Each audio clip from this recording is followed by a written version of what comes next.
Ah! A sharp scream tore from his throat as Tang Ling jolted awake from the nightmare, gasping for breath. Sweat had already drenched his entire body. Didn't I die? Tang Ling slapped his own face hard, the crack of flesh on flesh ringing out. The burning pain that followed forced him to accept the reality before his eyes. I was reborn. I actually reincarnated. Tang Ling snatched up the phone by his bedside and glanced at the time, May 6th, 2135. There is still a full month before the apocalypse descends. I really have been reborn to 1 month before the end of the world. In truth, on June 6th, 2135, a tremendous downpour of acid rain swept the globe. Anyone whose skin was touched by even the slightest drop underwent a terrifying mutation, becoming a bloodthirsty zombie. More than 80% of humanity was infected, leaving less than 20% struggling on the brink of extinction. Tang Ling had been one of those survivors. He had scraped by in that doomed world together with his campus belle girlfriend Tian Yujiao, never imagining that 1 year into the apocalypse Tian Yujiao would secretly consort with another man. She even had Tang Ling killed, and they devoured his corpse until not a scrap remained. When they dismembered him, Tang Ling had still been conscious. Even now reborn, just recalling that agony sent uncontrollable shivers through him. Thank heaven for granting me rebirth. In this life, I will live with dignity, and I will make all those who hurt me in my previous life pay the price. After briefly sorting out his thoughts, Tang Ling began to plan what he needed to accomplish in this single month before the apocalypse. First, he had to construct a fortress-like safe house, one that could withstand not only the hordes of shambling corpses. In the end times, humans were often far more terrifying than zombies. Second, he needed to hoard supplies, enough to let him live comfortably even in the apocalypse. Third, he required weapons for self-defense. As time passed, the zombies would mutate, becoming impervious to blades and bullets, their speed terrifying. Without formidable weapons, one could not hope to survive long in the apocalypse. Determined to act at once, Tang Ling got to his feet, pondering how he could quickly get his hands on a large sum of money to build a safe house and stockpile supplies. Suddenly, a clear chime rang out in his mind, and a voice startled him half to death. Congratulations to the host on being reborn. The rebate system is now activating. Rebate system? Tang Ling was still stunned when the voice sounded again. So long as the host spends resources or money on beauties, you will receive a 100-fold rebate from the system. The system has also opened a system space for you to facilitate the hoarding of supplies. Hearing this, Tang Ling's heart leapt with joy. Such boundless fortune had actually fallen upon him. Would money still be a problem? With this system, what was an apocalypse to him? What he needed now was a test subject to see whether this 100-fold rebate truly worked. At present, the best candidate was naturally Tian Yujiao. Tang Ling thought to himself that in his previous life he had been killed by this scheming woman. Such hatred could not go unavenged. Now he would first feed her some sweetness, then plunge her into despair. Would that not be all the more satisfying? Immediately, Tang Ling pulled out his phone and dialed Tian Yujiao's number. Baby, I'm free today. Let me treat you to a big meal, right? Tian Yujiao replied, You said a big meal. If it's less than 1,000, I'm not going. Though he now felt only disgust and resentment toward her, Tang Ling, for the sake of his grand plan, could only pretend to be the same fawning pushover he had been in his previous life. Don't worry, baby, I definitely won't let you down. Hearing this, Tian Yujiao grew interested. Fine then, I'm bringing my best friend along.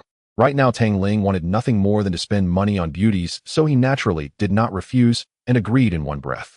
At the entrance of an upscale Chinese restaurant, 2 fashionably dressed women walk over at an unhurried pace. One of them looks somewhat timid and clings to the arm of the woman in front. Yujiao, you can tell at a glance this restaurant is expensive. What if the total bill ends up so high that Tang Ling, that pathetic loser, can't afford to pay it? A proud look surfaces beneath Tian Yujiao's delicate features. Su Qian, what are you afraid of? Whether he can pay or not is his problem. What does it have to do with us?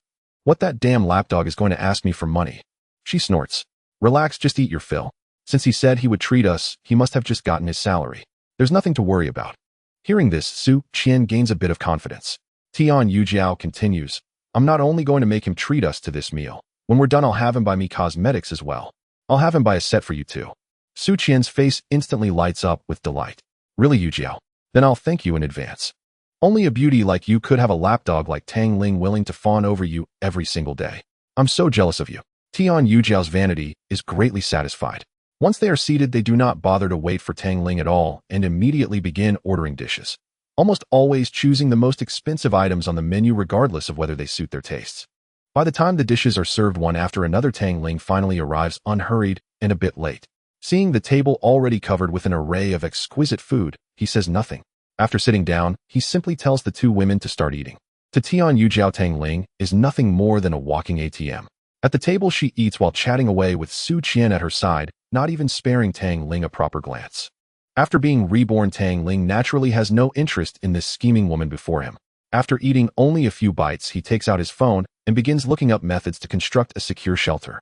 An hour passes and the appetites of the two women prove astonishing. Tang Ling has barely touched the dishes, yet the entire table of food is practically wiped clean by them alone. Only then does Tian Yujiao finally lift her head to look at Tang Ling. "Hey Tang Ling, we're done eating. Go pay the bill." Tang Ling says nothing. He rises and walks toward the front desk. His heart begins to pound wildly. Whether this system is truly effective or not will be revealed in this very moment. "Hello, sir. Your total comes to 2,510 yuan. I'll round it down for you. Just pay 2,500. Tang Ling takes out his phone and pays the 2,500 yuan. Just as the payment goes through, the voice of the system suddenly rings out again in his mind. Detected: the host has spent on a table of fine food for beauties. Rebating 100 tables. Detected: the host has spent 2,500 yuan for beauties. Rebating 250,000 yuan. Rewards have been issued. Host, please check. Before Tang Ling can recover from his shock, the notification sound of a text message chimes from his phone. Tang Ling picks up his phone and takes a look. Sure enough, a hefty sum of 250,000 yuan has been deposited into his bank account. An intense thrill surges through Tang Ling's heart. The system has not deceived him. It truly granted a hundredfold rebate. Now he finally has the money to build a secure shelter, stockpile supplies, and purchase heavy weaponry. Then he pauses. Wait, wasn't there also a reward of 100 tables of fine food? Where are they? The system immediately responds. As long as the host closes his eyes, your spiritual sense will enter the system space, and you will be able to see them. Tang Ling follows the instruction at once. His spiritual sense instantly arrives in an unimaginably vast space, resembling an enormous warehouse capable of accommodating all things. Right before him stand 100 tables laden with delicacies, each identical to the meal they have just eaten. Tang Ling's heart soared with joy once again. With this system and this space, what else was there to worry about in the apocalypse?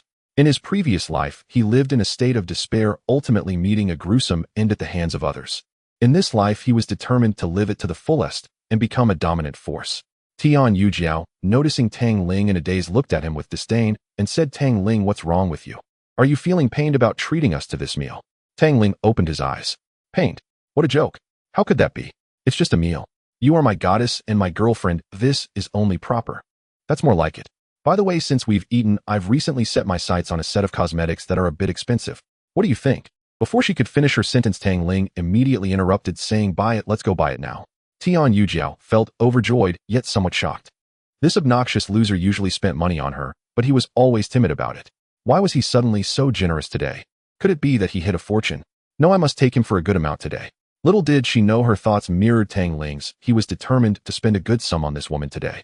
Arriving at the cosmetic store, Tang Ling spent another 5,000 on a set of cosmetics for the two women. The system notification and his phone chimed simultaneously, indicating a deposit of 500,000. Seeing Tang Ling's extravagant spending, Tian Yujiao was ecstatic. Having just bought the cosmetics, she immediately headed to the luxury goods section to purchase some expensive bags and jewelry.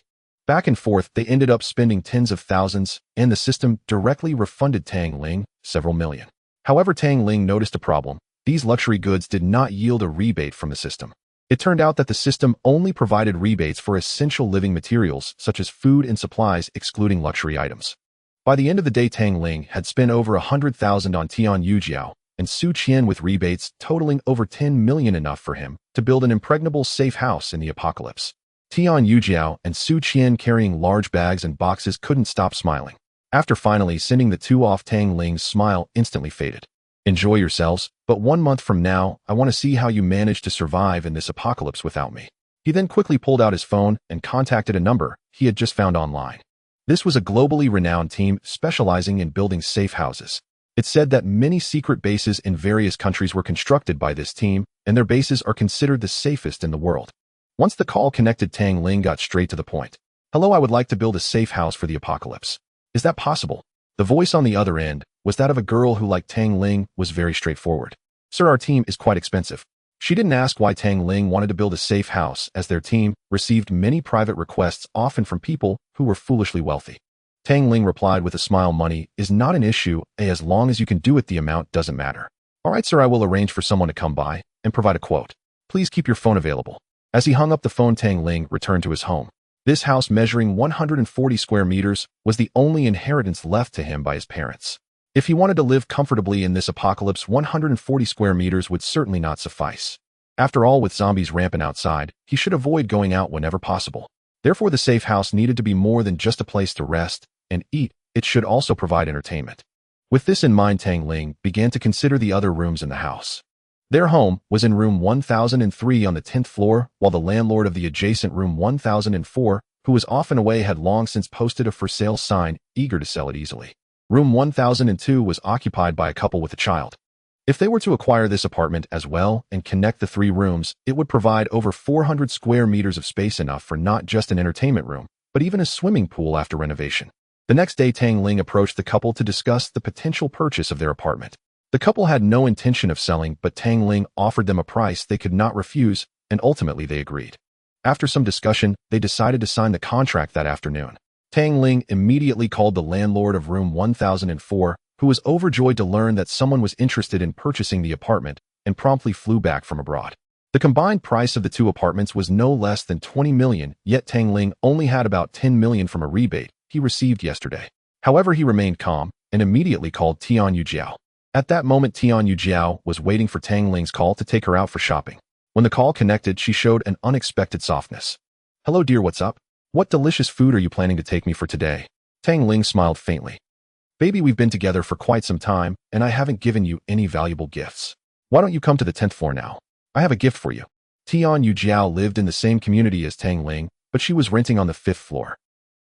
There was no way she would be willing to live with Tang Ling. Even if she had to share benefits, facing this loser every day was worse than death. Upon hearing this, Tian Yujiao instantly became happy. "Okay, I'll be right up." Within 5 minutes, she knocked on Tang Ling's door. The moment Tang Ling opened the door, Tian Yujiao didn't even glance at him, but instead peered into the room. "Darling, what gift are you going to give me? Where is it?" Tang Ling closed the door and walked to the adjacent room 1004. "Come on, let's sign the contract." Tian Yujiao looked bewildered. "Sign a contract? What contract?" "The purchase contract." Tian Yujiao was taken aback. "A purchase contract? What do you mean?" Tang Ling feigned affection as he took Tian Yujiao's hand, smiling. "Baby, haven't you always wanted me to transfer this apartment into your name before you would agree to marry me? But this is the only thing my parents left me. I can't do that. So I can only buy the one next door and give it to you as my proposal gift." Upon hearing this, Tian Yujiao was filled with disbelief, yet an overwhelming excitement. "Tang Ling, are you serious?" Despite her excitement, she soon regained her senses, reminding herself that Tang Ling was merely an ordinary management staff member at a company earning only about 20,000 a month. How could he possibly afford such a luxurious apartment? In this location, an apartment would cost at least several million. "Tang Ling, where are you getting the money? You aren't planning to pay in installments and have me cover the monthly payments, right?" Tang Ling chuckled. "How could that be? The proposal gift I'm giving you will of course be paid in full. There's no reason for installments." Tian Yujiao, upon hearing this, didn't care where Tang Ling's money was from and hurriedly wrapped her arm around his. "Darling, you are so wonderful. As long as the house is under my name, we'll get married right away." Tang Ling had a wicked smile on his face as he followed Tian Yujiao towards the neighbor's home. The two arrived at the neighbor's house. As it had been previously discussed, all they needed to do was sign the contract, provide the payment, and find a notary to notarize it. In this community, almost everyone knew that Tang Ling was Tian Yujiao's devoted admirer. When the neighbors learned that Tang Ling was transferring the property to Tian Yujiao's name, they were shocked, their words hanging on the tip of their tongues. It seemed they wanted to stop Tang Ling from this reckless act. However, since it was Tang Ling's own affair, they felt it inappropriate to say much in front of Tian Yujiao. Tang Ling observed all of this. The neighbor named Song Yao usually got along well with Tang Ling. But when Tian Yujiao assumed the role of the lady of the house, directing things in the room, Song Yao couldn't help but pull Tang Ling aside. "Xiao Tang, I'm not trying to tell you what to do, but this really isn't worth it. What if one day—" Tang Ling understood Song Yao's concerns, but he had no worries. He smiled and said, "Brother Song, don't worry, everything will be fine." As he spoke, Tang Ling took out his phone and transferred 12 million to Song Yao's account. The moment the transfer was successful, the system and the phone's notification sound chimed in unison. Tang Ling trembled as he picked up his phone to see that over 1 billion had been credited to his account, an astronomical figure for him. But this billion was enough for him to achieve his future goals. As Song Yao and his wife reluctantly left, Tang Ling couldn't help but remind Song Yao of his earlier warning. "Brother Song," Song Yao stopped. Tang Ling whispered to him, "Now that you have this money, don't buy any more houses. Find a safe place to stock up on supplies. On the 6th of next month you should refrain from going out. Song Yao and his wife looked at him in shock, clearly not understanding what Tang Ling meant. However, out of politeness, Song Yao nodded in agreement. Tang Ling didn't press further. After all, it's hard to persuade a stubborn person. He had made his reminder, but whether they would heed it was up to them. Back in the room, Tian Yujiao excitedly jumped into Tang Ling's arms and gave him a kiss on the neck. Tang Ling had been infatuated with Tian Yujiao for 3 years, and in all that time, he had never even touched her hand. Today, after spending over 10 million, he finally earned such an intimate kiss. Thinking about it made Tang Ling's heart ache. In his past life, he had actually sacrificed his life for such a woman, which was truly unjustifiable. Darling, I will move in tonight. How wonderful it will be to live next to you and see you anytime. Tang Ling scoffed. If Tian Yujiao truly wanted to see him anytime, she would have moved in with him long ago, so why bother buying a house? But now was not the time to fall out with Tian Yujiao. Tang Ling smiled and replied, Baby, there's no need to rush. Since the house is already in your name, you can move in whenever you like. Just look at their home. They've been living there for many years. The decor is outdated. Give me a month and I will renovate the house for you. Then you can move in comfortably. Wouldn't that be better? Tian Yujiao immediately agreed, saying, All right, darling, you are so wonderful. After saying that, she quickly took out her phone to take selfies in the room and posted them on her social media. After years of striving, she finally settled down in this city. She also included several photos of the room. Tang Ling glanced at them, smiled, and said nothing. Immediately after, the neighbor from room 1004 returned, as well quickly completing the transaction. Tang Ling initially intended to use the same strategy to earn over 1 billion, but to avoid arousing Tian Yujiao's suspicions, he decided against it. Ultimately, a deal was struck for 800,000. After sending off the delighted neighbor, Tang Ling's phone rang. It was the team responsible for creating the safe house. A woman's voice came through. Mr. Tang, hello, we have arrived at the community you mentioned, and we are coming up now. Tang Ling hung up the phone, and within less than 5 minutes there was a knock on the door. Tang Ling opened the door, and at that moment a stunningly beautiful face came into view. Before him stood a tall woman smiling at him with a delicate nose and large eyes, long straight hair, and dressed in a professional fitted skirt paired with a suit. Coupled with her long legs clad in black stockings, she was simply a walking embodiment of uniform allure. Hello, Mr. Tang, I am Gao Liping, the person in charge of creating your apocalypse safe house. She extended her hand, and Tang Ling snapped back to reality, hurriedly reaching out to shake hers, which was soft and pleasant to the touch. Mr. Tang, is this the room you wish to transform into a safe house? Gao Liping asked while surveying the space. Tang Ling replied, Not just this one, but the 2 adjacent rooms as well. I need you to turn these 3 rooms into an apocalypse fortress. Gao Liping was somewhat shocked. The man before her appeared unremarkable, yet he possessed such substantial wealth. After a brief review of the rooms and inquiring about Tang Ling's requirements, she immediately patted her ample chest and assured him, Mr. Tang, rest assured we can provide all the facilities you need. I guarantee to create a safe house capable of withstanding a nuclear explosion. But regarding the price? Tang Ling smiled and said, Price is not an issue, you just name your number. Gao Liping was momentarily taken aback. Wealthy individuals typically weren't so extravagant. She crouched down and began calculating on the coffee table, the mysterious numbers flickering in and out of view, captivating Tang Ling's imagination. After a while, she stood up and looked at Tang Ling. Mr. Tang, I just estimated that if we were to meet all your requirements, it might cost. She said, extending 5 fingers. Tang Ling asked, 500 million. Gao Liping quickly waved her hands and said, No, it won't take that much, only 50 million will suffice. Of course, if Mr. Tang feels this price is unsuitable, we can discuss it further and reduce some unnecessary facilities. Tang Ling interrupted her. No need, 50 million it is. I have one request. I need this safe house completed within a month. If you can do that, I can offer you an additional 5 million as a bonus. Gao Liping suddenly became flustered. Completing this order would only yield her a commission of 1 to 2 million, and she didn't expect such a generous tip from this client. Seeing her silent, Tang Ling asked again, Can you do it? If not, I will consult other teams. Gao Liping hurriedly affirmed, Yes, Mr. Tang, don't worry. I guarantee you will be satisfied within a month. If you have no additional requests, we can sign the contract now, and work can commence tomorrow. Tang Ling nodded. All right. Tang Ling was not concerned about the money. After all, a month later, these figures would become meaningless. Therefore, as long as the other party could finish the work within a month, he would not hesitate to pay even 50 million. The next morning, Gao Liping immediately brought her team to the site and began their work. The imposing procession naturally attracted the attention of others in the community. What's going on with Tang Ling? Why is he suddenly renovating his house? You don't know? I heard he bought the house next door too. Is that true? Where did this kid get the money? Tian Yujiao and Su Qian also noticed. Su Qian looked at Tian Yujiao with envy and asked, Yujiao, did Tang Ling really give you a house? Tian Yujiao beamed with pride. Of course it's in black and white, the house is already transferred to my name. He said it was a gift for my marriage proposal. Su Qian felt a pang of jealousy thinking how such a diamond bachelor ended up with Tian Yujiao. So you're really going to marry him? Marry? Tian Yujiao immediately made a face of disdain. Sister, don't joke around with him. How could he be worthy of me? Even if I were to marry him after the wedding, I could easily find an excuse to leave. The house is mine, and he can't take it away.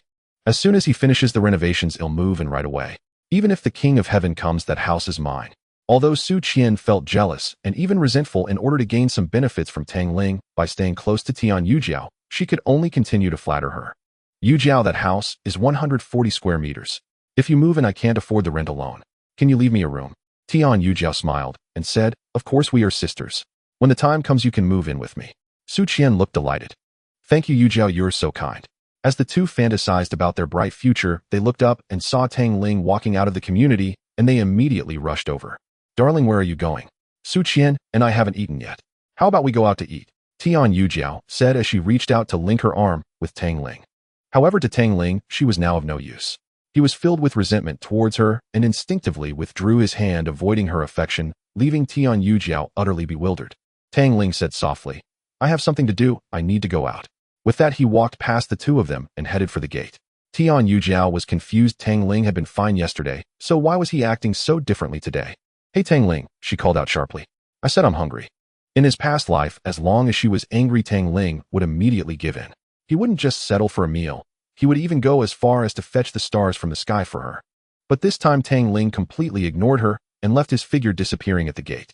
Tian Yujiao stomped her feet in frustration. Oh really, Tang Ling, how dare you treat me like this? I see you've grown bold. Su Qian immediately chimed in. Yujiao, what's wrong with Tang Ling? Could it be that he overheard our conversation just now? Tian Yujiao shook her head. Impossible, he just left the community. How could he hear us talking? Su Qian pondered for a moment, then clapped her hands and said, Oh, I understand now. Tang Ling must be planning a surprise for you. Tian Yujiao looked perplexed. Surprise? What surprise? Su Qian continued, didn't he buy a house as a gift for your marriage proposal? That means he's preparing to propose to you. I read online that many guys deliberately ignore their girlfriends for a while before proposing. On the day of the proposal, the girl is usually so moved that she's in tears. Tang Ling probably wants to do just that.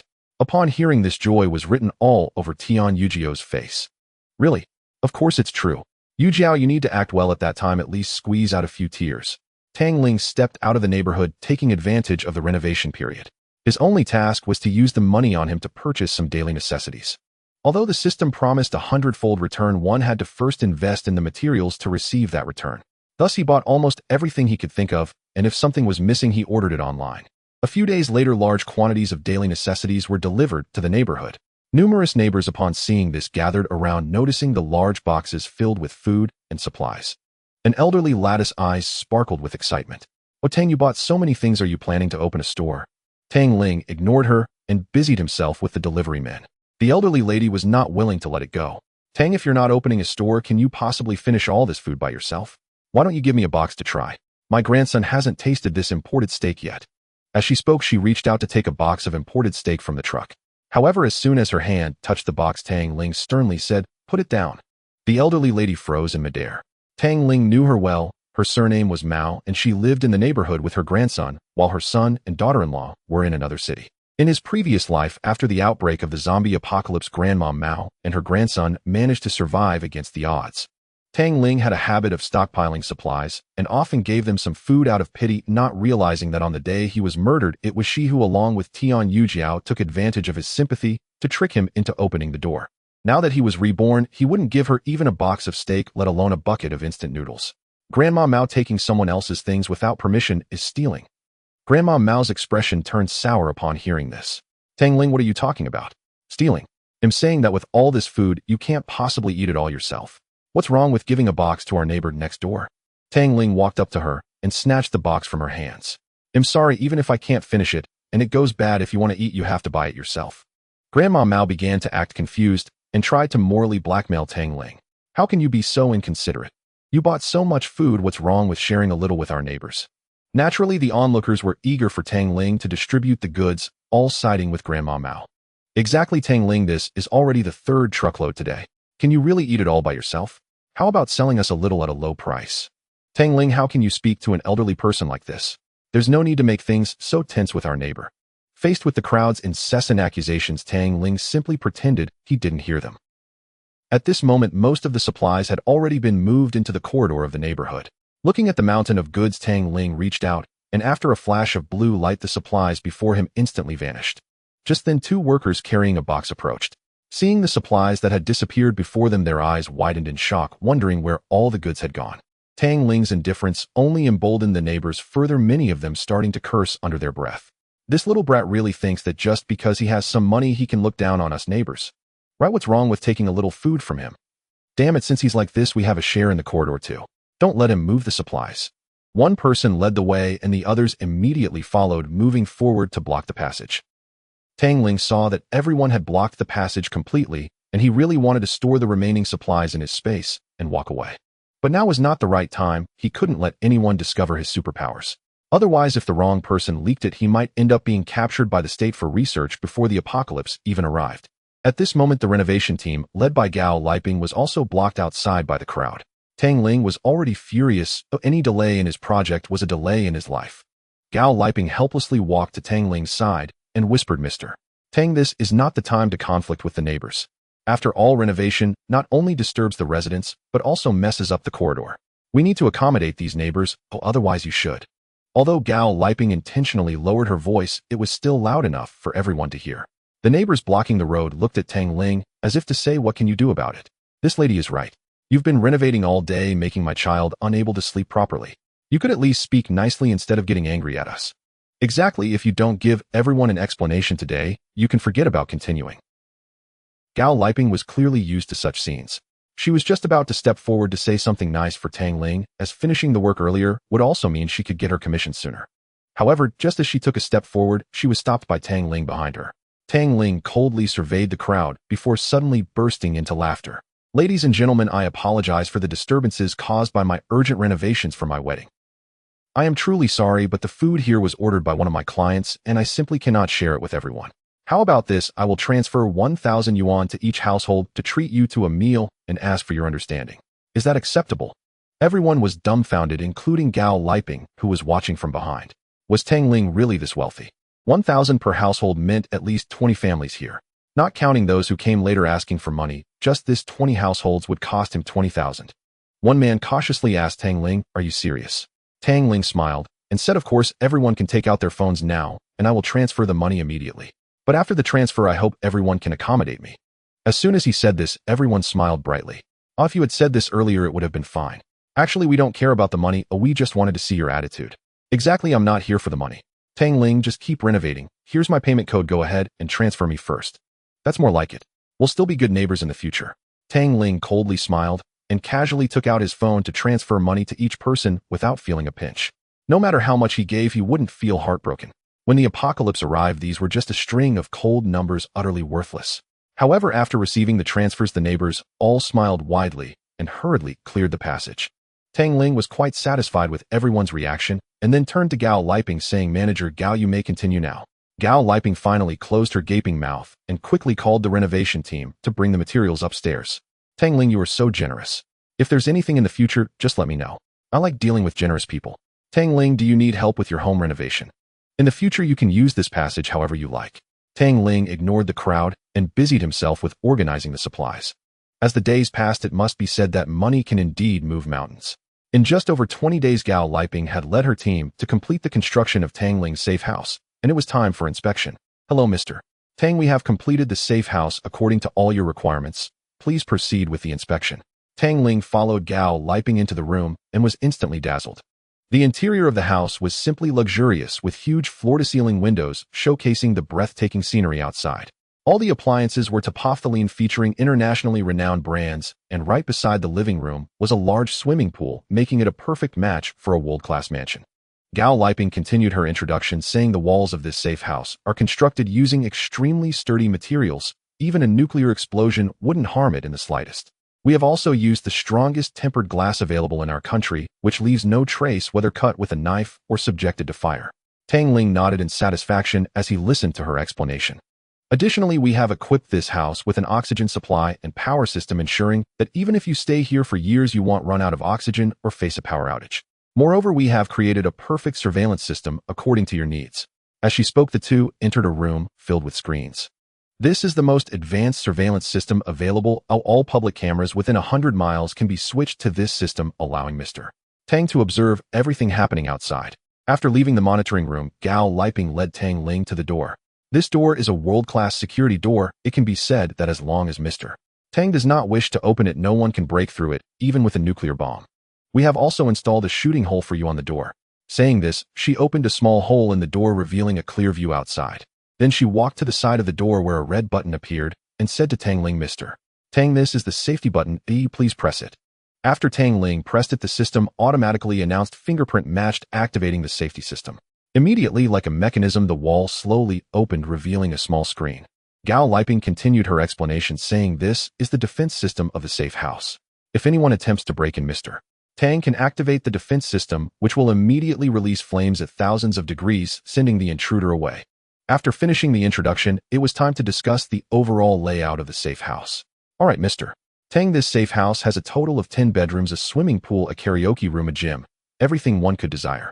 Take a look and see if there is anything you are dissatisfied with. We can continue to make improvements. After inspecting everything, Tang Ling found that it had far exceeded his expectations, and naturally, there was nothing he was dissatisfied with. He looked at Gao Liping and smiled, saying, you all did a great job. I am very satisfied. Rest assured, I will transfer the promised reward to you right away. Gao Liping was ecstatic inside. Thank you, Mr. Tang. After Tang Ling nodded, he immediately took out his phone and transferred 5 million to Gao Liping. Of course, the system immediately provided him with a 100-fold return, but for Tang Ling, those numbers had lost their significance. After receiving the transfer, Gao Liping was overwhelmed with excitement. Thank you again, Mr. Tang. It has been a pleasure working together. As Tang Ling shook Gao Liping's soft, almost boneless hand, he suddenly remembered something else. By the way, Manager Gao, do you have any channels for purchasing heavy weapons? Gao Liping was taken aback and hurriedly waved her hand, saying, Mr. Tang, what are you talking about? Selling arms privately is illegal. How could I have such channels? Tang Ling chuckled softly. We both understand each other, so there's no need to hide things. How about you set up a bridge for me, and I'll give you 200,000 as a reward. Tang Ling was well aware that teams like Gao Liping's primarily served wealthy individuals. Among these wealthy people, there were certainly arms dealers who built safe havens, as many in the trade were enemies and sought their lives. They indeed needed a secure refuge to ensure their safety. Tang Ling continued, rest assured, I'm not a fool and won't leak anything, otherwise wouldn't I also be implicated? Gao Liping glanced at Tang Ling, her heart racing, but in the end she gritted her teeth. Alright, Mr. Tang, I can't promise you right now. I truly have no channels for selling arms privately, though I need to ask around and get back to you. Tang Ling understood this was just courtesy and nodded in agreement. Gao Liping stood up to leave, but as she reached the door, Tang Ling called out to her. Manager Gao. Gao Liping turned around to look at Tang Ling. After some contemplation, he felt grateful for Gao Liping's assistance over the past month despite the hefty price he had paid. Manager Gao, once you receive the money, find a safe place to hide and stock up on supplies. Don't go out on the 6th of next month. Tang Ling reminded her, just as he had warned Song Yao and her family back then. Gao Liping stared at Tang Ling in shock, thinking that this person might be mentally unstable. Mr. Tang, what do you mean by that? Tang Ling said softly. On the 6th of next month, the world will undergo tremendous changes. If you wish to survive, you must listen to me obediently. Gao Liping fully believed that Tang Ling was an extreme doomsday fanatic, but unfortunately, he was wealthy. All right, thank you for the reminder, Mr. Tang. I will be cautious. After saying this, she swayed her waist and left. Of course, as the saying goes, good advice is hard to give to a doomed ghost. Tang Ling had already warned her clearly. If she still refused to listen, it would simply be her fate. The next day, Gao Liping sent Tang Ling a private number without any extra words. Tang Ling understood immediately and dialed the number, but Gao Liping had already retracted it. Once connected, Tang Ling spoke plainly. Hello, I was referred by Manager Gao. I need some weapons for self-defense. The other side was silent for a long time before quietly asking it was a man. Which Manager Gao? Gao Liping. Laughter came from the other end. So it's Mr. Tang. I think it's better if we discuss this in person. After hanging up, the other party immediately sent him an address. Tang Ling hurried to the location based on the address. After some pleasantries, both parties began to discuss the main topic. To Tang Ling's surprise, the other party was quite capable and could even procure heavy weapons like the Barrett. Tang Ling immediately took out money and purchased a large quantity of weapons to store in his space. Now, everything Tang Ling needed to prepare was complete, and he could only wait silently for the arrival of the apocalypse. Time passed swiftly, and soon it was already June 6, 2135. Early that morning, Tang Ling woke up from his sleep and glanced at the time. It was already 9 o'clock, and only an hour remained until the apocalypse descended. Although he had already experienced the end of the world once, Tang Ling still couldn't help but tremble. However, after surveying his safe house, he felt a bit more at ease. He picked up a glass of red wine, walked to the edge of the bed, and murmured to himself, "Let the apocalypse come." Just as he finished speaking, his phone suddenly rang. It was a WeChat video call from Tian Yujiao. Tang Ling smiled slightly and answered the call. "Hello." Tian Yujiao, looking displeased, shouted at him, "Tang Ling, what do you mean? You haven't answered my calls in days. Is the house renovated yet?" Tang Ling smiled nonchalantly. "It's been done for a while. It's all to surprise you. When are you planning to move in?" "Really? Let me see." Tian Yujiao exclaimed with delight. Tang Ling happily pointed the phone's camera at the luxuriously decorated house. "Look, this is the living room, and the sofa and appliances are all top-notch in the country. Oh, by the way, I even installed a swimming pool at home. Come take a look. Do you like it? Not just that, there's an entertainment room where you can play whatever you want." As she gazed at the opulent decorations resembling a palace, Tian Yujiao's eyes sparkled with excitement. "Wow, Tang. Darling, you are so wonderful. I love this renovation so much. I want to move in immediately. You can't swim yet. I want to be the first. Also, let me see my room." Tang Ling looked at the excited Tian Yujiao and couldn't help but smile, showing her the incredibly beautiful bedroom. Tian Yujiao was once again filled with excitement, wishing to move into the mansion at once, becoming the hostess who has everything served to her. "Darling, wait for me. I'm coming upstairs now. Which swimsuit should I wear?" However, just then the sky, which had been clear moments ago, began to darken, turning a dark red as if blood was enveloping the entire sky. Tian Yujiao seemed to sense something was off. "Darling, have you seen outside? What's happening to the sky? I'm a bit scared." Tang Ling smiled slightly and said to Tian Yujiao, "Baby, welcome to the apocalypse. You must be strong and survive." After saying this, Tang Ling hung up the phone. At this moment, it had started to drizzle outside. This rain was the culprit that would plunge the entire world into the apocalypse. Anyone touched by the acid rain, even just a drop, would instantly turn into a bloodthirsty zombie. Tang Ling looked down from the building, and sure enough, many people who had not sought shelter from the rain were emitting white smoke from their bodies. What was meant to come had finally arrived. "On my eyes. My eyes hurt so much. My face feels like it's on fire. Hurry, take me to the hospital. Help. Someone save me. I'm going to die." Many people were already on the ground, writhing in pain as the acid rain continued to fall heavily. Tang Ling's heart raced, completely ignoring the phone that rang repeatedly. The apocalypse has ultimately descended. On the streets in the neighborhoods, in every corner of the city, there were crowds of people lying on the ground in agony, crying out. The scenes that only appeared in movies had come to reality, but only Tang Ling knew that far worse was yet to come. The acid rain lasted only half an hour, and once it faded, the blood-red sky gradually cleared, with a rainbow even appearing on the horizon. It was as if everything that had just happened was merely an illusion, presenting a vibrant and flourishing scene. At this moment, many people emerged from their rooms, stepping out from the shops where they had sought refuge from the rain, and leaving the buildings. Many, emboldened, approached the sprawled figures on the ground to check on them. "Hey friend, are you alright? Wake up, Erju, what's wrong with you? Quick, call 120, what happened to these people?" Every corner was bustling with noise when suddenly a scream erupted from the crowd. Everyone turned to look, only to see a man slowly rising in a strange and twisted posture, the crackling sounds of his bones echoing like a death knell, striking deep into the hearts of those present. All eyes were drawn to him, and when he finally stood up, his head lowered, obscuring his expression. One man, summoning his courage, stepped forward. "Brother, are you okay? Do you need me to take you to the hospital?" However, as soon as he finished speaking, the man suddenly turned his head to look at him, revealing one of the most terrifying sights he would ever witness. Half of the man's face was completely gone, leaving only an empty skull with eyeballs rolling within the hollow sockets and green liquid dripping from his mouth. The man was so frightened that he stood frozen in place, his mouth agape. Before he could utter a sound, the man lunged at him, pinning him to the ground, and his sharp teeth mercilessly sank into his neck, blood gushing forth. The man didn't even have the chance to scream before he breathed his last. Many began to react, turning to flee, but those who had been lying on the ground just moments ago were now rising from every corner, pouncing on individuals and biting with abandon. "Damn it, run. They're all zombies. Let go of me, you bastard, don't bite me. Help. I don't want to die, please save me." In this hell on earth, zombies were everywhere, and the crowds were frantically escaping. Tang Ling gazed down at the chaos below, feeling a mix of excitement and fear. He retreated to the sofa, drinking several glasses of cold water before calming himself down.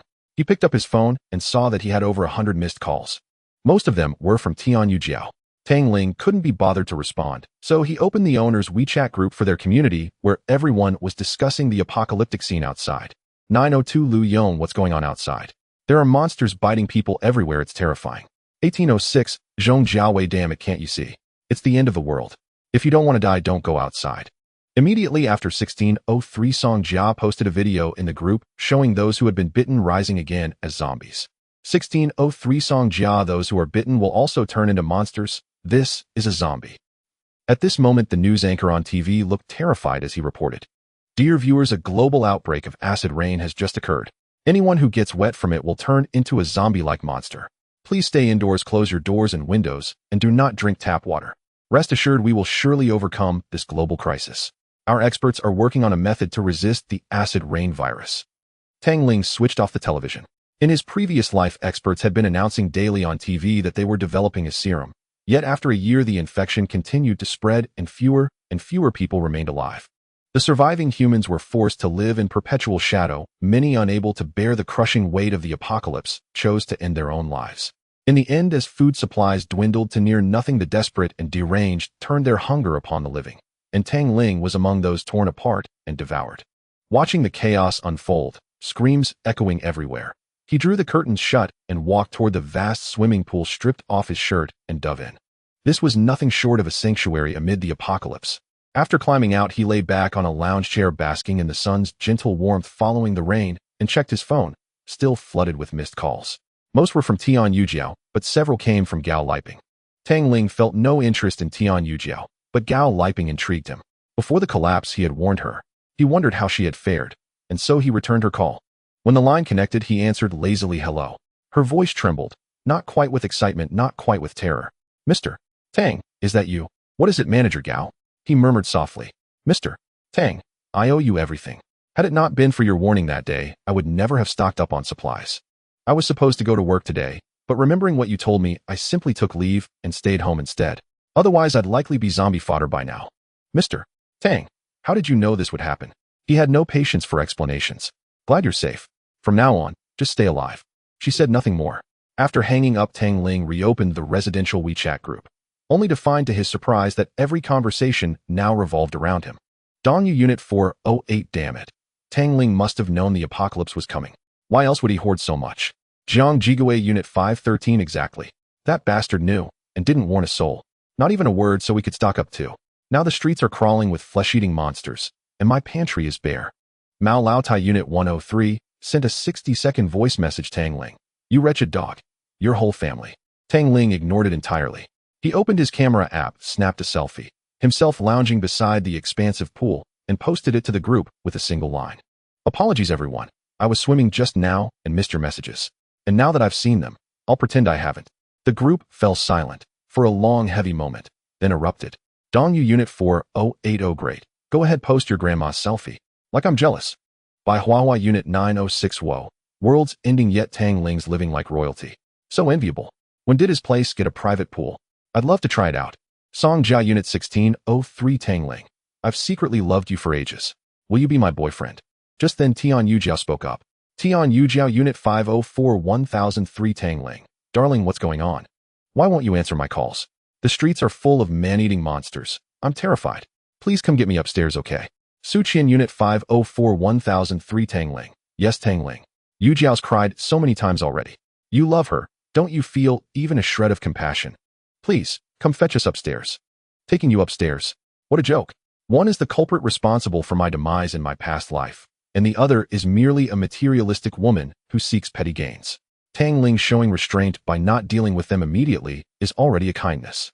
However, Tang Ling had no intention of disappointing the White Lotus just yet. After all, the greater the expectation, the greater the disappointment. Thus Tang Ling typed out a message.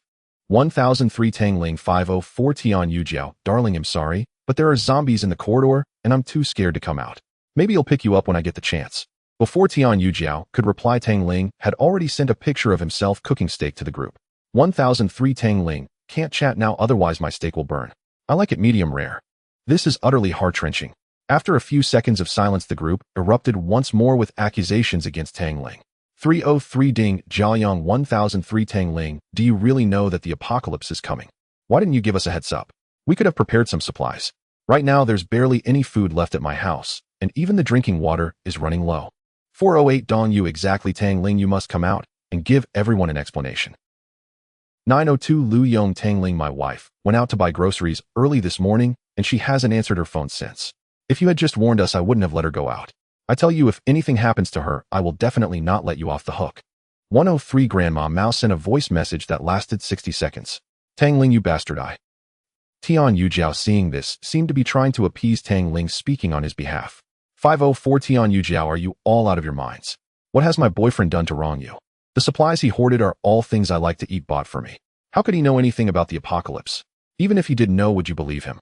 Tang Ling looked at these words and nodded in satisfaction. Not to mention the latter half of the White Lotus statement hit the nail on the head. Ignoring the group's accusations, Tang Ling sent another photo of himself eating steak. 1003 Tang Ling, sorry, everyone, I need to dig in now. This breakfast is just so unpretentious. Once again the group erupted in a chorus of scathing remarks.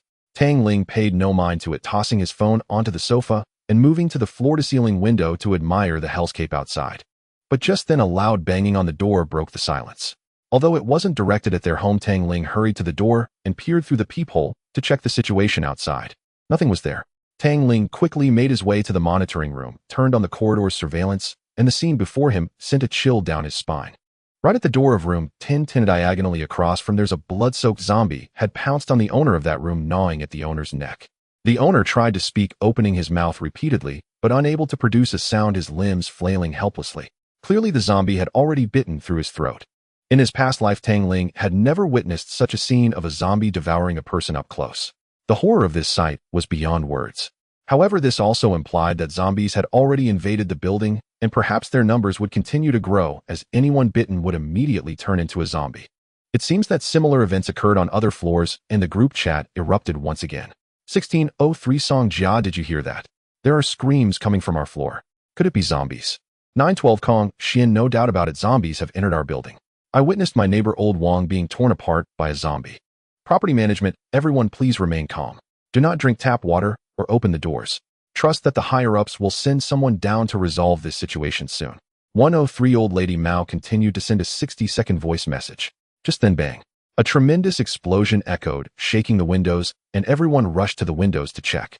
They saw massive black smoke rising from the center of the city with helicopters circling above.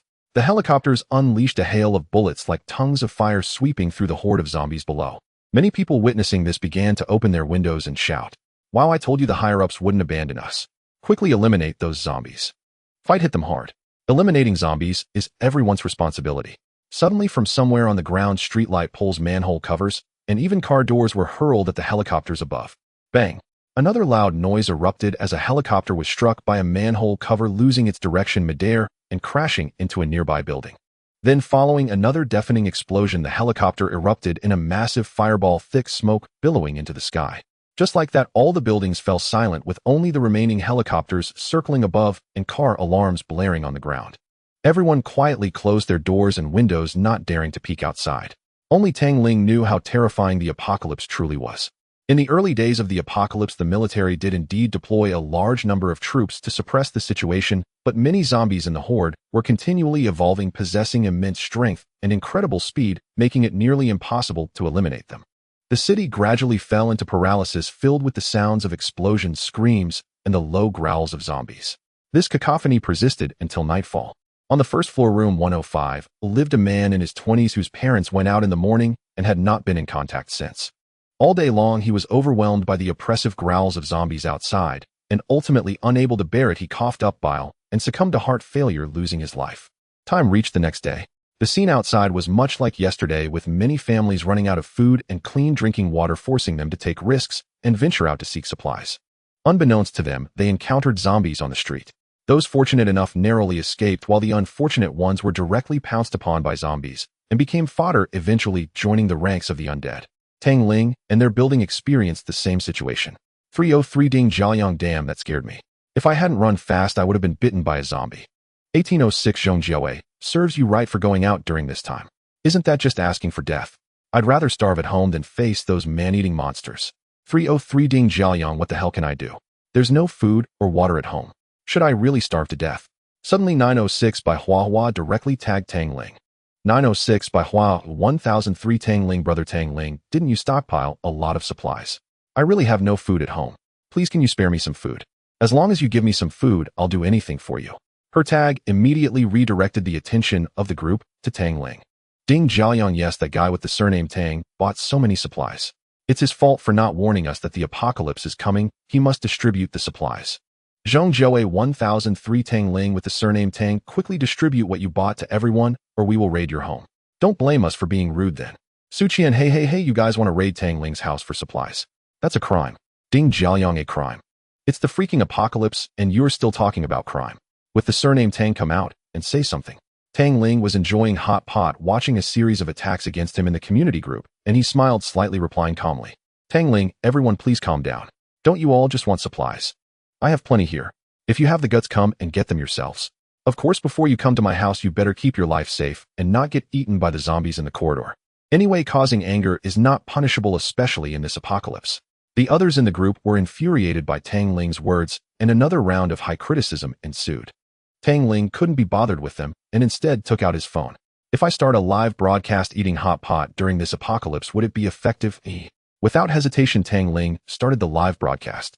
Hello everyone, today is my first broadcast. I don't have much content, so let's have an eating show.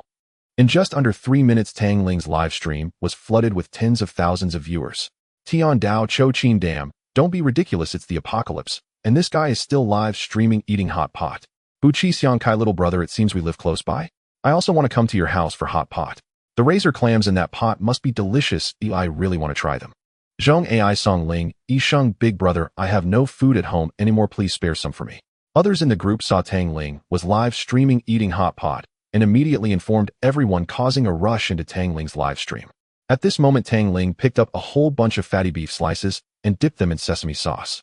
Everyone, I'm going to show you how to eat 20 slices of beef in one bite. If you have money, support me financially, and if you don't, just support me with your presence.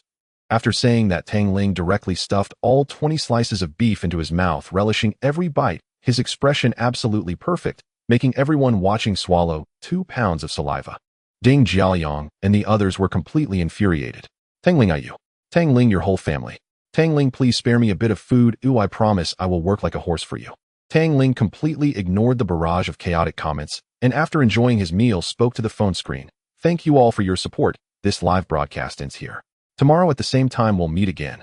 He didn't immediately close the live stream. Instead, in front of tens of thousands of viewers, he poured the remaining half of the hot pot directly into the trash can.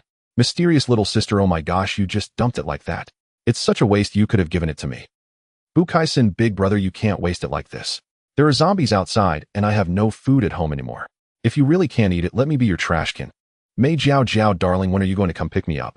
I also want to eat hot pot. After this operation, Tang Ling raised his hatred value to the max and caught the attention of many.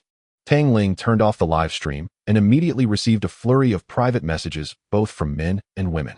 The men were almost all pleading for a bit of food from Tang Ling.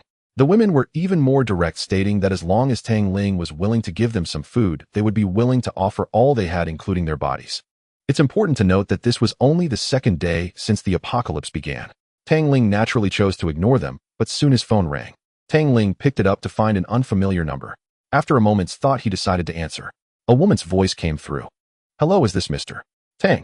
Tang Ling replied calmly. Yes, it is. Who are you? The other party immediately became excited. Hello, Mr. Tang, I am Dr. You and I from the clinic downstairs. I would like to talk to you. A doctor from the clinic downstairs. Tang Ling recalled carefully, and instantly the image of a doctor with long hair, exquisite features, and an excellent figure appeared in his mind. You and I is a doctor who opened a clinic in their community. Her business was thriving not only because of her beauty, but also due to her kind and gentle demeanor, treating every patient with great care. Tang Ling had visited her clinic a few times when he was unwell, and he had a pretty good impression of her. In his past life, after the apocalypse began, you and I took in several men and women in her clinic only to invite disaster. Those men, seeing the lack of food and UNI's beauty, went wild just before losing their lives, and she was thus subjected to their humiliation. In the end, unable to bear the humiliation, UNI resolutely opened her door, inviting zombies in, and perished at the hands of those beasts. Tang Ling was curious about how she got his number. On the other end of the line, UNI seemed to know what Tang Ling was thinking as she said, Last time you came to my clinic for medicine, I didn't have what you needed, so I asked you to leave your number to contact you when it arrived. That's how I have your contact information. This was something that happened long before the apocalypse of the last life, and Tang Ling had naturally forgotten it. He didn't dwell on it and quietly asked, "What's the matter? Do you need something from me?" Yuan I hesitated for a long time, but couldn't bring herself to speak up. Just as Tang Ling was growing impatient and about to hang up, she finally said, "It's like this, Mr. Tang, I'm trapped in the clinic and I really have no food left. How about this? You give me some food and I'll pay you for it no matter how much it is." Tang Ling couldn't help but smile at Yuan's naivety. "Dr. Do you really think money has any use at this point?" Yuan remained silent for a long time. Indeed, with the apocalypse upon them, money had become nothing but useless paper and meaningless numbers. But she was unwilling to give up. "I believe this situation will be brought under control soon. Once it is, perhaps money will become valuable again." Tang Ling chuckled. "Dr. Do you believe what you're saying? The zombies outside are only increasing, not decreasing at all." Yuan seemed to have her fantasies shattered by Tang Ling's words. He could hear her faint sobs over the phone. After a long while, she continued, "Mr. Tang, then tell me, what do I need to do for you to give me some supplies?" Tang Ling's mouth curved into a wicked smile. "Dr. You are a smart person. You know what can attract me at this point." Upon hearing this, Yuan was instantly furious. "Mr. Tang, you are taking advantage of my misfortune. I never expected you to be such a person." After finishing her words, Yuan hung up the phone directly. This left Tang Ling speechless.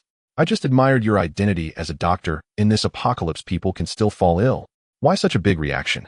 Women's hearts are truly like needles in the sea," Tang Ling remarked as he was about to put down his phone, but it rang again. It was Tian Yujiao. Tang Ling sneered. "It seems the White Lotus can't sit still anymore."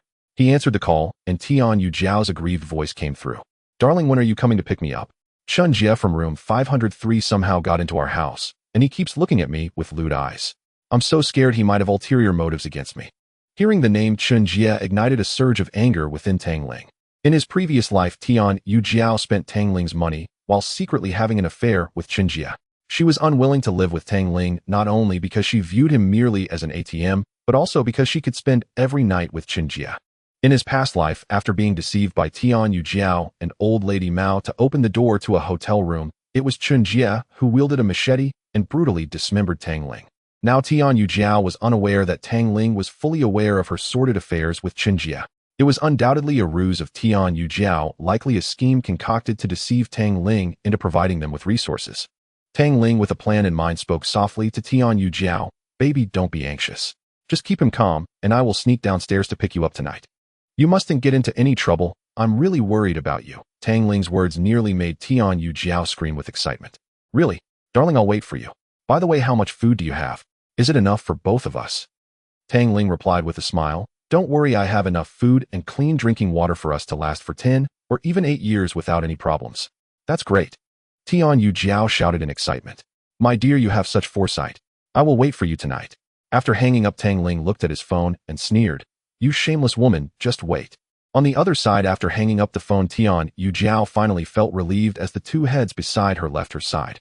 A man dressed fashionably handsome and muscular smiled wickedly. It was Chun Jie. "That bastard, I told you he must have a lot of resources. With zombies everywhere outside, if we want to survive, we can only take action against Tang Ling." Su Qian's face, pale from hunger, finally showed a hint of color. "Chun Jie, whether we can survive this time depends entirely on you. As long as you deal with Tang Ling and obtain her resources, I'm willing to serve you alongside you, Jiao." Chun Jie licked his lips. "Don't worry, as long as he comes down today, I won't take him seriously. I can handle him in just a few moves." Tian Yujiao hurriedly snuggled into Chun Jie's embrace. "Darling, in this apocalypse, the only way to survive is by following a strong man like you." Chun Jie savagely grabbed Tian Yujiao's backside. "Bitch, once I take out that sycophant, I'll make him watch as I ravage the woman he loves in his own house." At night, the outside was still filled with the low growls of zombies and the screams of humans. A small portion of humanity had grown numb accepting this apocalyptic world. However, the vast majority were still unable to accept it. Whenever they heard the roar of the zombies, they couldn't help but shiver, curling up in corners and silently crying. Tian Yujiao and the others waited anxiously in the room, but they had yet to see Tang Ling, not even a single notification on their phones. Chun Jie was seething with anger. Where the hell is that bastard Tang Ling? This entire day, the three of them had only eaten a single compressed biscuit, and Tian Yujiao was already feeling dizzy with hunger, struggling to lift herself from the sofa. "Don't worry, after all these years, Tang Ling wouldn't dare go against me.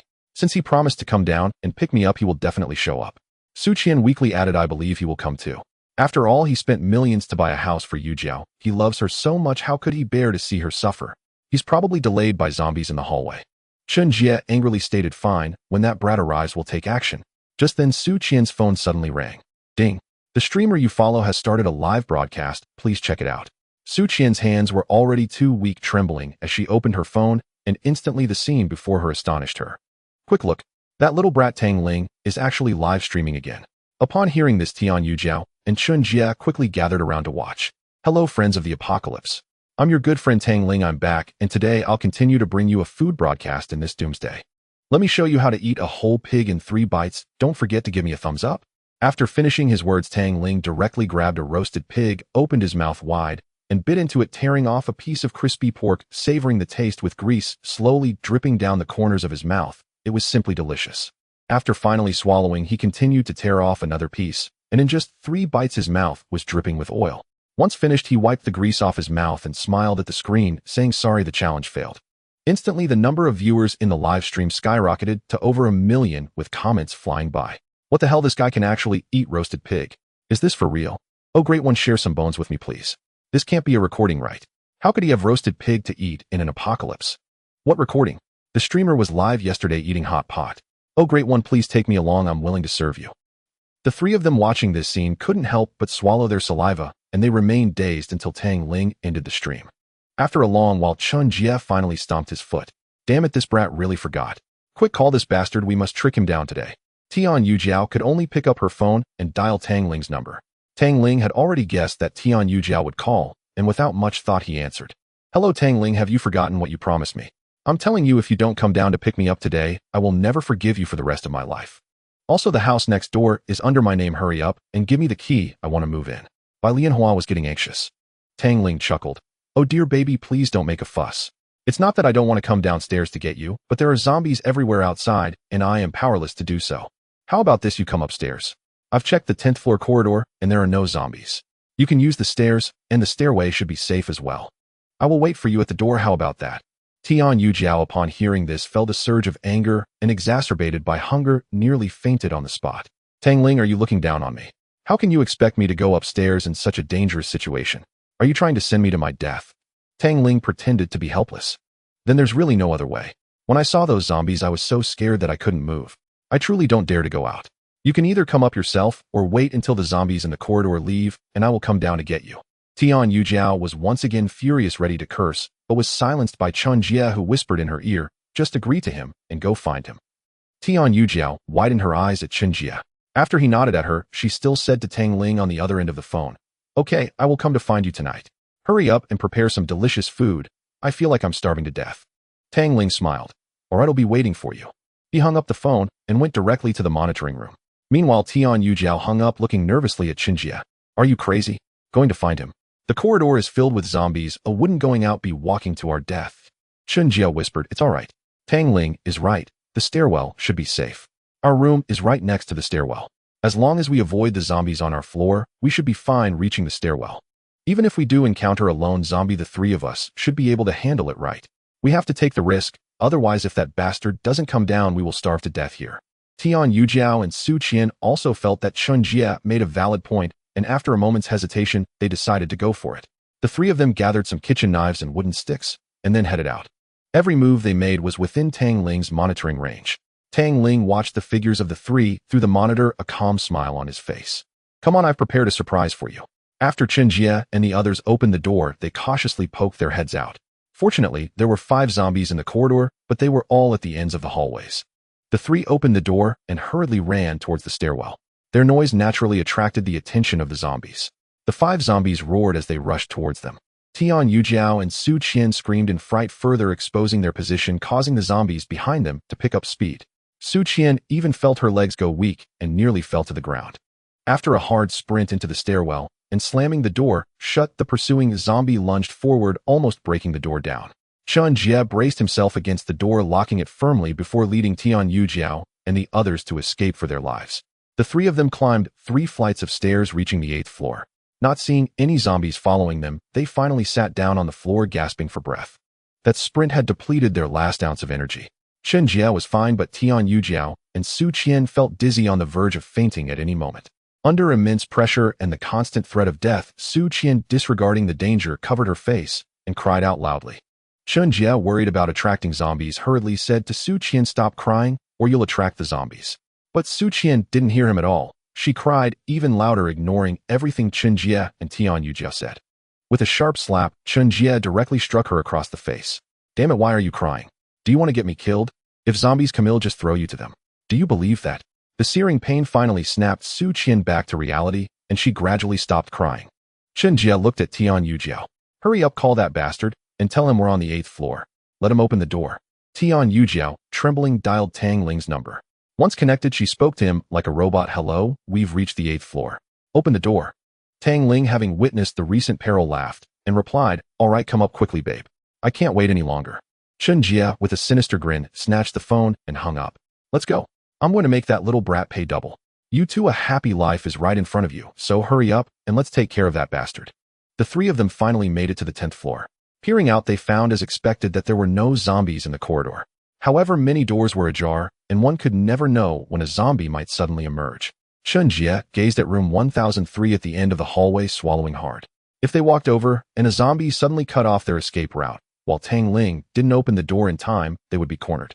But for the sake of supplies, he had to take the risk. "Listen, I'll go first. You two keep an eye on the back and make sure not to make too much noise." The two women nodded in a daze, and the three of them cautiously made their way toward the end of the corridor. Watching the three on the monitor, Tang Ling's smile gradually faded, replaced by a sinister expression. "Welcome to this apocalypse, my friends." As he finished speaking, Chen Jie and the others had already reached the middle of the corridor, and Tang Ling extended his hand to press a button on the table. Suddenly, a wailing alarm echoed through the corridor, startling Chen Jie and his companions. At the same time, the zombies wandering in the rooms were drawn to the sound and rushed out. Seeing the dazed trio, the zombies immediately howled and lunged at them. Chen Jie, a fitness coach who had once served as an auxiliary police officer, was agile and quick-witted. He was the first to regain his senses, yanking the two girls along as they ran towards Tang Ling's home. Upon reaching room 1003, they discovered the layout had changed. Rooms 1102 and 1004 were gone. Tian Yujiao frantically pounded on the door. Tang Ling, opened the door. "It's me. Let me in quick." But the iron door remained unyielding. On the other side, the leading zombie lunged at Chen Jie. True to his training, he expertly swung his knife, striking the zombie's head, which split open, causing it to drop lifelessly. "Hurry! What the hell is that bastard doing? Why isn't he opening the door?" Tian Yujiao, now in a state of panic, pounded on the door, tears streaming down her face. "Tang Ling, open up. It's me. Please save me. I don't want to die." Chen Jie, in desperation, could only turn around and pull Tian Yujiao and Su Qian, once more sprinting towards an empty room across from 1003. Just as the zombies lunged at them, he slammed the door shut, narrowly escaping with his life. Tang Ling watched the three enter the house on the monitor, a wicked smile creeping onto his lips. "I didn't expect you to be so tough, but it would be a pity for you to die just like this. I wonder how long you can hold out." On the other side, the three who entered the house dared not be careless as the sound of the zombies crashing against the door echoed from outside. Who knows if there are zombies in this house as well? Chen Jie, holding a blood-dripping kitchen knife, circled the house inside and out. Only after confirming there were no zombies did he deflate like a punctured ball. "Damn it, we were played by that bastard Tang Ling." Tian Yujiao and Su Qian slumped to the ground.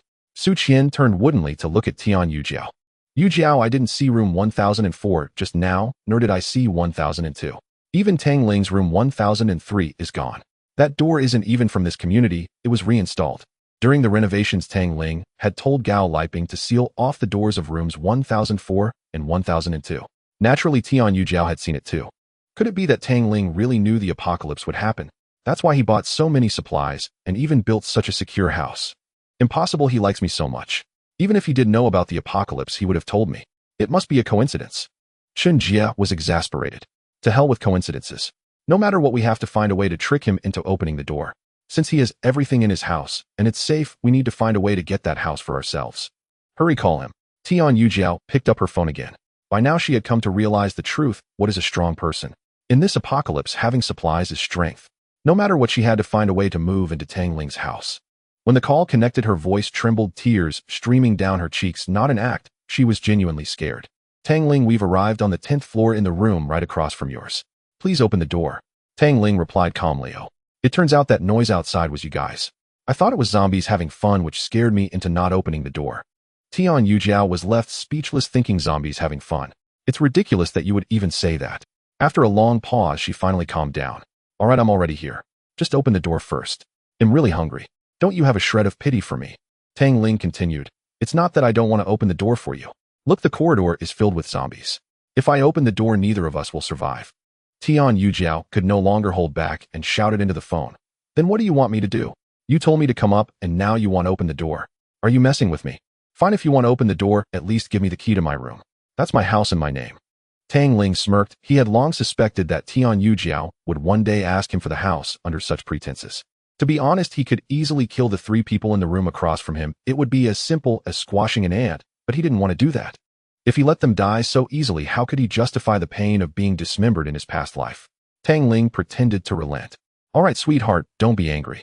Here's the deal, you and Su Qian stay in the room across for now. Once the zombies disperse, I'll open the door and let you in. Tian Yujiao felt a surge of excitement within, yet her lips remained proud. This is acceptable. Tomorrow, if you still take me inside, I will never acknowledge you again for the rest of my life. Tang Ling readily agreed. After hanging up the phone, Chenjie immediately leaned forward. I've been waiting for him all night. Damn it, the suffering I've endured today. I will make that bastard pay double tomorrow. At that moment, all 3 of their stomachs growled simultaneously. Chenjie stood up and searched the room. He actually found some jelly-opened chips and a bit of dog food. In this apocalyptic world, even dog food had to be consumed. He stuffed most of the food into his pockets, leaving a small portion for Tian Yujiao and Su Qian. He had worked so hard to save these 2 women tonight. He couldn't let them die just like that. After taking Tang Ling's house, he would need to find 1 or 2 tools to relieve his beastly desires. Tian Yujiao and Su Qian were already starving. Upon seeing the food, they didn't care what kind of dog food it was. They grabbed it and stuffed it into their mouths.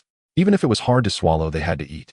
There was still half a barrel of mineral water in the room, and the 3 of them took turns drinking nearly half of it. At that moment, discussions started again in the owner's group. 1010 Song Ming, did you just hear? It seems like someone is fighting with zombies. 701 Zhu Fenghua, I heard it too. It sounds like someone ran upstairs. Who has the guts to go out? 1103 Yongbin, damn it, are we just going to wait here to die? There's nothing left in my house. Tomorrow I'm going out to see if I can bring back some food. 610 Guanjingqi 1103 Yongbin, brother, you're awesome, but I think you're right. 609 Lu Hao 610 Guanjingqi, brother Guan, do you still have food at home? Give me some, I've been starving all day. Even a sip of water would do. 610 Guanjingqi, am barely keeping myself alive. 804 Meng Jiue, everyone, since there are brave souls willing to fight the zombies, why not join forces? I refuse to believe that so many people can't defeat a few mindless corpses. After we clear the zombies in the hallway, I believe we can find supplies in many rooms.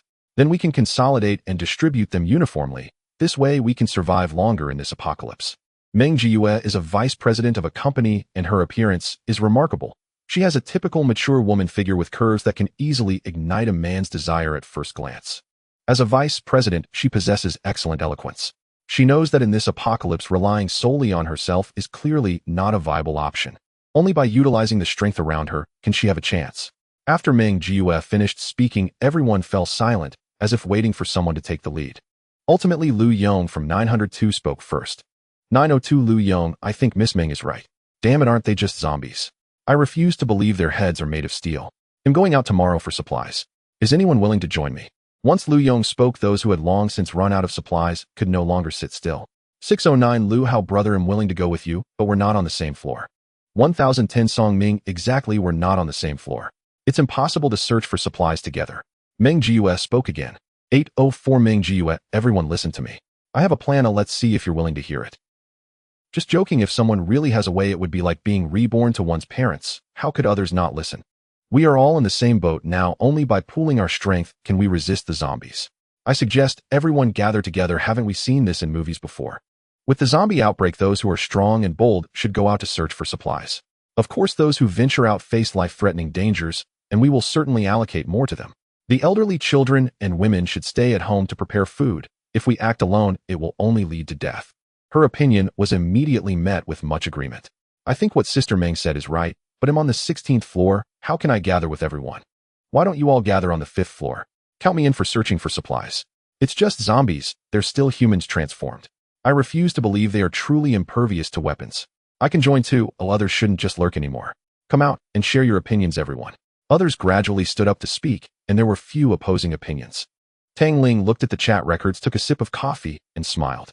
How naive. We are merely in the early stages of the apocalypse. Humanity's ugly face has yet to reveal itself. Once supplies run low, the vulnerable groups will immediately become the food itself. Tang Ling was well aware of this. It was the same in his previous life. Because he liked to hoard supplies, he didn't choose to band together. When supplies became scarce, those who had banded together saw the weaker ones devoured by others.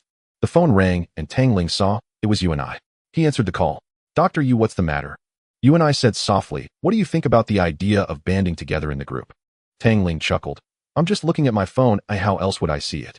You and I was speechless for a moment before saying, don't you want to band together with them? I know you have supplies, but your supplies will eventually run out.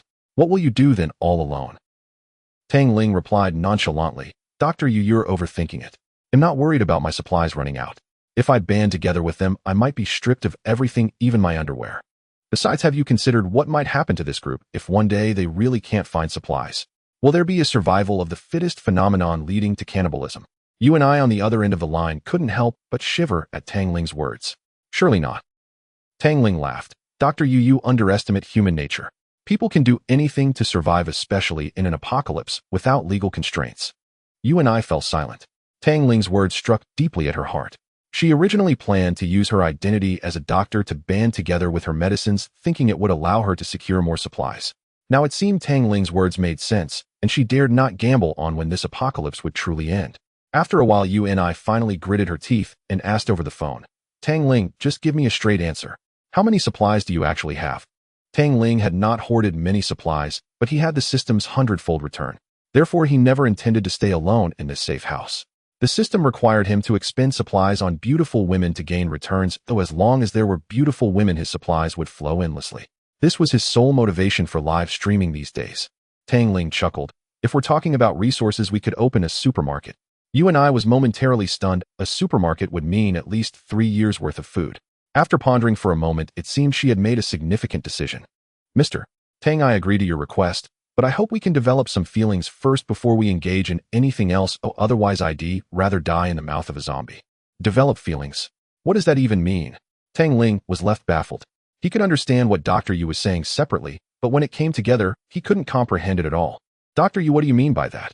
At this moment, Yu's face was flushed, her heart racing. As a doctor, she had seen a lot, yet this was the first time she had spoken such brazen words to a man. Stop playing coy. Just tell me, when are you coming to pick me up? Pick you up. Tang Ling came back to his senses. Naturally, he needed her as his personal doctor and had to live together for the sake of utilizing the system's benefits, but there was no way he was risking himself to go out and pick her up. Dr. Yu, you misunderstood. I have no plans to come down to get you. I have resources, so if you want to survive, you should come up yourself. You and I was instantly furious. This man was truly something else. Tang Ling continued. All right, doctor, you think it over. If you decide to come up, just call me, and I guarantee you'll be fine. After finishing his sentence, Tang Ling hung up without hesitation and walked straight into the shower, comfortably scrubbing himself clean. The water in his room had been purified through numerous processes, so he didn't have to worry about being corroded by acid rain. Moreover, the acid rain that had brought about the apocalypse had passed 2 days ago and had long since diluted. It was just that the remaining humans were hesitant to try it. After a hot shower, Tang Ling lay down on his large bed, comfortably falling asleep. It was another plain and uneventful day. The Guanshan Villa district in this city is the most expensive neighborhood in the entire Zhejiang city, where the residents are either rich or influential. In one of the villas, a tall figure stood before the floor-to-ceiling windows, her beautiful eyes seemingly capable of speaking, especially the mole beneath her right eye, which added a touch of color to her beauty. She appeared noble and elegant, possessing a unique exotic charm akin to a pearl from the western regions. She gazed at the scattered zombies in the villa district, a hint of sorrow flickering in her eyes. She was a popular star in the Great Xia Kingdom, currently experiencing a surge in her career with numerous film offers and even establishing her own media company. Just when her career was at its peak, the apocalypse suddenly struck. At this moment, a figure emerged from the darkness, slowly approaching her. As the figure stepped out of the shadows, he revealed an exquisitely beautiful face rivaling that of the tall woman. Sister Mudi, I found the information on the streamer you wanted me to investigate. Mudi was her stage name. She originally came from the western regions and had a long real name. Upon hearing her assistant's words, she turned around and took the information from his hands, beginning to read. The assistant continued, this person only started streaming on our platform after the apocalypse. Besides his real name Tang Ling, I also found out that he lives in the same city as us in Zhejiang City. Upon hearing this, a hint of excitement sparkled in Mu-Dis' beautiful eyes. Tang Ling, can we get in touch with him? The assistant said, yes, he needs to fill in a number when he registers on our platform, and I have already printed it in the documents. As Mu-Di was reviewing Tang Ling's information, the assistant asked in confusion, Sister Mu-Di, what exactly are you looking for Tang Ling for? Is it because of his popularity? Are you planning to sign him once this apocalypse is over? Mu-Di glanced at the assistant and whispered, what popularity? In this apocalypse, what use is there for this broken popularity? Furthermore, when will this apocalypse finally end? No one can say for sure. It is possible that we will have to live in fear for the rest of our lives. Upon hearing this, the assistant also looked troubled. Just a few days ago, she was attending parties and shows with Mu-Di, and now the world was filled with rampant zombies, a sight of devastation everywhere. Then, Sister Mu-Di, why are you looking for him? A faint smile finally appeared on Mu-Dis' lips. Tang Ling must have stockpiled a lot of resources. We should contact him and see if we can acquire some supplies from him. The assistant was slightly surprised. Sister Mu-Di, are you overthinking it? With your popularity, as long as you casually post something, thousands of fans will rush to send you resources. Why should we go out of our way? You are thinking too much way. Not to mention that zombies are rampant outside. This is already an apocalypse. If resources are scarce for others, how could they possibly send them to me? Even if they did come, how can you guarantee that they have good intentions? What if? The assistant thought for a moment and found that she still had a point. Then why specifically this Tang Ling? Mu-Di took out her phone and found a woman in her contacts. It turned out to be Gao Liping, who had renovated Tang Ling's house. To her surprise, they actually had contact information. She opened Gao Liping's social media and handed it to the assistant, who browsed through it in confusion, immediately furrowing her brows. This Tang Ling started building safe houses a month before the apocalypse, and even stockpiled a large amount of resources as if he knew the end of the world was coming. Mu-Di whispered, it's not just that, take a look at this one. The assistant followed Mu-Dis' finger and saw a recent post from Gao Liping. It was a photo of instant noodles accompanied by a sentence. If it weren't for Mr. Tang's reminder, I might not even be able to afford instant noodles. This damned apocalypse, when will it ever end? After seeing this, the assistant immediately felt that Tang Ling was not an ordinary person. In other words, if Tang Ling really knew that the apocalypse was coming, then he must have stockpiled a large amount of resources sufficient for him to survive in the apocalypse. Mu-Di took the phone, found Tang Ling's number, and decisively dialed it. At that moment, Tang Ling was sound asleep. When his phone rang, he groggily picked it up and saw an unfamiliar number, instantly becoming furious. Who is it? It's late at night, can't you let people sleep? He hung up decisively. No one could stop him from his appointment with the Dreamland, as sleeping was more fitting than the apocalypse. However, the other party was unwilling to back down and called again. Tang Ling was completely woken up, feeling a bit angry. He sat up and grabbed the phone. Hello, who is it? Do you know that disturbing someone else's sleep is a shameful act? Be careful that your child is born without a butthole. On the other end of the line, the person was silent for a long time after being scolded. After a while, they finally spoke. Hello, Mr. Tang, I am Mu-Di. Do you know who I am? Tang Ling became even angrier. Mu-Di, go to hell, Mu-Di. I'm still Yanzu. After cursing, he hung up directly without any mercy. On the other end of the phone, Mu-Di felt completely bewildered by the man's utter lack of charm. After a moment's thought, she decided to contact Tang Ling again, picking up her phone to call him once more. Tang Ling was so enraged that he jumped out of bed. Hey sister, it's the apocalypse, and you're still scamming people. How much do you want? Mu-Di was speechless as the other party continuously regarded her as a scammer. Well then, Yanzuo, no, Mr. Tang, could you please listen patiently until I finish speaking? Please believe me, I really am Mu-Di. Upon hearing this, Tang Ling felt that the other party was not joking. A superstar beauty was actually seeking him out. What on earth was happening? So what do you need from me? Mu-Di saw that Tang Ling believed her and let out a long sigh of relief. In the past couple of days, I noticed that you started a live stream on our platform. I never expected that even in this apocalypse there would still be such a thing as eating broadcasts. Tang Ling didn't want to beat around the bush. Just say it directly. What exactly do you want from me? Mu-Di spoke straightforwardly. Mr. Tang, it's like this. I've watched your live stream. Do you happen to have any surplus supplies? To be honest, this apocalypse has caught us off guard, and we currently have no food. If Mr. Tang has surplus supplies, I hope you could spare a little to help us get through this tough time. Of course, you can set any price you wish, or as long as I can afford it, I won't hesitate. Another one here to negotiate a trade. Tang Ling was unimpressed by her celebrity status. In this apocalypse, those who had supplies were the real stars. However, it wouldn't be a bad choice to have a beautiful star perform a dance for him every day in the safe house. But Tang Ling still held to his principle. He would never take risks for anyone. Miss Mu-Di, I do have supplies and I wouldn't mind giving you some, but the distance between us is quite far. Even if I give it to you, you wouldn't be able to get it. Mu-Di was internally ecstatic. She hadn't expected Tang Ling to agree so readily, but she maintained a calm demeanor. You don't need to worry about that, Mr. Tang. Let's discuss the terms first. What are your conditions? Tang Ling didn't believe that Mu Di could traverse the zombie horde to ask him for supplies, so he casually replied, I don't have any conditions. As long as you can get here, I can spare you some supplies. All right then, Mr. Tang, please give me a specific location. Without hesitation, Tang Ling provided his location. After hanging up the phone, he chuckled disdainfully. Are stars really this naive? Or are they completely oblivious to the danger posed by zombies? Yet less than 5 minutes later, his phone rang again, and this time it was Gao Liping. This late at night, one beautiful woman after another was seeking him out. Had he stumbled into a den of beauties? Hey, Miss Gao, is there something you need? Gao Liping sounded somewhat surprised. Mr. Tang, did Mu Di contact you just now? This time it was Tang Ling who was shocked. How did you know? Gao Liping replied, she has had business dealings with me before. Her vehicle was modified by our team, its safety features are top-notch. She just contacted me to ask about my car, and I guess she was likely looking for you. Tang Ling was somewhat puzzled by the thought processes of women. How did you figure that out? Sixth sense.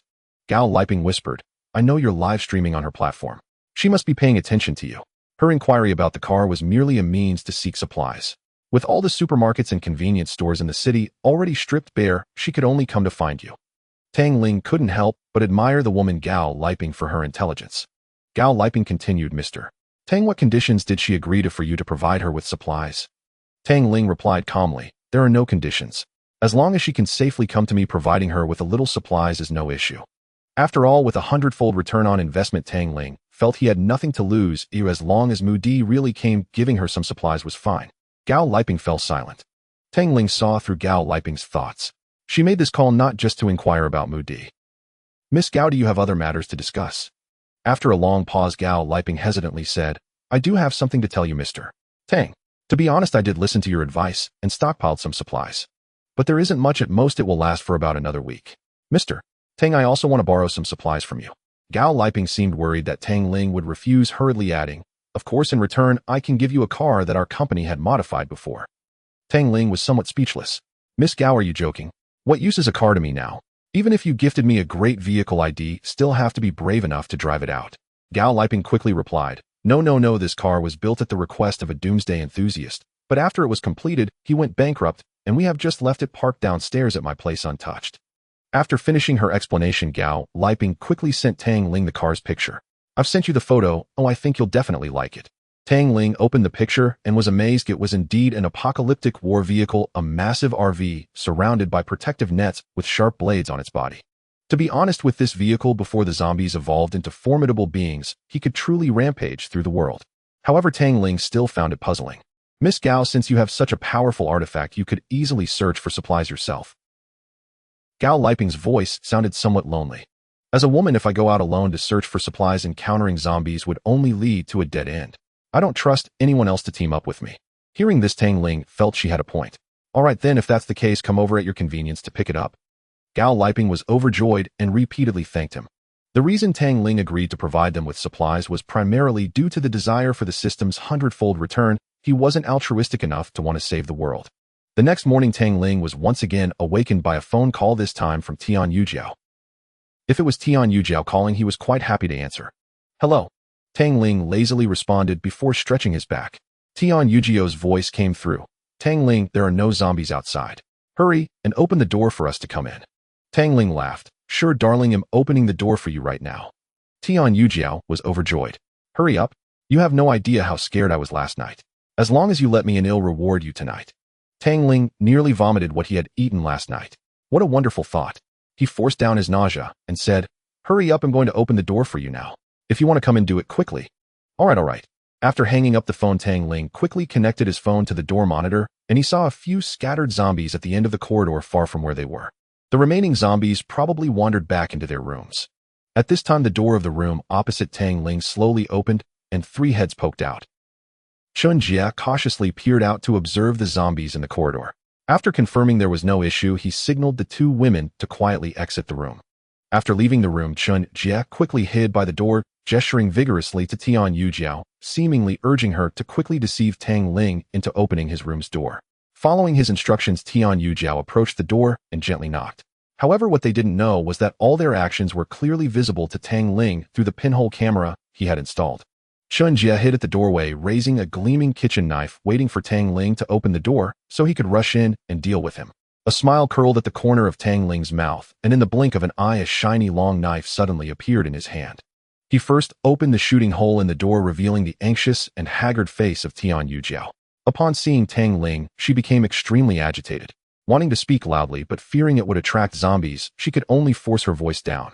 Tang Ling, hurry and open the door. I'm so scared the zombies are right over there. Tang Ling smiled wider. Okay, just wait, I'll open the door for you right now. After saying that, Tang Ling closed the shooting hole and slowly pressed the button to open the main door. However, his door was very intelligent, and as soon as he wished for it to stop, it would immediately halt, its opening immovable even by 10 strong men. As soon as a gap appeared in the door, Tang Ling instantly stopped the door from opening. Outside, Chun Jie and Tian Yujiao were beside themselves with excitement. Seeing the door open, Chun Jie signaled for Tian Yujiao and the others to pull the door open. Chun Jie, unable to contain himself, squeezed half of his body into the safe room, swinging the kitchen knife towards Tang Ling. Damn it, today I... But before he could finish cursing, he realized something was wrong. Not only did he swing at empty air, but half of his body was stuck in the door gap, unable to enter or exit. Desperately anxious, Chun Jie exerted all his strength, trying to push the door open, but no matter how hard he tried, the door remained utterly still. Tian Yujiao and Su Qian were also outside, straining to pull the door open. After struggling for a while, and realizing it was all in vain, Chun Jie fearfully raised his head to look at Tang Ling. He found Tang Ling gazing at him with a smile, but this smile was not merely one of joy. He was holding a gleaming long knife in his hand. After watching for a while, Tang Ling's smile gradually faded, replaced by a fierce expression. Now it's my turn, he said, stepping forward, and without a word he struck directly at Chun Jie's arm holding the knife. Chun Jie screamed in pain as the kitchen knife fell from his hand. He never expected such a result and struggled even harder. Just as he struggled to free himself from the door gap, Tang Ling's second strike followed. The knife plunged brutally into Chun Jie's thigh, where he had yet to retract it. Another scream escaped his lips, directly attracting the zombies outside. They let out low growls and rushed towards them. Seeing this, Tian Yujiao and Su Qian were already paralyzed with fear. Chun Jie fell to the ground, clutching his bleeding arm and thigh. Damn it, what are you dawdling for? Hurry and help me inside. Do you want to die? Finally snapping back to reality, Tian Yujiao and Su Qian rushed to support Chun Jie and hurried back into the room opposite Tang Ling. Tang Ling slowly closed the door. As Chun Jie bled profusely outside, the horde of zombies became even more frenzied after catching the scent of blood. Bang, bang, bang. The sounds of relentless banging were thunderous, causing even the security door to tremble precariously. Su Qian was already in a state of panic, squatting on the ground with her head buried between her knees, sobbing quietly. Tian Yujiao's expression was worse than that of someone who had just eaten something foul. She glanced at Su Qian, then at Chun Jie, whose face was ashen and couldn't hold back any longer, as she lunged forward, grabbing Chun Jie's collar. Damn it, Chun Jie, what the hell is going on? Didn't you say that as long as he opened the door we could deal with him? You're worthless. How was I supposed to know that this bastard was prepared? Besides, his door wouldn't even budge. I hadn't even gotten in, and he slashed me twice. Tian Yujiao collapsed onto the ground. It's over, it's all over. Tang Ling won't open the door for me anymore. With a loud bang, Su Qian screamed in fright as the three of them turned to look at the door. The security door was already swaying dangerously, cracks appearing in the wall. Chun Jie gritted his teeth against the pain and shouted softly, "Hurry, this door won't hold up much longer. Quickly help me to the bedroom to hide, or otherwise we'll all die here." Tian Yujiao knew that they were in the same boat, and she needed to use Chun Jie to protect herself, so she complied. Tian Yujiao helped Chun Jie up and looked at Su Qian. "Su Qian, get up and come with us now." But Su Qian was too frightened to respond, still sitting on the ground, her eyes filled with terror as she stared at the door that was about to burst open. Tian Yujiao had no choice but to help Chun Jie onto the bed in the bedroom, then turned back to pull Su Qian. "Su Qian, do you want to die? Get up and come with us." Su Qian remained motionless. Tian Yujiao, frustrated, tugged at her a few times without success. In a fit of anger, she slapped Su Qian across the face and shouted, "Damn it, you stupid bitch. Have you lost your mind? If you don't want to die, get up now." Finally, Su Qian snapped back to reality and hurriedly scrambled to follow Tian Yujiao into the bedroom. Tian Yujiao slammed the bedroom door shut and quickly pushed furniture against it to barricade it. At that moment, another loud bang echoed from outside as the security door crashed to the ground and a swarm of zombies surged into the room, searching for the scent of the three. However, these were just ordinary zombies. Chun Jie had left behind a large pool of blood in the hall, and with no other living creatures in sight, they merely circled around the blood. Tian Yujiao, relieved that she no longer heard the banging at the door, turned to see Chen Jie on the bed, the sheets soaked with his blood, and Su Qian on the floor, her face pale with fear. She too collapsed onto the ground. Her thoughts became exceedingly complex as tears streamed down her cheeks. Afraid to cry out loud, she bit down on her hand, weeping silently. Chen Jie called her name softly many times, but she did not hear him. Frustrated, he shifted his body, attempting to tear off a piece of the bedsheet with his mouth to bandage his wounds. Otherwise, if he kept bleeding like this, he would surely die. Yet after many attempts with only one of his hands functioning properly, he couldn't accomplish it. At this point, his face was already ghostly pale. Not wanting to die, he raised his voice slightly, and only then did Tian Yujiao lift her head to look at him. Can you at least bandage my wounds first? Once I recover a bit, we can plan our next steps. Tian Yujiao felt an intense hatred and remorse in her heart. If she hadn't conspired with Chen Jie against Tang Ling, she would probably be enjoying a stake in Tang Ling's safe house by now. However, if she disregarded Chen Jie, now with him gone, both of them being powerless women would naturally not survive for long. In the end, she wiped her tears and helped Chen Jie with a simple bandage on his wound. After that, she continued to sit on the ground, her mind in disarray. Chen Jie's face was as pale as a ghost, murmuring that bastard Tang Ling must know the apocalypse is coming. The door to his room, even if it were bombed, might not even budge. Tian Yujiao noticed this too. She thought to herself that she must regain Tang Ling's trust so she could enter. By nightfall, Chen Jie's bleeding had stopped, but the deep cut on his leg would likely leave him immobile for 10 days to half a month. Tang Ling had truly struck with deadly intent. If Chen Jie hadn't reacted quickly, that knife would have pierced straight into his kidney. At this point, he was already in so much pain that he had lost consciousness. Su Qian was still sitting on the ground, her gaze vacant, thoroughly terrified by the events of the past 2 days. It was only then that Tian Yujiao secretly took out her phone, went to a corner, and dialed Tang Ling's number. Tang Ling was swimming in the pool at the time, and upon hearing his phone ring, he swam ashore. Seeing it was Tian Yujiao, he smiled knowingly. Baby, what's wrong? Tian Yujiao felt utterly embarrassed, but she was still quite aggrieved. Tang Ling called her baby so easily. Baby this, baby that, but you don't care when the baby is hungry. Tian Yujiao lowered her voice and said, darling, are you okay? You're not hurt, are you? Faced with Tian Yujiao's sudden concern, Tang Ling naturally knew what she was thinking and felt extremely disgusted. Yet he had no intention of letting Tian Yujiao fall into despair just yet. I'm fine. This morning I opened the door for you, and unexpectedly Chen Jie suddenly rushed in wanting my life. Fortunately, I wasn't injured. Tian Yujiao felt a surge of excitement in her heart and quickly fabricated a lie. When you opened the door for us, I had no idea. He suddenly appeared from somewhere holding a kitchen knife. I wanted to warn you, but he pressed the knife against my neck, not allowing me to speak. I'm sorry, darling. Tang Ling had to admire this white lotus acting skills. It would be a pity if she didn't become an actress. Tang Ling, following her words, expressed concern. Did you get hurt? I'm really worried about you. Tian Yujiao hurriedly replied, I'm fine. He was hurt by you and now doesn't know where to go. Darling, there are zombies everywhere. I'm so scared.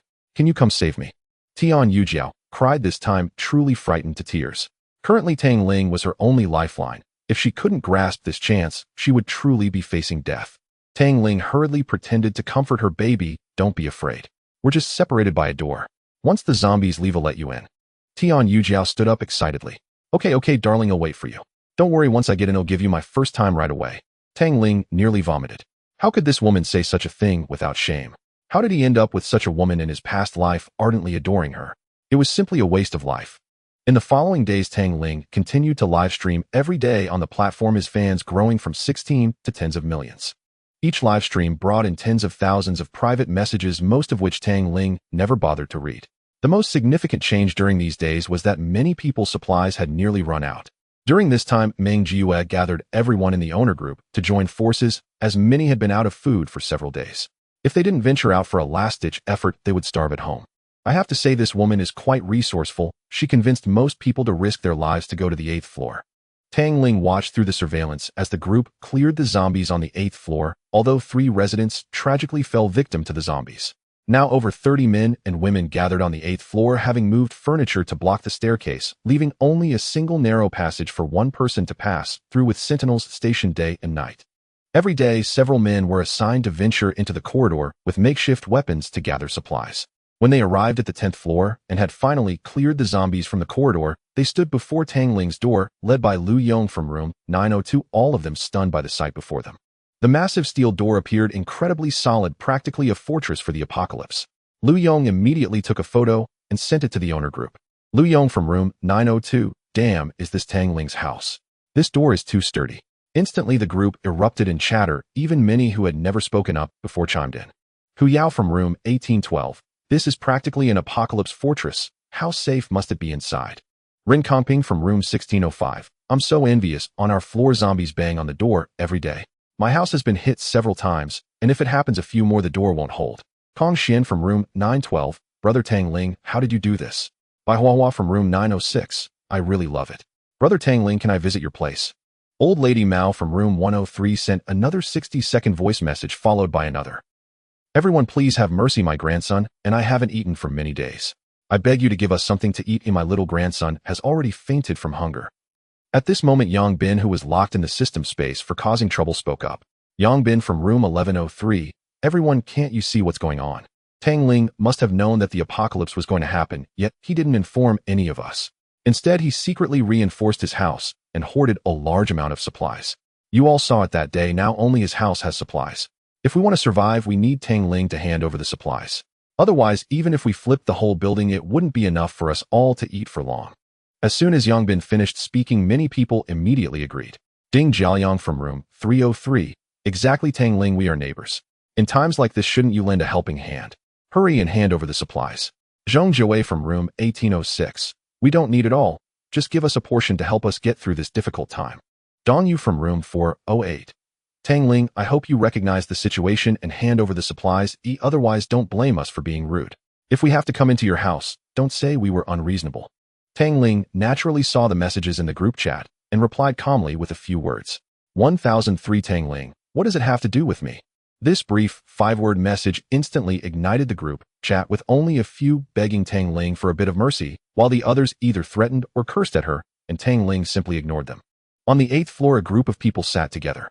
A woman in her 50s approached Meng Jiyue and said, Miss Meng, my son and the others are out searching for supplies, but it's simply not enough for so many of us. Right now, only Tang Ling has supplies. You should go talk to her and see if you can get some supplies to help us out temporarily.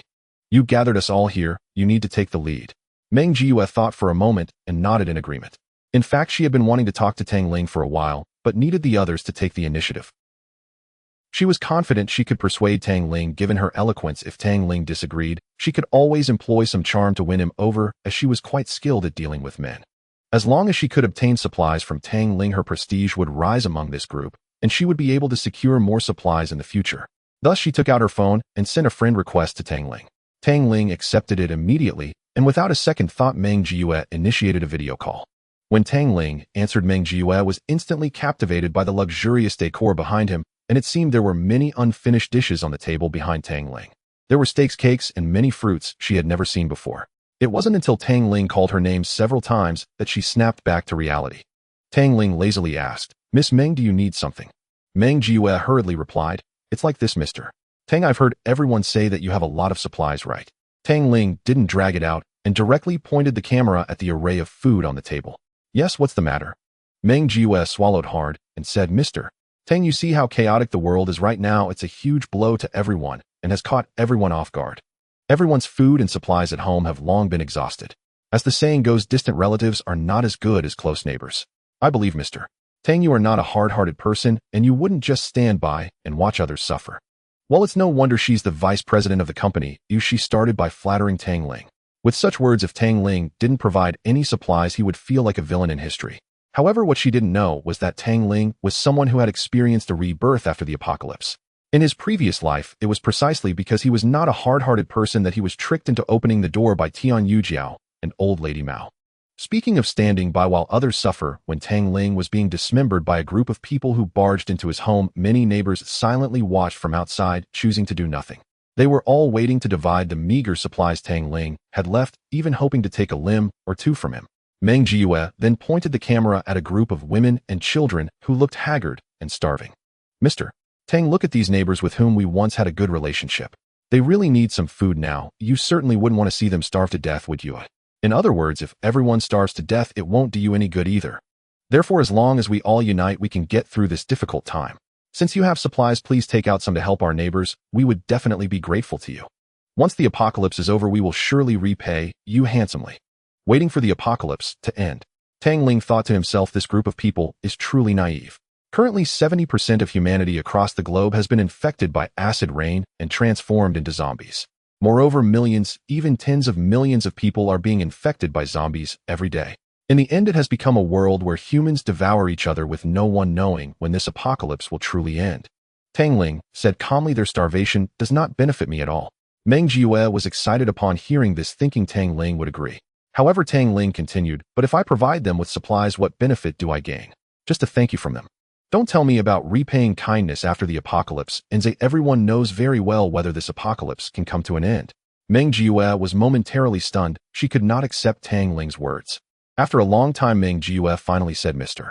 Tang, are you really just going to watch as our former neighbors starve to death? Do you not have even a shred of compassion? Tang Ling smiled and said, Miss Ming, you don't need to morally bind me. I, Tang Ling, am not a savior. I bear no responsibility for saving the world. In this apocalypse, I can barely take care of myself, let alone worry about the lives of others. If it were you, I wouldn't believe you'd be so generous as to share your supplies with everyone. Meng Jiue fell silent again. Tang Ling did not want to continue this pointless conversation. Miss Ming, if there's nothing else, I'll hang up for now. Before she could respond, Tang Ling directly hung up the phone. On the other side, hiding opposite Tang Ling, Tian Yujiao and the others, Su Qian had just regained some consciousness, but Chen Jie was in the worst condition. It was currently summer, and the sun was scorching. His wound had not been treated and had begun to fester with a foul odor permeating the room. Lying in bed, unable to move, the supplies they scavenged in this room had long been depleted. When Lu Yong and the others were searching for supplies upstairs, they thought zombies had broken in, missing the chance to meet up with Lu Yong. Su Qian took out her phone and checked the chat records in the owners group, only to find that the zombies in the corridor had already been cleared. She then informed the other two. Upon hearing this, Tian Yujiao was overjoyed and hurried to contact Tang Ling. When Tang Ling saw it was Tian Yujiao calling, he guessed what she wanted to say and chose not to answer. Tian Yujiao, furious, rushed out of the room. Upon seeing that there were indeed no zombies, she began to pound on Tang Ling's door. Tang Ling, open the door, it's me. However, Tang Ling completely ignored her, comfortably lying on the sofa sipping red wine and listening to music. By the time Su Qian came out, Tian Yujiao collapsed on the floor, tears streaming down her face. Su Qian said to her, stop crying. Tang Ling probably never intended to open the door for you from the very beginning. Perhaps he knew you were involved with Chen Jie, otherwise why would he have been holding a knife that day when he opened the door? Tian Yujiao completely broke down. No, he wouldn't do that. He loves me so much, how could he bear to see me like this? He must not have heard me. After saying this, she stood up again and began to pound on Tang Ling's door once more. Su Qian quietly said, I can't take care of you. Many people on the 8th floor have gathered supplies, I'm going to find them. You can wait here and sort things out with your two men. After Su Qian finished speaking, she left directly. However, what Su Qian did not know was that Lu Yong and the others had already cleared the 8th floor, and the 10th floor was also cleared, but they had not dared to approach the 9th floor due to the overwhelming number of zombies. Su Qian arrived at the 9th floor, and suddenly 2 zombies wandered at the stairway. Su Qian immediately covered her mouth, too frightened to make a sound. She stood in a daze for a long time before slowly turning around, intending to return to the 10th floor. However, due to her overwhelming tension, her foot slipped, and she fell hard, hitting her front teeth against the stairs, blood streaming down. She instinctively cried out in pain, and in an instant, hearing the sound, the 2 zombies growled and charged toward her. Before Su Qian could react, one zombie had already pounced on her, biting down fiercely on her thigh. Su Qian cried out in agony, using all her strength to kick the zombie off her. Ignoring the pain, she rolled and crawled toward the 10th floor. The 2 zombies pursued her relentlessly.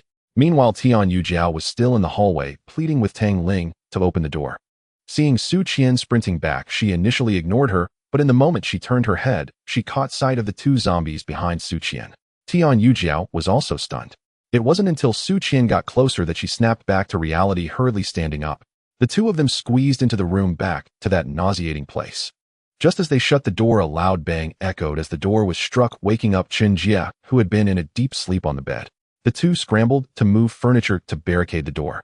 When the banging finally ceased, Tian Yujiao looked at Su Qian in terror. What happened? Didn't they say they had cleaned up the zombies? Why is there blood on your mouth? You weren't bitten, were you? Su Qian trembled all over, looking at Tian Yujiao in horror, shaking her head frantically. No, I wasn't bitten, I just fell and hit my mouth. Tian Yujiao said nothing more, collapsing onto the floor, trying once again to contact Tang Ling with her phone, but it was either unanswered or busy. 5 minutes passed, and Tian Yujiao noticed that Su Qian, curled up in the corner, was still trembling. She felt speechless. Even being chased by zombies shouldn't cause such a reaction. Hey Su Qian, what's wrong? Isn't everything fine? Su Qian ignored her, still shaking occasionally, letting out moans. Feeling something was off, Tian Yujiao approached, reaching out to comfort her. Hey Su Qian. But as she touched Su Qian, an icy chill swept through her body, causing her to retract her hand, as if she had touched a block of ice. Just as Tian Yujiao was about to speak, she noticed a pool of blood seeping from beneath, Su Qian staining the floor. She was instantly terrified, stepping back a few paces and cowering in the corner, pointing at Su Qian. Su Qian you. At that moment, Su Qian slowly raised her head to look at Tian Yujiao. Yujiao, I don't want to die. Yujiao, save me. Just after she spoke, pus and blood suddenly flowed from her mouth, her eyes nearly overtaken by the whites, and the veins on her face were clearly visible, as if something was crawling inside. She stood up, stumbling toward Tian Yujiao. Yujiao, I don't want to die, save me. Save me. Only then did Tian Yujiao realize that Su Qian had already been infected, and she screamed in fear. Get away, you get away. Su Qian was already on the verge of mutation, everything before her becoming blurry. Seeing the figure of Tian Yujiao, she felt an impulse to rush forward and bite. I refuse to accept this. Why must I die before you? I cannot accept it. Su Qian exclaimed, spitting out a mouthful of blood. Her consciousness gradually blurred as she lost control and lunged towards Tian Yujiao. With a dull thud, Su Qian collapsed at Tian Yujiao's feet. Tian Yujiao, still in shock, gasped for breath and slowly raised her head, finally noticing Chun Jia holding a broken wooden stick. Tian Yujiao slumped to the ground, watching Su Qian, her former best friend and follower, bleed profusely from her mouth. Once again, her psychological defenses crumbled. How could this happen? Are we going to end up like Su Qian, becoming zombies? Even if we don't turn into zombies, we will starve to death here. Tang Ling, what are you doing? Please just open the door for me. They'll give you anything you want. Chun Jia, pale-faced, said softly, stop crying. That kid Tang Ling won't open the door after what happened that night. We can't stay here forever. If you want to survive, take me out with you. I will find a way for us to survive. Right now, the most important thing is to contact the doctor downstairs and have her bandage my wounds. Otherwise, if this continues, I will surely die. If I die, you won't survive either. Without Tang Ling as her support, Tian Yujiao had no choice but to rely on Chun Jia, and after some thought she agreed. Tang Ling probably fell asleep and didn't hear her knocking, or he might be busy with something else. She could only wait for Tang Ling to respond and then find a way to get him to open the door. After adjusting herself in the room and confirming that there were no zombie sounds outside, she finally moved the furniture blocking the door. The zombies, attracted by Su Qian, had now wandered off. She had to muster her courage to help Chun Jia down to the 8th floor where the survivors were gathered. Their luck was much better than Su Qian's. They did not encounter any zombies at the stairwell on the 9th floor and safely arrived on the 8th floor. Every move they made was being monitored by Tang Ling. 3 had come up, but now only 1.5 were left. Tang Ling smiled, knowingly fully aware of what Tian Yujiao and Chun Jia were about to do. He took out his phone and dialed a number. Once the call was connected, Tang Ling calmly said, Dr. Yu, you can come upstairs now. Hearing this, Yuan on the other end was somewhat excited, but the zombies outside still made her uneasy. But there are zombies outside. Before she could finish, Tang Ling interjected, don't worry, just listen to me, and I guarantee you'll be fine. After a moment of thought, Yuan agreed. She opened the door, and Tang Ling immediately directed her on where to go upstairs and where to hide, as he knew where the zombies were from the surveillance. Once the zombies had left, he guided Yuan to keep moving forward. They narrowly avoided zombies several times, and it took 2 full hours for Yuan to reach the 10th floor unscathed. Tang Ling knew exactly where the 2 zombies drawn by Su Qian were. They were currently in other rooms. Yuan approached Tang Ling's room door with hardly a sound. Tang Ling opened the iron window and saw Yuan's face, flushed from exhaustion. Upon seeing Tang Ling, Yuan became excited. Tang Ling, I'm here. Without hesitation, Tang Ling opened the door.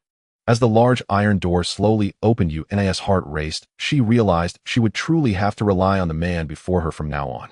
As she slowly walked into the doomsday fortress of Tang Ling, she was completely stunned, foolishly gazing around at the palace-like decor, completely forgetting the threat of zombies lurking behind her. Tang Ling, this. Yuan was just about to praise everything around her when she suddenly noticed that Tang Ling was holding a shiny object directed at her. It was a gun. Yuan was so frightened that she stepped back several paces. Tang Ling, what are you trying to do? Tang Ling smiled at Yuan and said, Dr. Yu, I'm sorry, but in this apocalyptic world, I can't trust anyone, not even a seemingly defenseless woman like you. What would it take for you to believe me? Strip. Tang Ling's single word left Yuan stunned once more. This man was far too impatient. Strip what? Tang Ling chuckled. Of course, strip your clothes. What else could it be? In an instant, Yuan's already flushed face turned even redder, standing there at a loss. Seeing her reaction, Tang Ling continued, I can't afford to overlook even the slightest threat. If you happen to have a weapon hidden on you, I certainly wouldn't want to die without understanding why. Of course you can choose not to strip. The door isn't closed yet, you can turn around and leave at any time. You and I glanced at Tang Ling, then at his incredibly luxurious doomsday fortress. Ultimately, she gritted her teeth and began to move her fingers. Compared to the zombies outside, which posed a constant threat to her life, this little humiliation was nothing. After you and I took off her top, Tang Ling recognized her determination and slowly pressed the door close button. Before long, you and I was left with only her undergarments looking pitiful with her arms crossed, covering her pride as a woman. Is it all right now, eh? Tang Ling thought to himself that he had never realized this woman, usually clad in a white coat, possessed such a perfect figure. Tang Ling did not answer her, casually retrieving a white dress from his space and tossing it to her. Put it on. By the way, there's hot water in the bathroom and a swimming pool. Oh, I won't mind if you want to take a wash. You and I was once again left speechless, not because Tang Ling's home had hot water and a swimming pool, but because just moments ago, he had been holding only a gun. Yet in the blink of an eye, the gun was gone, and the dress seemed to have appeared out of thin air. After she took the dress, she naturally chose to go to the bathroom for a hot shower. However, just as she entered the bathroom, she immediately yanked the door open, revealing a small head. Tang Ling, that. Tang Ling took a sip of red wine and asked, "What's wrong? Do you need me to scrub your back?" You and I couldn't help but glare at him. "No, I just wanted to ask about the water." Tang Ling replied, "It's fine, don't worry. The water here is perfectly safe, and even the water in your clinic downstairs is fine. It's just that you all are too afraid to use it." After pondering for a moment, you and I ultimately chose to trust Tang Ling and turned back to the bathroom. Shortly after, the sound of flowing water could be heard from inside. Tang Ling contemplated, simply thinking that if he were the only one in the safe house forever, the resources in his space would eventually run out. But now it was different. With a beautiful woman permanently residing in the safe house, he would receive a hundredfold return from the system, making the resources inexhaustible. He silently formulated a plan in his heart. In this apocalyptic world, stocking up on beautiful women wasn't too much to ask, right?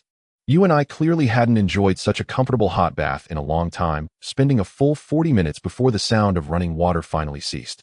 Before long, the bathroom door swung open and Tang Ling turned his head. He did not finish his sentence, once again captivated by you and I's stunningly beautiful face and figure.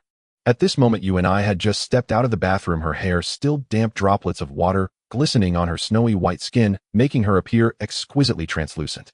The long snow-white legs beneath her dress were simply every man's dream, as if she had walked out from a comic.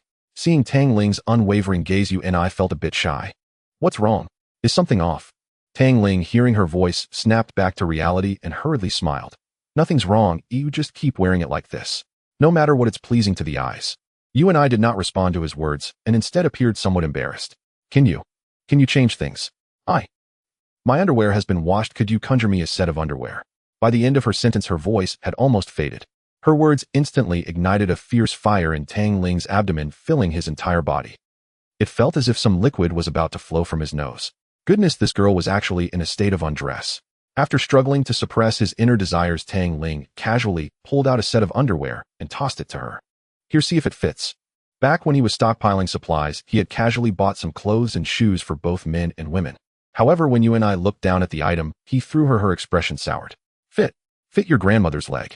Mag cup, and just looking at this means at least a size smaller, not to mention that the underwear is a lace thong while the bra is also lace, and even semi-transparent. Goodness, wearing this set feels like being clothed yet unclothed at the same time. Even in the apocalypse, they still play like this. But she had no choice but to take the item and return to the bathroom once more. The moment she closed the door, Tang Ling hurriedly turned around, touched his nose, and was relieved that nothing had leaked out.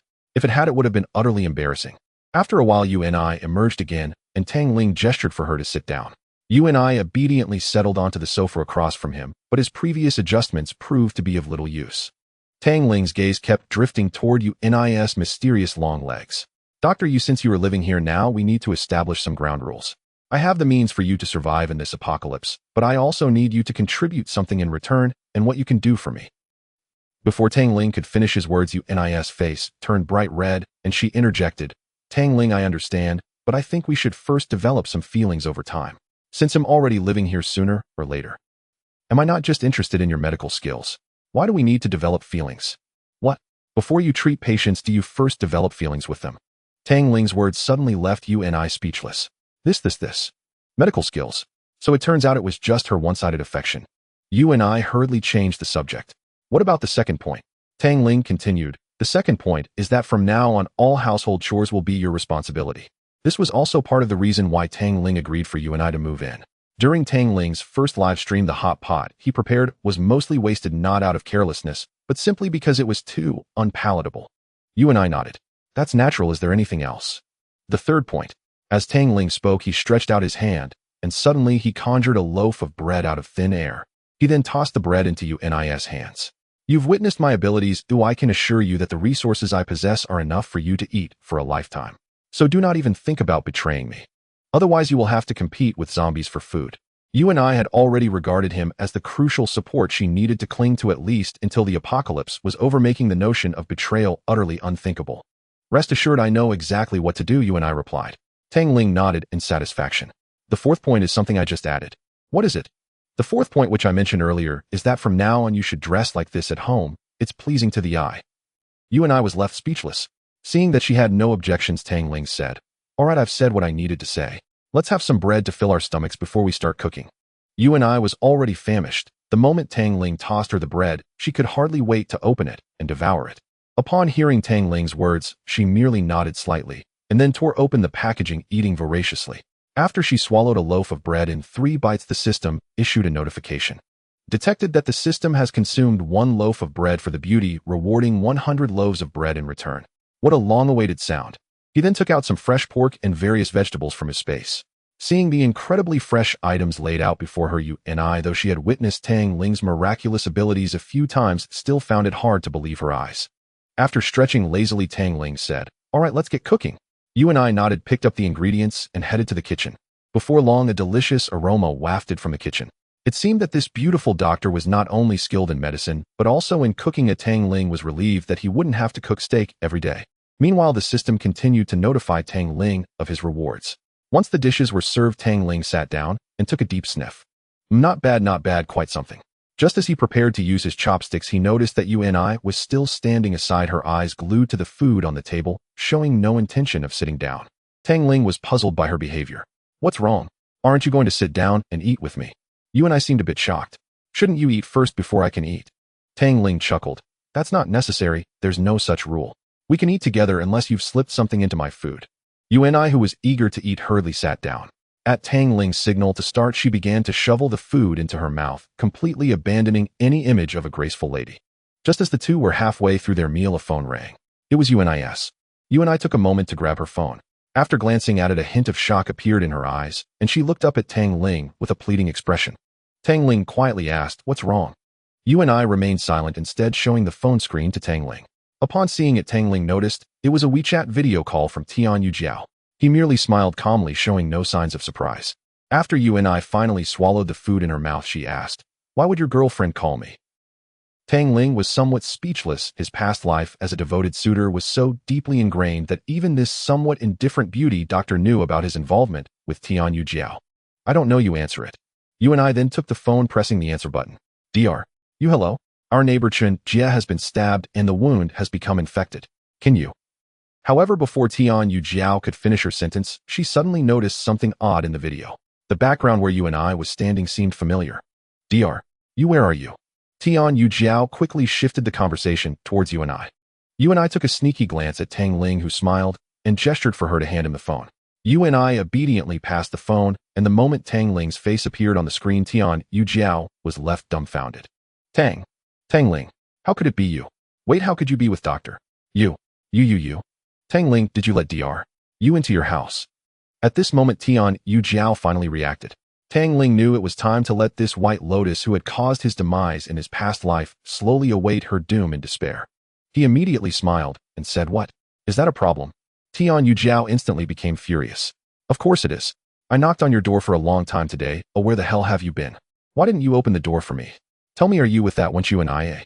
Tang Ling deliberately put on a distressed expression and said, "Darling, since you found out, I won't hide it from you anymore. Last night I suddenly felt unwell, and Dr. You took care of me all night. I found Dr.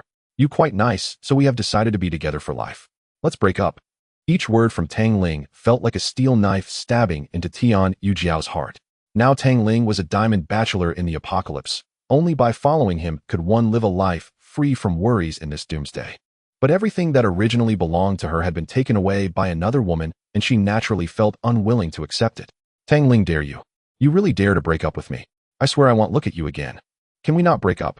I know you're just saying that out of anger. Tang Ling resembled a scumbag.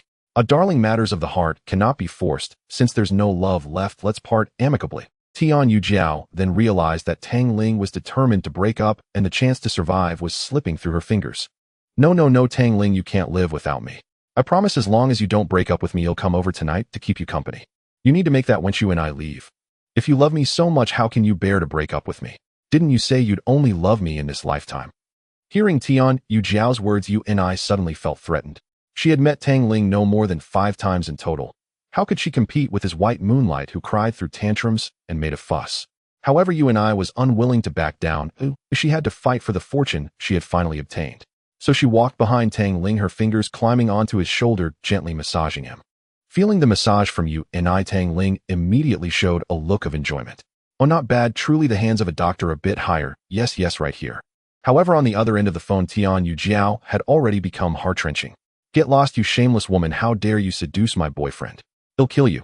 Tang Ling looked at the despairing Tian Yujiao, adding fuel to the fire. All right, Yujiao, let's end the conversation here. We're still eating, and look, my new girlfriend's cooking is quite good. After he finished speaking, he immediately pointed the camera at the dishes on the table. Seeing this, Tian Yujiao was completely devastated. These were originally hers. How could she possibly accept this? Tang Ling, you are inhuman, a fickle scoundrel who falls in love with every woman he meets. You deserve a terrible end. Tang Ling coldly laughed. Tian Yujiao, am I fickle? Are you really treating me like a fool? Don't you think I know about your affairs with Chun Jia? Tian Yujiao was taken aback, and Tang Ling continued. If it weren't for my cleverness a few days ago, you would have likely had me torn apart by you two. Tian Yujiao hurriedly argued. No, how could I treat you that way? Chun Jia threatened me. Threatened? Tang Ling looked at her with disdain. Since you say he threatened you, what about the call you made to Dr. Yu today? Are you worried your man might get an infection and die wanting to seek help from Dr. Yu? The reason Tang Ling had Yu and I go upstairs after Tian Yujiao helped Chun Jia leave was that he knew Tian Yujiao would seek help from Yu and I. He wanted to completely cut off her retreat. Tang Ling, it's not what you think. I really have nothing with Chun Jia.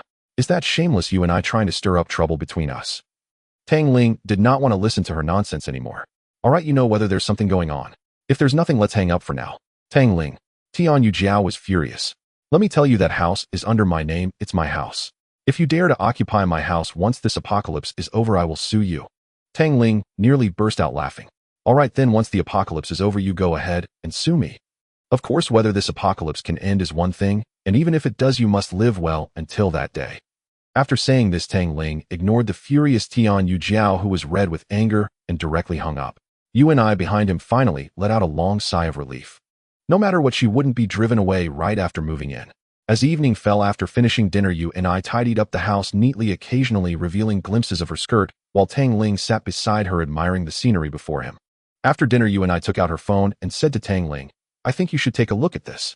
Tang Ling turned his head to see the chat records sent to her by a group of people. All of them were from the neighbors around.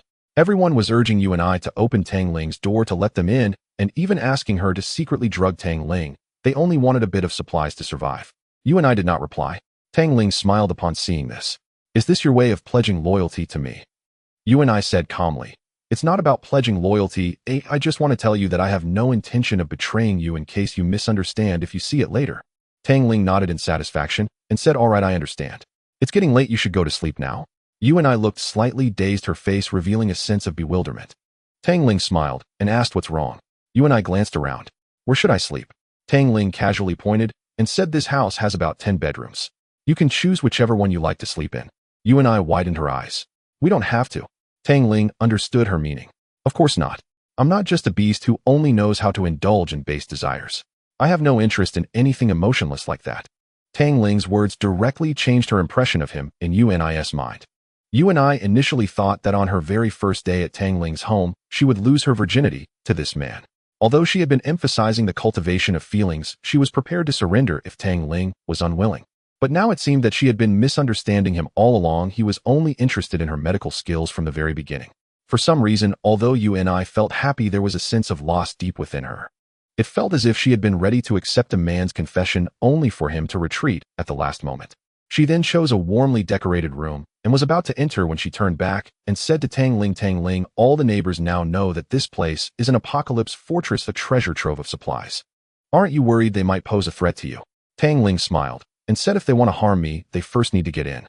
Rest assured, as long as you stay here, there won't be any danger. If I don't want anyone to come in, even if the heavens turned upside down, they still can't. You and I didn't say anything more and went to the bedroom. The moment she closed the door, Tang Ling hurriedly stripped off his shirt and dashed toward the swimming pool, diving into the icy water. The cold engulfed him, barely suppressing the raging desires within. This woman was too alluring. It was difficult for a gentleman to maintain his composure. The next day, the sound of knocking on the door startled Tang Ling awake from his dreams. The scene before his death in his past life had become a psychological shadow for him. Until he resolved the issues with those who had harmed him in his previous life, he would likely continue to have nightmares every night. Tang Ling, are you awake? Hurry up and get up for breakfast. It was you and I. After a simple response, Tang Ling groggily got up and made his way to the living room. You and I had already prepared a sumptuous breakfast. While they were eating, Tang Ling took out his phone and saw over 100 missed calls, most of which were from Tian Yujiao. It seemed this white lotus still wasn't giving up. Tang Ling simply tossed his phone aside and ignored it. Just as they finished breakfast and hadn't even had the chance to clear the dishes, a sudden screech of car brakes echoed from outside. Tang Ling and you and I quickly rushed to the window to look outside. They saw a black car speeding down the street, surrounded by a horde of zombies who were even clinging to the car. Ultimately, the vehicle was intercepted by the swarm of zombies, and soon screams erupted as the car's windows were shattered by the onslaught. The people inside the car clearly weren't enough to satiate this group of zombies. It was likely another famished friend trying to find something to eat, or perhaps they had no intention of surviving, wanting to drag a horde of zombies down with them at the end. Oh, this is the apocalypse. The recent upheaval sparked another round of chatter in the owners group. 906 by Huahuasai. A life has just been lost like that. Even if we hide at home and don't get bitten by zombies, we can only starve to death. 1603 Song Jia. I don't care, starving to death is still better than being bitten to death by those disgusting creatures. 513 Jiang Jiguai. Damn it, today we went out to look for supplies. We barely found anything, and I almost got bitten by a zombie. It scared me to death. 906 by Huahua. Are we going to die? I'm so scared. 804 Meng Jiue. Everyone please calm down. Only by uniting can we get through this tough time. If you haven't gathered on the 8th floor yet, hurry up and come to the 8th floor. Let's all think of a way together. 103 Old lady, Mao Tang Ling, I'm counting on you. My grandson is still small, and he has already fainted from hunger. Can you give him a little something to eat? You and I saw the help message sent by Old Lady Mao, thought for a moment, and then handed the phone to Tang Ling. Tang Ling just glanced at it briefly before continuing to look out the window. You and I furrowed her brows slightly. Tang Ling, aren't you going to help? Tang Ling coldly replied, why should I? You and I was taken aback. Tang Ling's voice was so icy that it made her shiver. Tang Ling continued, in this apocalypse we just need to take care of ourselves. You may feel sympathy for others, but tomorrow you could very well die at the hands of those you pity, just like. Tang Ling wanted to use his past life experiences and UNI's own experiences as a metaphor for her, but ultimately he decided against it. Tang Ling took out his phone and played a piece of even more compelling evidence. When you and I saw the video, her jaw dropped in shock.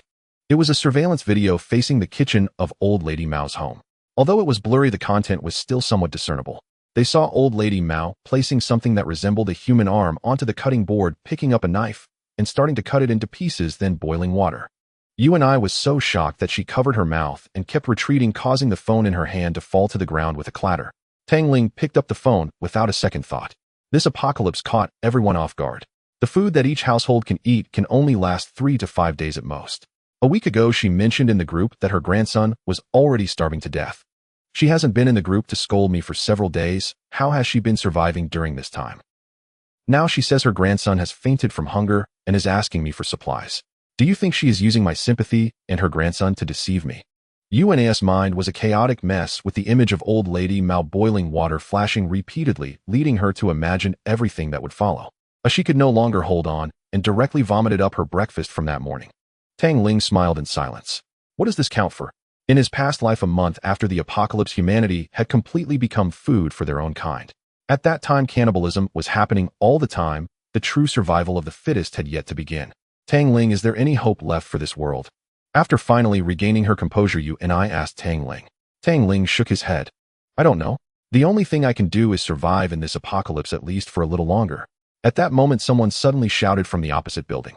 I'm so hungry. I can't take it anymore. Then a figure leaped directly from the building. The sound was so loud that even Tang Ling and the others could hear it clearly. Yunai was startled and quickly covered her eyes, burying her head in Tang Ling's shoulder, her body trembling incessantly. Some people could no longer bear the pressure. Having run out of food, they chose to end their lives. Tang Ling watched as a group of zombies surrounded a person, gnawing at the already bloodied figure until nothing remained but bones, sending a chill through his heart. Suddenly, Tang Ling pulled out a Barrett from his space, opened the window, and aimed at the crowd of zombies outside. With a thunderous bang, one zombie's head was blown to smithereens. Bang, bang, bang. Tang Ling fired off more than a dozen shots, obliterating numerous zombies into bits. Only when the massive recoil of the Barrett caused pain in his shoulder did he finally stop, gasping for breath. This was the first time Tang Ling had fired a gun. He vented all his pressure and felt considerably lighter. When he turned around after lowering the gun, Yunai was huddled in a corner of the sofa, covering her ears and curling up. In that brief moment, she truly feared that Tang Ling might suddenly go mad and kill her as well. Tang Ling approached her and gently patted her shoulder. "Aunt," Yunai cried out, falling to the ground with a thud, her skirt revealing its contents without a doubt. Tang Ling softly said, "I'm sorry for scaring you." Yunai dumbly shook her head, not speaking. The group chat erupted once again. 610 Guanjingqi, what the hell was that sound just now? Was it gunfire? It scared me to death. 902 Lu Yong, it must be gunfire, and a sniper rifle at that. Which deity is this to have such an incredible weapon? 912 Kong, Xian, it seems to be coming from upstairs. Could it be Tang Ling? Where did he get a sniper rifle from? 1010 Song Ming, oh my god, with a gun, we won't have to fear encountering zombies while searching for supplies. Come out and talk to us, and let us observe you. 1103 Yongbin, it must be Tang Ling, he actually has a gun. Is no one going to manage him? Nowadays it seems that in this apocalypse, only by following Tang Ling can one live longer. Lu Hao from 609 and Guan Jingqi from 610 sat together whispering to each other. Tang Ling is indeed something else that looks like we can only follow him for a future. Following Ming Jiyue is of no use. Yet Tang Ling actually has a gun. But I wonder if he would pay us any mind if we went to find him. Never mind, even if he ignores me, I want to give it a try. I'll message him privately. After saying this, Lu Hao immediately took out his phone and messaged Tang Ling privately. Big brother Tang Ling, please reply to me, I have something to tell you. Tang Ling glanced at the message from Lu Hao and simply replied with 2 words. What is it? Seeing Tang Ling's reply, Lu Hao was so excited that he nearly jumped up, quickly responding. Big brother Tang Ling, it's like this, we really have no food left. The supplies we scavenge daily aren't enough to fill the gaps in our teeth. I'm not asking you for supplies, I'm willing to follow you for life. Whatever you ask me to do, I will do it. If you need someone to command, I am determined to follow you. If you don't need anyone, I won't disturb you. Just as Tang Ling was about to send the words, I don't need anyone, he suddenly stopped. A bold idea suddenly sprang to mind. The apocalypse is the apocalypse, but if one could establish an underground kingdom during it, it seems like a rather good choice. Regarding Lu Hao, Tang Ling still had some impression of him. In his previous life, this person did not live long. Half a month after the apocalypse broke out, signs of cannibalism began to appear. Lu Hao was unwilling to follow them and become an accomplice in eating people, but in the end, he became the food spoken of by many. His foresight was still quite good. Thus Tang Ling simply replied, don't say it so formally, oh I know you're starving. Are you looking for something to eat? Lu Hao, upon seeing this, could hardly believe his eyes, thinking he must be hallucinating due to hunger. After rubbing his eyes several times, he finally confirmed it was real and hurriedly replied, big brother, no, adoptive father, grandpa. If you can truly spare me some food, I would be willing to serve you like an ox or horse, even risking my life on a mountain of knives or in a sea of fire. Tang Ling replied, come up and take it. Lu Hao could no longer control himself and suddenly jumped up. Wow, that's great. His actions immediately attracted the attention of those around him, who asked what was happening. He naturally knew he couldn't tell them. Sorry, I just had a dream where I got a lot of delicious food. The others ignored him, and he then got up and left with Guan Jingqi. The two took their weapons and approached the corridor. Guan Jingqi whispered, Lu, how do you think Tang Ling is trying to trick us into going up? Is he really so kind as to give us food? Lu Hao said, it doesn't matter. Even if he's deceiving me, I still want to give it a try. What if it's true? Then I'll serve him for the rest of my life. Guan Jingqi did not say more, and the two of them headed upstairs one after the other. Upon reaching the 9th floor, they found zombies wandering behind the stairs. They could only hide in the shadows and wait for the zombies to leave before proceeding to the 10th floor. There were no zombies in the corridor on the 10th floor, and the two cautiously made their way towards Tang Ling's home. Upon safely arriving in front of the massive iron door, they were still shocked despite having seen it in the group chat. Lu Hao excitedly raised his hand and knocked on the door. After a short while, a small hole in the door was opened from the inside, revealing the charming face of Yunai. The two were taken aback. Dr. Yu, how come you? But he reacted quickly. No, I should call you sister-in-law. Sister-in-law, I came to find big brother Tang Ling. Upon hearing this, Yun's charming face turned slightly red. Please wait a moment. After a while, Tang Ling finally appeared, and the two were instantly overwhelmed with excitement. Big brother Tang Ling, we've come. Please spare us some food. As long as you are willing, we will listen to you from now on. We will move right across the street. Whatever you want us to do, we will do. Tang Ling smiled calmly. Really? Absolutely, without breaking our word. If we betray you, let us be bitten to death by zombies. Moreover, with Big Brother Tang's abilities, it would be a joy for us to follow you. How could we possibly do anything to wrong you? If we really did, you could easily crush us whenever you want. Tang Ling nodded in satisfaction.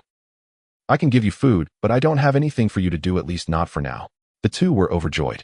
Just as they were about to continue pledging their loyalty, 4 loaves of bread and 2 packs of instant noodles were suddenly thrown out from the shooting hole. Eat these first.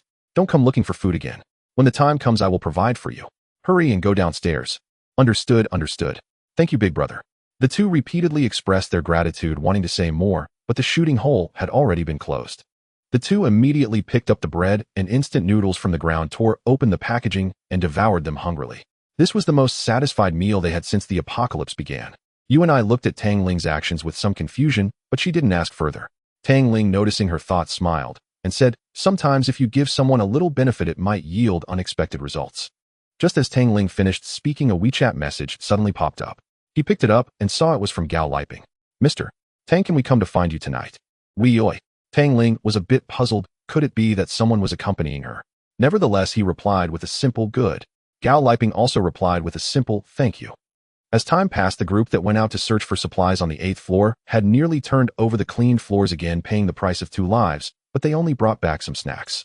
Once again, the group launched an attack on Tang Ling, and his 4 loaves of bread and 2 packs of instant noodles immediately proved effective. 609 Lu Hao, why do you all keep hounding Tang Ling every day? He has no obligation to provide you with supplies, and you keep saying that Tang Ling didn't remind you of the apocalypse. Even if he did, would you believe it? 610 Guanjingqi, exactly. If you can't find supplies, you just complain in the group every day. And you old lady Mao, I've tolerated you for a long time. Just because you couldn't get a box of steaks from Tang Ling, you keep cursing him in the group. Can't you show some decency for your grandson? Goodness, these two immediately engaged in a verbal battle with the people in the group over Tang Ling. 1103 Yang Bin, are you two receiving some benefits from Tang Ling? Are you treating him like a dog? 609 Lu Hao, a dog. I'm just stating facts. Tell me, is Tang Ling your father or mother? Why should he share his food with you? If it were your turn, would you give it away? Everyone was left speechless by their retorts. Tang Ling looked at the messages in the group and almost burst out laughing. He had no interest in arguing with these people, and now that someone was standing up for him, he was glad for the peace. However, Meng Jiyue did not want him to have peace. During the argument in the group, she once called Tang Ling's video call. Tang Ling answered the call. Meng Jiyue looked a bit haggard from hunger, no longer the glamorous figure she was before the apocalypse. Tang Ling, I'm sorry for bothering you again, but I still want to advise you that if you have extra food, please give us some. Everyone is at their limit. As Meng Jiyue spoke, tears began to flow down her cheeks. Tang Ling could tell she was not acting. This woman, though ruthless in business, was very compassionate in life. Before Tang Ling could respond, Meng Jiyue continued to sob, saying, as long as you are willing to give everyone a bit of food, I am willing to accompany you once, no, as many times as you want. Tang Ling was somewhat stunned. In this apocalypse, had a woman's body become a bargaining chip for supplies? But Tang Ling remained calm. Miss Ming, let's not talk about how many times you'll accompany me. Even if I were to give you supplies now, do you think you can distribute it? Meng Jiyue wiped her tears, looking at Tang Ling in confusion. Tang Ling continued, it's simple. If I give you food and Lu Yong and his group see it, do you think they will let you off? Meng Jiyue fell silent. Initially, when she gathered everyone together, every time they returned from searching for supplies, they would still give her some. But now, as supplies became scarcer, even when the men returned with some, they did not share it with the women and children. If Tang Ling were to give her supplies now, and that group of men saw it before she could distribute anything, it would be snatched away. Meng Jiyue had been in the business world for so long, she knew that Tang Ling must have more to say. Speak, what do you want me to do? Tang Ling enjoyed conversing with intelligent people. I can provide you with supplies, but the 8th floor is not a long-term solution. If those men go out and can't find resources again, you know the consequences all too well. Meng Jiyue had no idea of the treachery of human hearts. Even if she were to die, she would never believe that one day humans could become food for their own kind. She saw through Tang Ling's thoughts. Are you suggesting we leave those men and come to the 10th floor to find you? Tang Ling smiled and said, I do have that in mind, but not right now. After all, the zombies on the 9th floor haven't been cleared yet, and with so many of you, it would only lead to death. Moreover, who can come up and who cannot is still up to me to decide. Meng Jiue once again saw through Tang Ling's intentions. Tang Ling, are you trying to establish your own power in this apocalypse? It's not about power. Humans are inherently social creatures. If one day I were the only person left in this world, I would indeed feel very lonely. All right, now send me a list of everyone on the 8th floor. As for the supplies, come to the window by 8030 and I will give them to you. Meng Jiue was overjoyed and hurriedly agreed. Tang Ling's thoughts were quite simple. He wanted to establish an underground kingdom, and someone like Meng Jiue was the perfect management talent. Moreover, by providing her with supplies, he could gain a 100-fold return. Why not take advantage of it? Tang Ling took out some supplies from his space, enough for about 10 people, and handed them to Yu and I. Yu and I went to the window, and below on the balcony of 803, Meng Jiue had already been peeking and waiting. Upon seeing Yu and I, she was momentarily stunned, not expecting Yu and I to be at Tang Ling's place. Instantly, a wave of disappointment washed over her. If she had set aside her pride and acted first, would it have been her living in Tang Ling's house now? Yu and I lowered the supplies with a rope, and after Meng Jiue received them, she was overjoyed. A crowd of women, children, and elderly rushed over, beginning to snatch at the supplies. Meng Jiue hurriedly tried to maintain order, but everyone had been hungry for a long time. Before she could react, the supplies were already snatched clean, and more than half had already been consumed. In the end, Meng Jiue only got half a piece of bread. After eating it, she sent a message of thanks to Tang Ling. The system prompt for Tang Ling kept ringing, indicating that the 100-fold return had been credited. Half an hour later, Meng Jiue finally sent over the list of everyone on the 8th floor. Tang Ling looked over the list one by one, his thoughts drifting back to his past life. After a long time, he finally put away the list and gazed out the window. Yu and I had no idea what she was thinking, merely standing quietly beside him without disturbing him. As night fell, downstairs in room 805, a group of about 10 men, led by Lu Yong and Yang Bin, sat together. Lu Yong lowered his voice and said, "Damn it, resources are becoming scarcer. Today we lost 2 brothers again. If this continues, we will only be waiting to die." Lu Yong had previously worked as a laborer on a construction site. He was tall and strong, and whenever they searched for supplies or cleared zombies, he always charged to the front. This group had long regarded him as their leader. A short man named Jiang Hua hurriedly said, "Yes, Lu Go is right. I really don't want to just die like this. Lu Go, do you have any plans?" Lu Yong and Yang Bin exchanged glances, and Lu Yong said, "The only way for us to survive now is to rely on that bastard Tang Ling." Zhong Jiue, upon hearing this, said, "Yong Go, are you planning to take action against Tang Ling?" Lu Yong nodded. "You all saw it too. Before the apocalypse struck, that kid Tang Ling was hauling supplies to his home by the truckload. When someone approached him to ask for some, he refused to give any. Now everyone is starving and has nothing to eat, yet this brat is still as stingy as ever, unwilling to share any of his supplies. We have no choice but to rob him." Jiang Jiguai hurriedly said, "But Yong Go, Tang Ling's house has been renovated. That door looks really difficult to break open. Not to mention, didn't you hear this morning? He might have a gun, and it's a sniper rifle at that." Yang Bin kicked Jiang Jiguai in the butt. "Damn it, what are you afraid of? If we can't get through the door, we can always go through the windows. What sniper rifle? I don't believe that it's Tang Ling's. It could be that some big shot lives upstairs. Even if he really has a gun, his bullets must be limited. With so many of us, what is there to fear?" Yang Bin's words quickly earned the approval of everyone. In such harsh conditions, they decided to take the plunge. "All right, since that's the case, let's act tonight." "Okay, Yong Go." Meanwhile, Gao Liping drove the Apocalypse battle vehicle she had planned to sell for scrap metal towards Tang Ling's place. However, there were 2 extra people in her vehicle. They were none other than the big star Mu Di and her assistant Wei Wei. How did the 3 of them come together? After Gao Liping finished her call with Tang Ling that day, she immediately contacted Mu Di. Since both had a common goal, it was better to set off together for mutual support. Moreover, if Mu Di and her team were to find Tang Ling, they would inevitably have to pass by Gao Liping's place. The 3 of them hit it off, and thus gathered together. They chose to set off at night to avoid encountering too many zombies on the way. As the vehicle just left the underground parking garage and hit the road, indeed, they could only faintly see a few zombies wandering around. This vehicle had been modified, making the engine sound very quiet. On the road, it hardly made any noise. However, with such a large vehicle, it was impossible to avoid detection by the zombies. Upon seeing a moving object, the zombies ahead immediately reacted as if they had been injected with adrenaline, letting out low growls and rushing towards their vehicle. Gao Liping whispered, "Hold on tight." Then she slammed the gas pedal, wishing she could push her foot straight into the fuel tank. The more than 10 zombies in front were either knocked away or shredded into pieces by the blades on the vehicle's body. Initially nervous, Mu Di and Wei Wei couldn't help but burst into excited laughter. "There's hope we can survive this." However, the zombies that were knocked away crashed into a car by the roadside, triggering its alarm. In the dead of night, the sound was particularly piercing. Sure enough, the zombies lurking in the shadows heard the noise and surged out from buildings and alleys, a dark wave of countless creatures. The three were stunned by this scene. Fortunately, Gao Liping was the first to react, once again flooring the gas pedal and breaking through the zombie horde before they could surround them. The zombies outside were crushed under the wheels, the sound of bones cracking clear and chilling, making the three of them feel their scalps tingle. Wei Wei nestled against Mu Di's shoulder. "Sister Mu Di, I'm scared." Mu Di, already pale with fear, still comforted Wei Wei. "Don't be afraid, as long as we find Tang Ling, we'll be fine. Though I say this, I am not confident either. Can we really survive to meet Tang Ling? However, rather than sit and wait for death, we can only take a gamble. Perhaps we can carve out a path to survival." Bang, bang, bang. The deafening sounds of zombies crashing against the vehicle echoed like strikes against the hearts of the three. Mu Di sensed that the vehicle seemed to be slowing down significantly. "Li Ping, what's happening?" As she spoke, she turned her head only to be stunned by the sight before her. Behind the vehicle, several zombies clung tightly to the rear, while many others lunged onto the ones in front, with countless zombies joining in, already dragging down the vehicle. If this continued, once the vehicle was forced to a stop by the horde, all three would be doomed. After thinking it over, Mu Di decided to take a risk. Li Ping opened the trunk door. Gao Liping's face was filled with terror. "What are you going to do? If we don't eliminate those zombies clinging to the rear, we're all dead. But if the zombies get in the car, we'll also be finished," Gao Liping protested. Mu Di whispered, "No matter what, we have to take a chance." With that, she turned and squeezed into the back seat. Gao Liping had no choice but to press the button to open the trunk, and the trunk door slowly opened.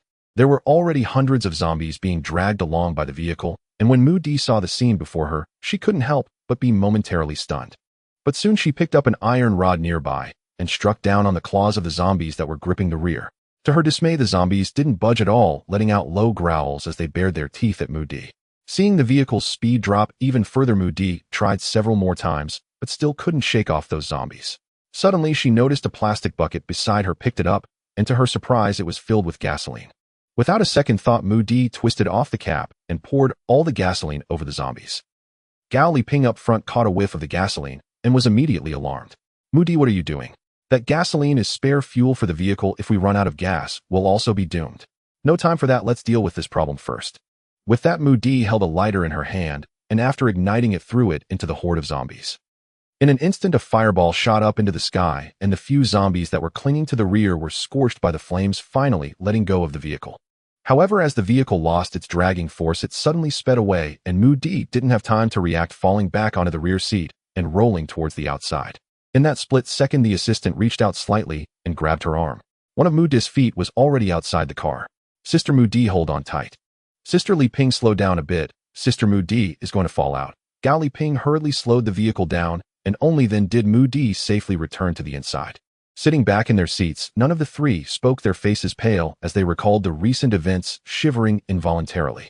Ahead lay a newly developed area with few people, and naturally, there were not many zombies.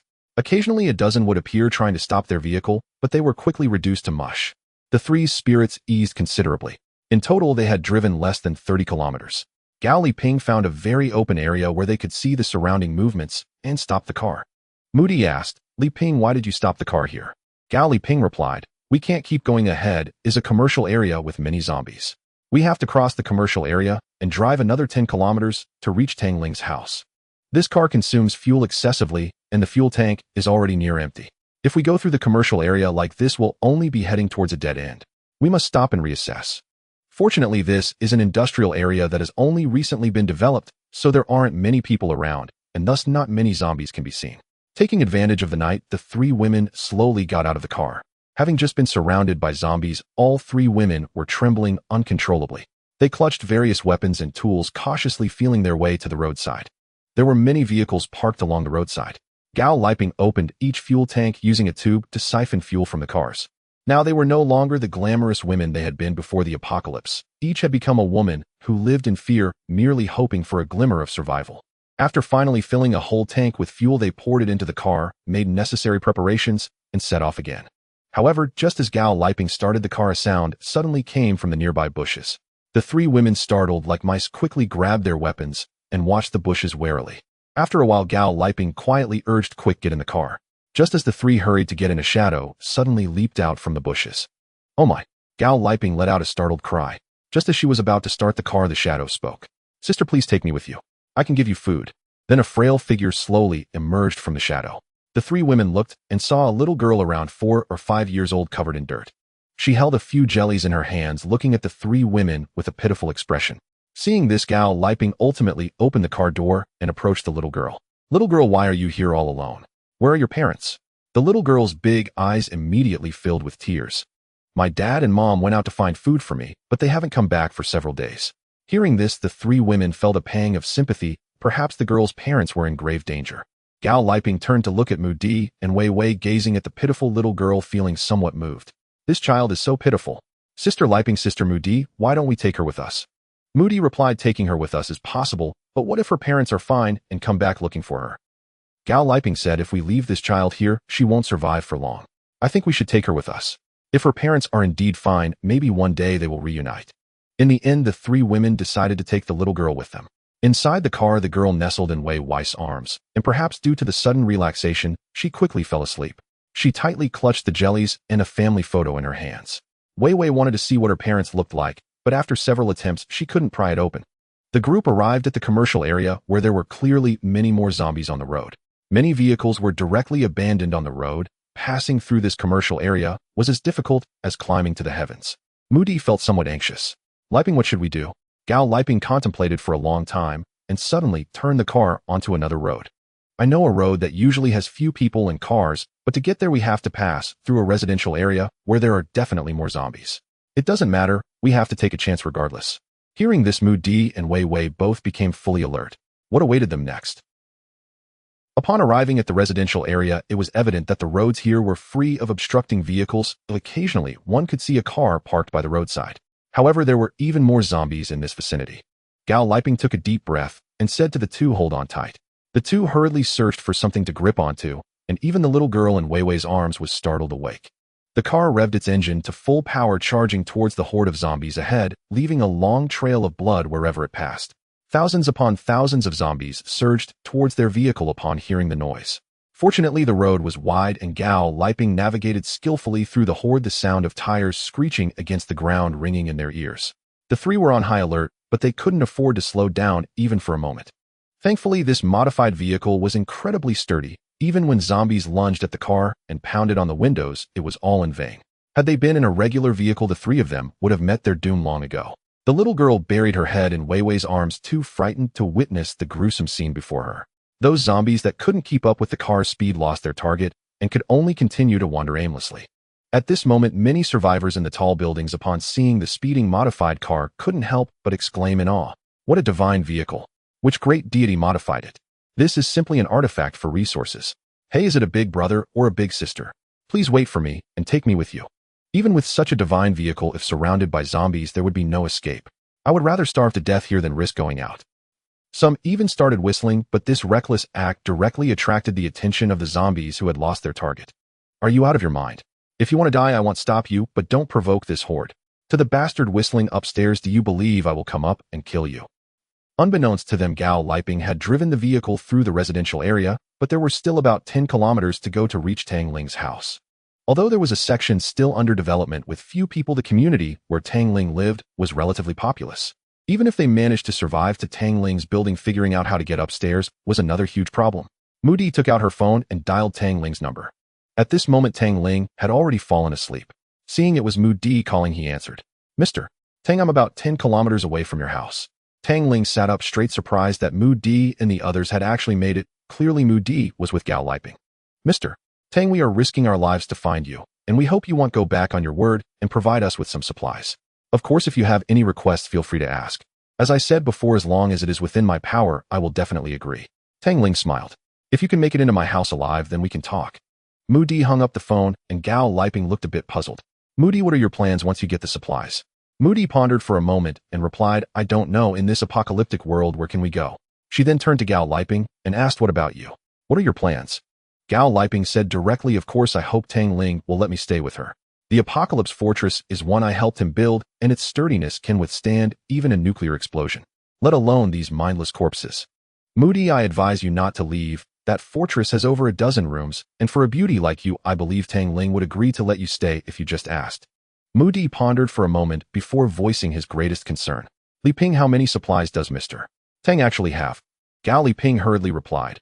I'm not lying to you, just what I've seen amounts to 3 full trucks, not to mention the ones I haven't seen. He seems to know as if the apocalypse is imminent, having built a stronghold and stockpiled a vast amount of supplies within a month. He even warned me not to go out on June 6th and to stock up on supplies, as that day is when the apocalypse is expected to arrive. If he hadn't warned me, I might have run out of food by now, Mu Di said, his face one of disbelief. Could it be that Mr. Tang has the ability to foresee the future?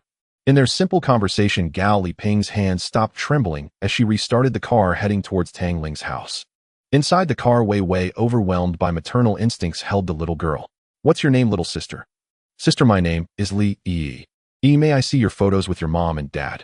The little girl handed the photos to Wei Wei, who upon looking felt an eerie familiarity with the parents in the pictures. After a long moment of contemplation, she wiped the dirt off the photo and suddenly gasped, startling both Mu Di and Gao Liping. Uncle Quan and Aunt Qin. Upon hearing this, Mu Di quickly glanced at the photo. Sure enough, she recognized the couple in the picture. Li Quan and Song Qin. Li Quan was a wealthy businessman with a wide range of interests, and they were renowned philanthropists who had helped countless people. Wei Wei was one of those they had assisted. Abducted as a child and taken to the mountains, she managed to escape, but was recaptured by another group of traffickers forced to beg on the streets. It was Li Quan and his wife who found her and rescued her from the clutches of the traffickers. Since then, Li Quan had supported Wei Wei's education until she graduated from university. After graduation, Wei Wei interned at Mu Di's company and was eventually promoted to a personal assistant due to her intelligence and diligence. Over the years, Wei Wei had been busy running around with Mu Di, either filming or handling company matters, and she hadn't seen her benefactors Li Quan and his wife for many years. She never expected their child to have grown so much. Wei Wei quickly took out her phone and dialed Li Quan and his wife's number, but it was always turned off. Recalling Yi's words, Wei Wei's heart sank. Could it be that her benefactors had met with misfortune? Tears instantly streamed down her face as she embraced Li Yi, weeping silently. The atmosphere in the car turned heavy and no one spoke as Mu Di fiddled with something beside them. At this moment, they were not far from Tang Ling's house. They just needed to pass through the residential area ahead to reach the building.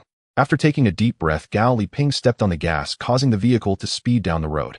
As the sound echoed, the zombies quickly surrounded them.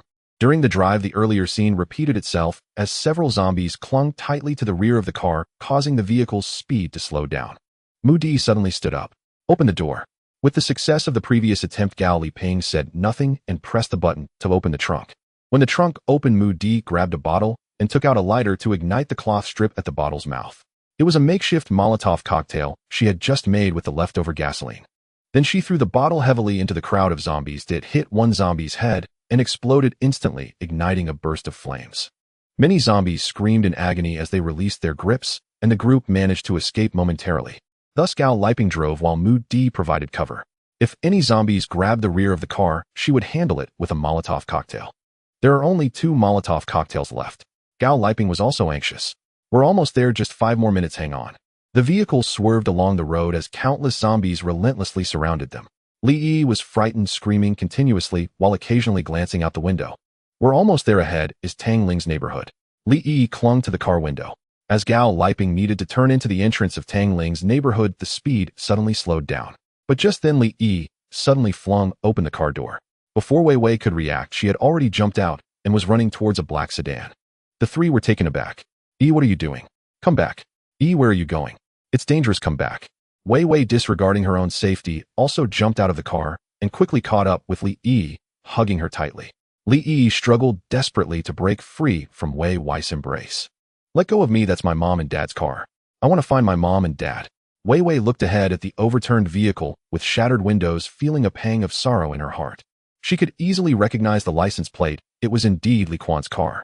With tears streaming down her face, Wei said to Li Yi, dear mom and dad aren't in the car. We need to go back, it's dangerous here. But Li Yi was just a 4-year-old child. Although she understood the danger, she longed to see her parents even more and insisted on finding them. Behind them, Gao Liping shouted, hurry up, the zombies are closing in. Mu Di exclaimed, Wei, what's going on? Come back quickly. Only then did Wei forcibly lift Li Yi and run back towards the vehicle. However, at that moment, zombies had already surrounded them. Wei used all her strength to dodge a zombie's lunge and ran as fast as she could, with Li Yi still crying for her parents in her arms. Wei reached the front of the car and managed to get Li Yi inside just as a horde of zombies chased behind her, with one already grabbing her ankle. Wei looked at Mu Di and finally smiled faintly. Sister Mu Di, please take good care of Yi. I'll repay you in the next life. As soon as she finished speaking, she closed the car door. Seeing this, Mu Di's heart felt like it was being sliced. Wei, what are you doing? Get in the car. But before Wei could respond, Mu Di watched helplessly as the girl she had long considered a sister was gradually engulfed by the zombies. Until her last moment, she did not let out a single scream. Tears streamed down Mu Di's face as she wanted to pull open the car door to rescue Wei, but Gao Liping stopped her. It's too late, Mu Di. If you go out now, you won't be able to save her, you'll only end up dead. Mu Di slumped onto the seat, watching the zombies devour Wei outside. Filled with rage, she ignited the last 2 Molotov cocktails in her hands and threw them directly at the swarm of zombies. The flames shot up into the sky again as Gao Liping started the car, heading toward Tang Ling's neighborhood. However, the zombies closed in once more. A few zombies had a firm grip on the rear of the car, and some even attempted to climb onto the roof by stepping on the bodies of other zombies. With no Molotov cocktails left, and driving uphill, the car came to a halt. Even with Gao Liping pressing the gas pedal down to the floor, all that could be heard was the sound of the tires grinding against the ground. It's over, we can't go any further, Gao Liping said unwillingly while Wei kept banging on the car door. Mu Di was still engulfed in grief over Wei's tragic death, unable to respond at all. We have to get out and run. I hope there aren't too many zombies in Tang Ling's neighborhood. Just as Gao Liping prepared to pull open the car door, suddenly a loud bang tore through the night sky. The 2 women were startled simultaneously. Gao Liping quickly turned her head and noticed that there were significantly fewer zombies clinging to the car. She hurriedly pressed down on the accelerator. She knew it was Tang Ling covering for them, as the Barrett he wielded was indeed his connection. Sure enough, the car was now operational, albeit still moving quite slowly. Bang!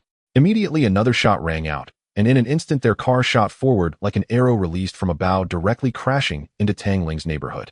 Upon reaching the entrance of Tang Ling's neighborhood, Gao Liping jumped out of the car, flung open the door, and embraced Li Yi.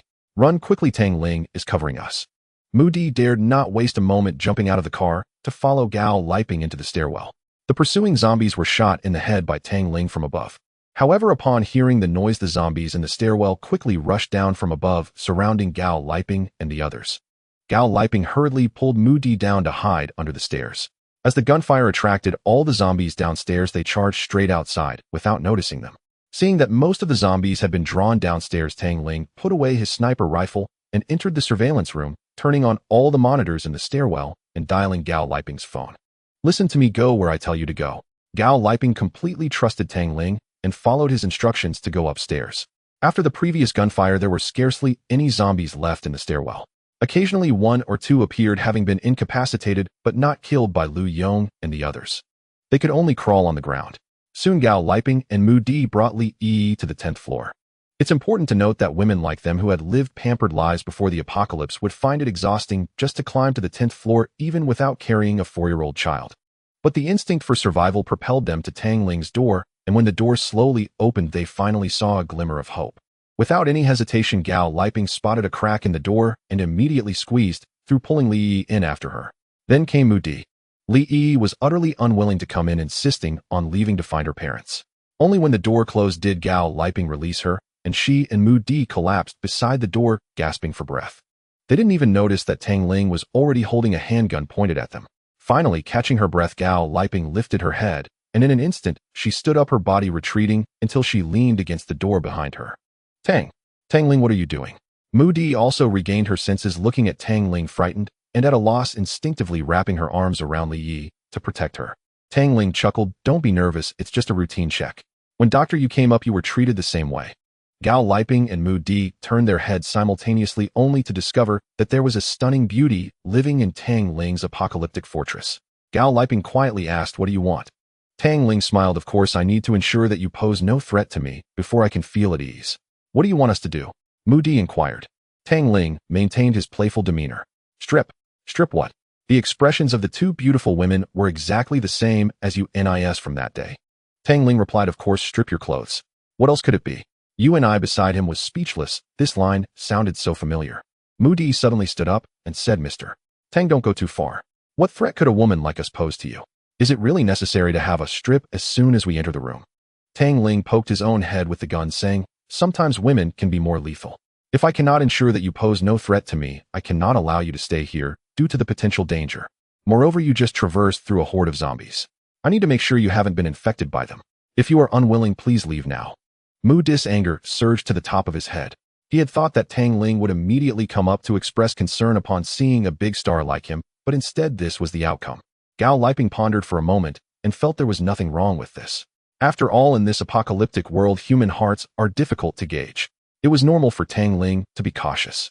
So she stood by the door and silently began to undress. Mu Di saw Gao Liping's action and immediately stopped her. Liping, are you really going to let this kid take advantage of us? He clearly wants to take advantage of us. Gao Liping revealed a bitter smile. Mu Di, if it were you, you would do the same. You wouldn't allow such a significant threat to exist in your home, would you? Upon hearing this, Mu Di slowly lowered his hand that was stopping Gao Liping. Indeed, if viewed from a different perspective, anyone would act this way. Mu Di, you are the big star, Mu Di. You and I beside them was stunned. Upon closer inspection, although Mu Di's face was dirty, there was no mistaking it. He was definitely the big star Mu Di. How did Tang Ling even attract such a big star? After Mu Di realized this, he no longer felt any psychological burden and quickly stripped off all his clothes. In an instant, two exceptionally perfect bodies were displayed before Tang Ling, making his heart flutter. But there were still matters to attend to. Tang Ling checked both of them thoroughly, confirming there were no bite marks or weapons. Mu Di noticed Tang Ling staring at his body with a lecherous look and became displeased. Hey, have you seen enough? Tang Ling then withdrew his gaze, took out 2 sets of clothing similar to what you and I was wearing, and tossed them to the two. Throw away those clothes. Ew, I'm worried they might carry zombie viruses. The two were stunned by Tang Ling's seemingly magical skill. When they looked down, they found lace lingerie and thongs, and even thigh-high stockings. What is this? It's clothing. If you don't want to wear it, that's fine. I won't stop you from being naked. Mu Di was extremely angry, but indeed his clothes were covered in zombie blood and smelled of gasoline, making them unwearable. In the end, she gritted her teeth and said nothing more. Tang Ling called you and I. Take them to shower. You and I nodded, signaling for the two to leave, while Li Yi was completely startled by Tang Ling's earlier demeanor, remaining frozen in place. Whose child is this? Gao Liping finally came back to her senses, hurriedly running over to take Li Yi's hand, saying to Tang Ling, Tang Ling, this is a child we picked up along the way. I saw her pitiful and decided to bring her along. You don't mind, do you? Tang Ling shook his head. All right, I'm not a heartless person. Besides, such a big child, I can't possibly just throw her out to feed the zombies. Gao Liping smiled knowingly, silently thanking him, and said to Li Yi, let's go take a shower, okay? Li Yi's mouth curved up, but tears streamed down her face again. I want to find my mommy and daddy. Their car is right there. I want to go find them. Gao Liping felt a pang of heartache and pulled Li Yi into her embrace. Be good. Mommy and daddy don't like children who cry too much. As long as you are good, once those monsters outside are gone, I will take you to find them. Li Yi was already a sensible child. Hearing Gao Liping say this, she could only nod in agreement.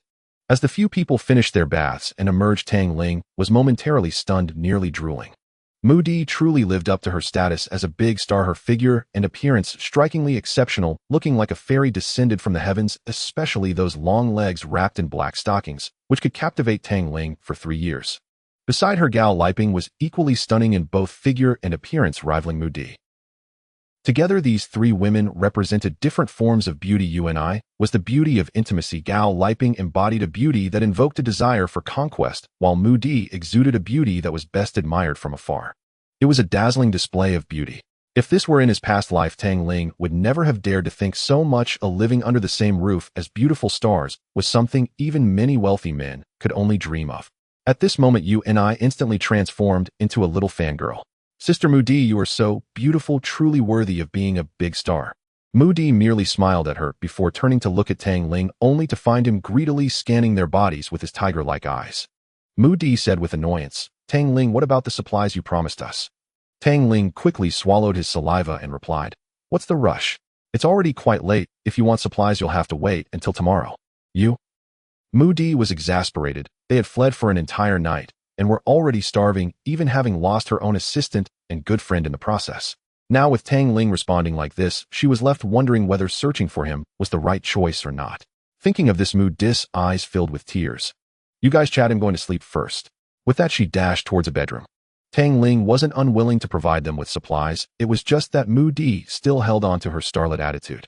If she didn't experience a bit of hardship, who knew if she might not try to take charge as the mistress here in the future? Gao Liping wisely didn't ask Tang Ling for supplies, instead obediently leading Li Yi to the bedroom. Lying in bed, Mu Di replayed the moment she was nearly overwhelmed by zombies. Tears streamed down her cheeks. Her parents were far away in the western regions, a place that was vast and sparsely populated, where zombies would surely be few. However, her parents had always been pastoralists, and even if she could provide them with a better life, they would only choose to live the comfortable life of nomads. They lived in makeshift herding shelters. After the apocalypse struck, she had tried to contact her parents, but the phone had gone unanswered from the start and was now turned off. She knew very well that her parents had likely fallen victim to acid rain infection, becoming among the first batch of walking corpses. Mu-Di had long regarded Wei Wei as her only family, yet now even Wei Wei was gone. She suddenly felt an overwhelming loneliness, unsure of where to go from here. A night passed without a word. The next day, Mu-Di woke up with swollen eyes, and upon opening the door, she was greeted by the aroma of food. This long-missed scent seemed to dissipate some of the sorrow in her heart. Seeing Yunai and Gao Liping busy in the kitchen, she walked over only to be stunned by the fresh vegetables beside her. These are all hoarded by Tang Ling. That can't be. These vegetables and meats have been stored for so many days, yet they're still so fresh. Yunai laughed. Sister Mu-Di, you don't know these things were conjured up by Tang Ling. Conjured up? Mu-Di looked incredulous. It was already the 22nd century. How could anyone say such a thing? But even Gao Liping chimed in. Mu-Di, you can't not believe it. I saw him make a person disappear for a few minutes, and then he returned just like when he gave me clothes yesterday. Mu-Di recalled carefully she indeed saw Tang Ling conjure 2 sets of clothes out of thin air last night. Could it be that this man really knew some kind of magic? Or was it just an illusion? Unable to make sense of it, she chose not to dwell on it. Where's Ee? Gao Liping replied while chopping vegetables. She probably hasn't rested well recently. That girl fell asleep as soon as she hit the bed last night and hasn't woken up yet. Let's call her when the food is ready. As the dishes were served, Li also woke up while Tang Ling remained in the gym, staying there the entire morning.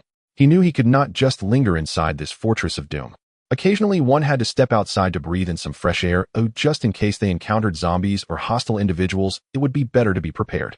Tang Ling didn't come, and the 3 women sat together not moving. Only the little divine beast was already restless. By the time Tang Ling came out, she had devoured her food, leaving grease on her mouth as Tang Ling looked at the other 3 women. What are you looking at? Aren't you hungry? Hurry up and eat. I'm not hungry. I'm going to take a shower first. This surprised Mu-Di a little. From Tang Ling's demeanor yesterday, she thought she would surely be at his mercy and that he would rule over them like a tyrant. Only after Tang Ling went into the bathroom did Gao Liping and Mu-Di begin to eat heartily. While eating, Mu-Di mumbled indistinctly to Yunai, Sister Tang Ling hasn't done anything to you, has he yet? Yunai nearly spat out her food, hurriedly waving her hand. Sister Mu-Di, what are you thinking? Tang Ling is not at all like you perceive him to be. At first, when he let me stay here, I thought he was. But later I realized he was simply interested in my medical skills in case anything happened in this apocalypse, and he needed a doctor nearby. When I entered the room just like you, I took off my clothes, and at that time I thought he would do something inappropriate, but he just checked for any weapons on me. Upon hearing this, Mu-Di felt a bit relieved, but murmured quietly, is Tang Ling lacking in that area? Such a beautiful woman like you, he sees you every day and you dress so alluringly, yet he can actually restrain himself. Yunai was choked up again and said nothing. After finishing their meal, Yunai also conveyed the rules Tang Ling had set to the other 2 women who had no objections to the earlier ones. But the last rule. After Tang Ling finished his shower, he sat alone on the sofa, occasionally lifting his head to admire the 6 long, beautiful legs while simply checking the surveillance. He first looked to see if last night's commotion had caused any trouble downstairs. To his surprise, upon checking, he actually spotted a problem. While Gao Liping and the others were on their way here, a group of men, led by Lu Yong and Yang Bin, stealthily made their way upstairs in the middle of the night. They entered the adjacent room 1001, but as soon as they went in, they heard gunshots from outside, and the group was so scared that they fled back downstairs. Seeing this scene, Tang Ling's lips curled into a smile. It seems these people still intend to make a move against me. Well then, tonight, I will have some fun with you all.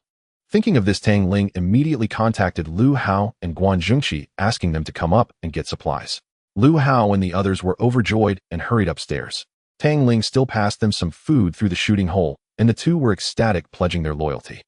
Tang Ling instructed them to go back and keep a close watch on Lu Yong and their every move, and if anything unusual occurred, to contact him immediately. The 2 hurriedly nodded in agreement. After that, Meng Jiue sent a message still pleading with Tang Ling to give them some supplies, and Tang Ling sent it down according to the same amount as yesterday. This time Meng Jiue had control over the supplies and allocated them reasonably. At the same time, she sent a message to Tang Ling. Tang Ling, I've already given you the list. When can we come upstairs to meet you? Lu Yong and the others have gone mad. Yesterday they saw a child holding a piece of the biscuit you gave, and they snatched it away from him. I'm worried that if this continues, something bad will happen. For now, it's just a matter of snatching food, but within a month, it will be a matter of survival of the fittest. Without waiting for Meng Jiyue to speak, Tang Ling directly hung up the phone. For half a day, Mu Di stood by the window gazing at the dimming landscape, and Li Yi kept banging on the glass, wanting to find her parents. It was not until Tang Ling's phone rang that Mu Di snapped back to reality and turned to look at him. Tang Ling picked it up and was surprised to see it was Tian Yujiao. Upon answering, it was the gaunt, pallid face of Qinjie. Tang Ling, I beg you, let Dr. Yu take a look at my injury. I know I was wrong. I shouldn't have treated you that way. As long as you let Dr. Yu treat me, I will be your dog from now on. I will listen to whatever you say. Clearly, Qinjie was at his wit's end. If this continued, he would die from an infection before the zombies could bite him. Tang Ling chuckled. Oh, Qinjie, what happened to you? How did you get hurt like this? A glint of ferocity flashed in Qinjie's eyes, but he quickly pleaded, I got hurt accidentally, brother Tang Ling. No, grandfather Tang Ling, please have mercy on me. I really know I was wrong. I shouldn't have stolen your girlfriend. I'm not human. As long as you let Dr. Yu heal me, I will do anything you ask, and I will return Tian Yujiao to you. Tang Ling seemed indifferent. Return her to me. Qinjie, do you think I would want a white lotus who only spends money and steals people? Besides, I have 3 beautiful women in my place, one of whom is a big star. Don't believe me? Just take a look. Tang Ling immediately pointed the camera at Mu Di, who sat on the sofa lost in thought. Qinjie looked incredulous. Indeed, it was the big star Mu Di. Tang Ling continued to look at Qinjie and said, Look, I have beautiful stars here already. Why would I need her? Just as Qinjie was about to respond in despair, Tian Yujiao suddenly snatched the phone from his hand. Tang Ling, you are inhuman. How could you treat me this way? Get those filthy women out of my house. Tang Ling smiled. Oh, Tian Yujiao, do you really think you are the mistress of this house? To tell you the truth, I never intended to give you this house. I anticipated the apocalypse would come, which is why I bought it in your name. Did you really think I would be so kind? Tian Yujiao also wore a face of despair, eventually begging Tang Ling. Tang Ling, it was all my fault. I shouldn't have betrayed you. You have many rooms in your house. Having me there wouldn't make a difference. Please, for the sake of our many years of friendship, give me a place to stay. As long as you are willing, I will serve you every day. If you are unhappy, you can hit me or scold me. You can't just abandon me like this. You love me so much. How can you bear to watch me suffer? Upon hearing this, Tang Ling's expression turned cold. Tian Yujiao, it's too late to regret now. You want to serve me every day? If you are not worthy. Tian Yujiao cried bitterly. No way, Tang Ling, you won't let me die like this. Even if you don't care about our feelings, can you at least treat me like a normal person? I only ask for a little food. You can rest assured I will never bother you again in the future. Food, eh? Tang Ling chuckled, flipping the camera to focus on the fruits and bread on the coffee table. I have food, but if I were to give it to you, I might as well feed a dog. Tian Yujiao's face turned extremely pale. Tang Ling, what do you want me to do for you to forgive me, eh? Some things once done cannot be forgiven. Tian Yujiao, you must live well. Oh, if you die like this, how boring would that be? Alright, if there's nothing else, I'll hang up first. Tang Ling said, preparing to end the call. Tian Yujiao screamed in agony. Tang Ling, may you have a miserable death. I will haunt you as a ghost. Before she could finish cursing, the line went dead with a busy tone. Tian Yujiao collapsed onto the ground crying until she nearly fainted. She couldn't understand. Just a few days ago Tang Ling was still insisting on taking her upstairs. He loved her, and even if she made mistakes, he would unconditionally choose to forgive her. The true culprit behind it all was Qinjie. Thinking of this, Tian Yujiao suddenly turned her head, glaring fiercely at Qinjie. Qinjie felt a surge of murderous intent as he looked at Tian Yujiao. Tian Yujiao, what are you going to do? Tian Yujiao stood up, gripping a stick in her hand. It's all because of you. If it weren't for you seducing me, how could Tang Ling ignore me? If it weren't for your malicious intent towards him, I would have moved into his home by now, enjoying a life of luxury. You owe me everything. Looking at Tian Yujiao approaching, Qinjie struggled to prop himself up, leaning against the bed. Yujiao, my wife, listen to me, this isn't my fault. Tang Ling never intended to let you in, can't you see that? Tian Yujiao was already in a frenzy. No, it's impossible. He loves me so much, how could he let me suffer? You took everything from me, I want you dead. With that, she swung the stick directly at Qinjie. Qinjie was already severely injured, and with the wound infected plus the lack of food, he was utterly weakened and had no strength to resist, only able to raise his uninjured arm to defend. Damn it, you bitch, stop hitting me. You say I seduced you, but it was clearly you who seduced me, talking about how you like my figure. You whore, stop hitting me. Do you believe that once I recover I will kill you? Tian Yujiao's mind was blank. She couldn't hear Qinjie's cries, swinging the stick with furious strength.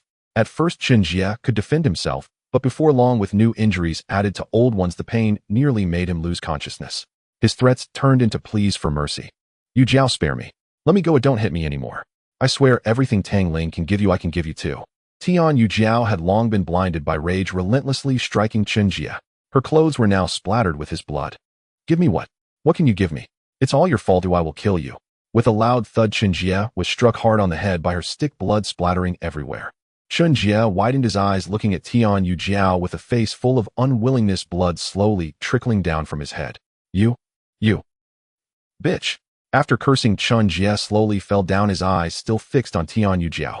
Tian Yujiao came to her senses, looking at her masterpiece. In an instant, the stick fell clattering to the ground, but she did not panic. Her eyes lost their light as she collapsed on the ground, burying her head between her knees, and began to cry. Although Tian Yujiao and the others were on the 8th floor, they did not live with the others. Even now, she remained proud and arrogant, believing that one day Tang Ling would come to take her upstairs.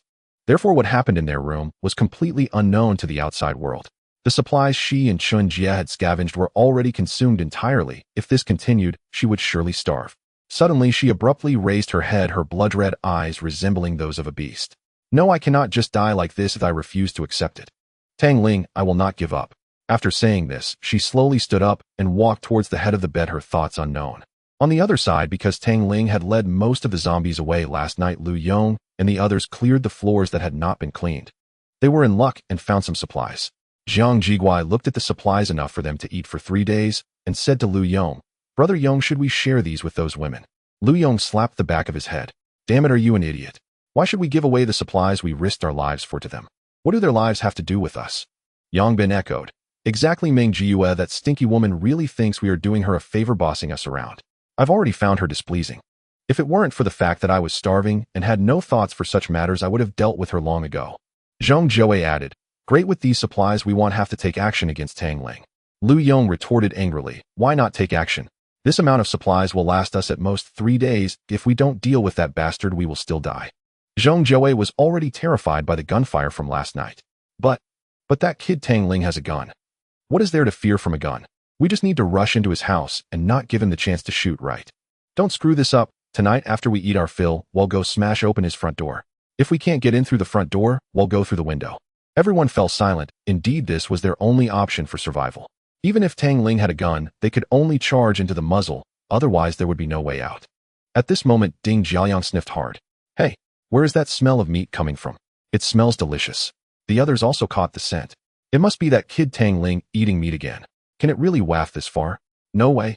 As night fell, Mu Di and the others had already gone to sleep, while only Tang Ling remained sitting on the sofa. His phone rang. Upon looking, it was Lu Hao.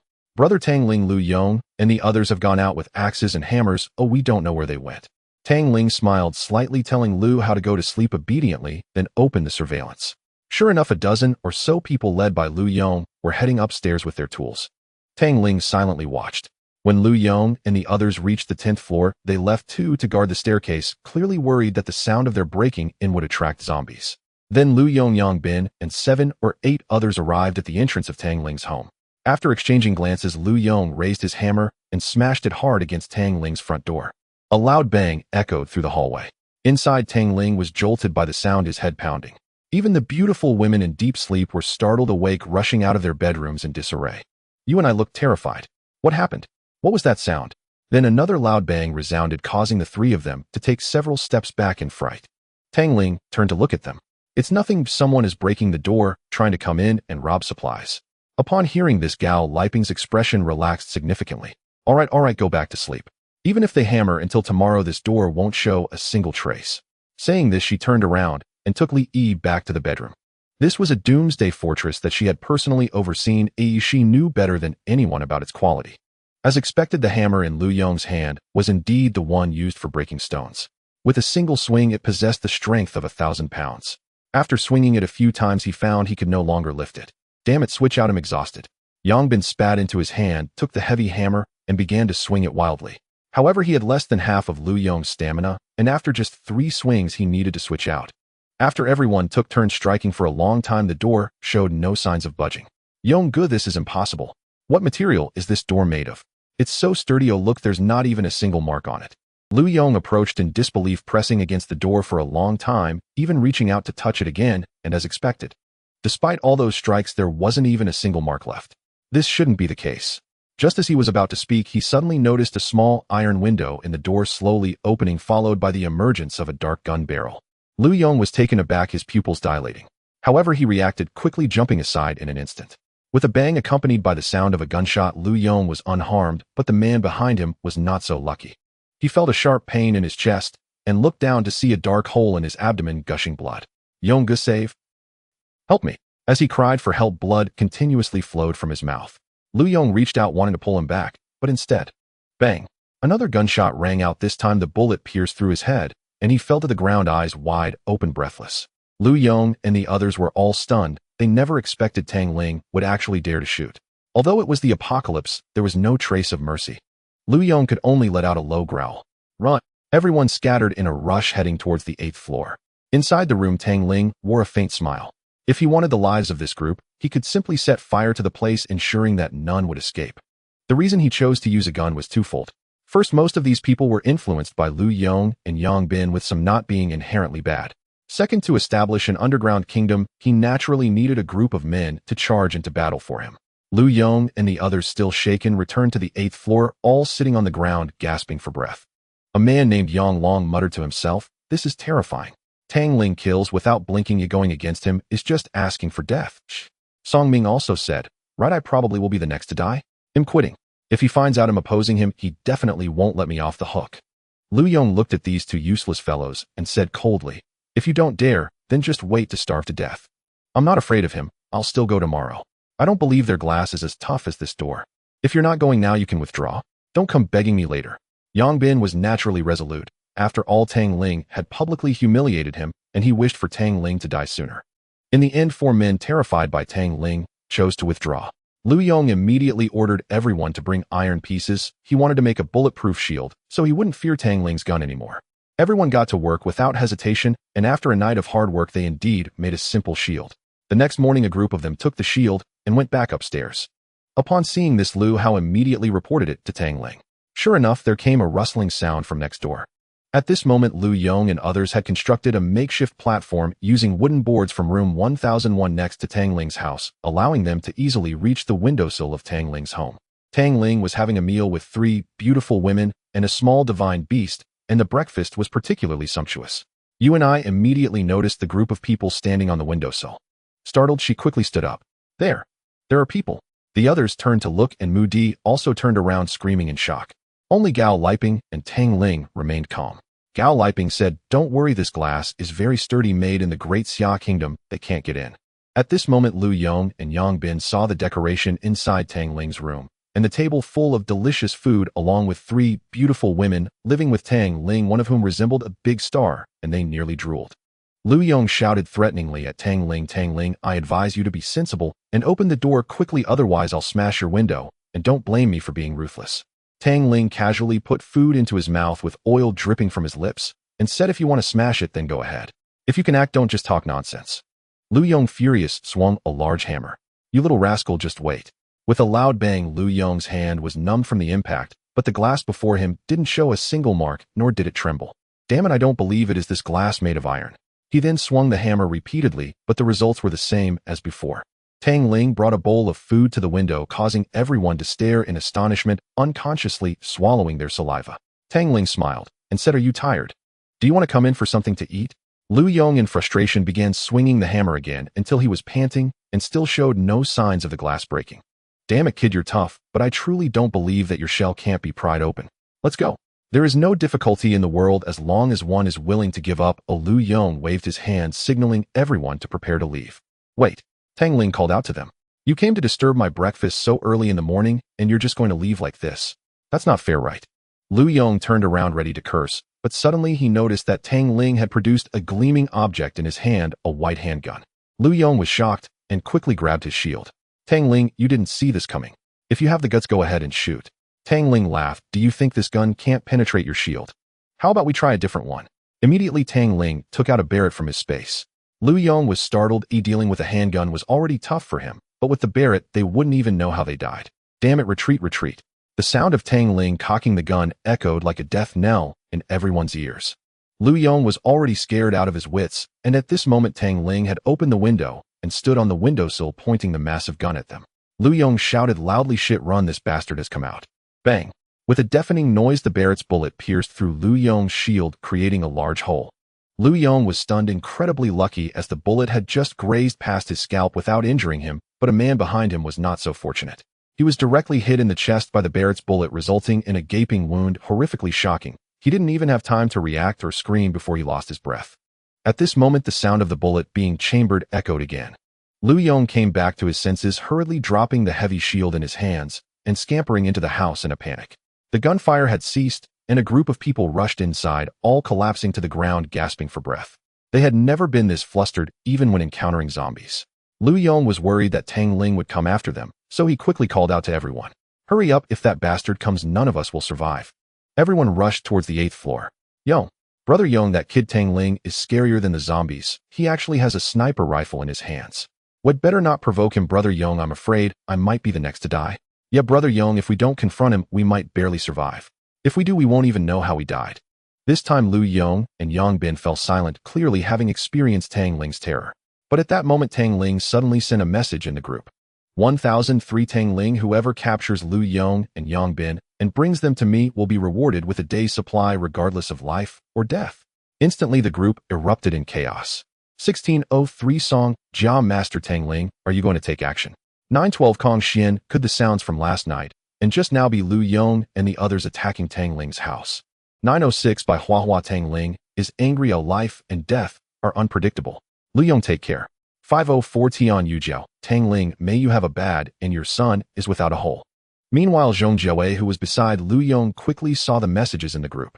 His hands trembled, and he glanced at Lu Yong with a glint of malice in his eyes. He held his phone up to Dong Yu and Jiang Jiguai, prompting them. After seeing Tang Ling's message, their expressions shifted from shock to growing hostility. At that moment Yang Bin noticed the odd expressions on their faces and snatched the phone from Zhong Jiawei's hand.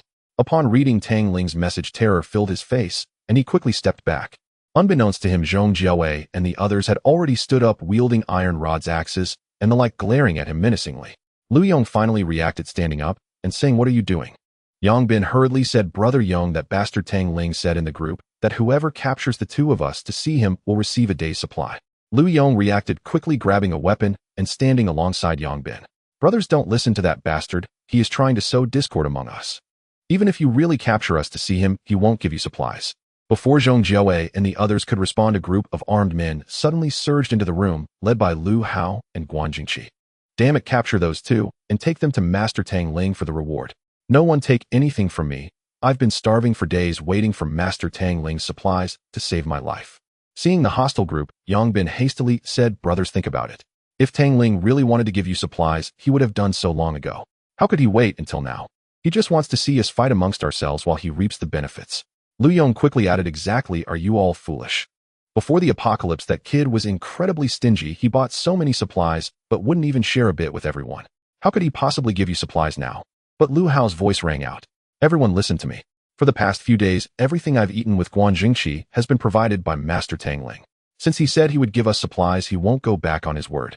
Following Master Tang Ling is definitely the right choice." Jiang Jigua immediately raised a question.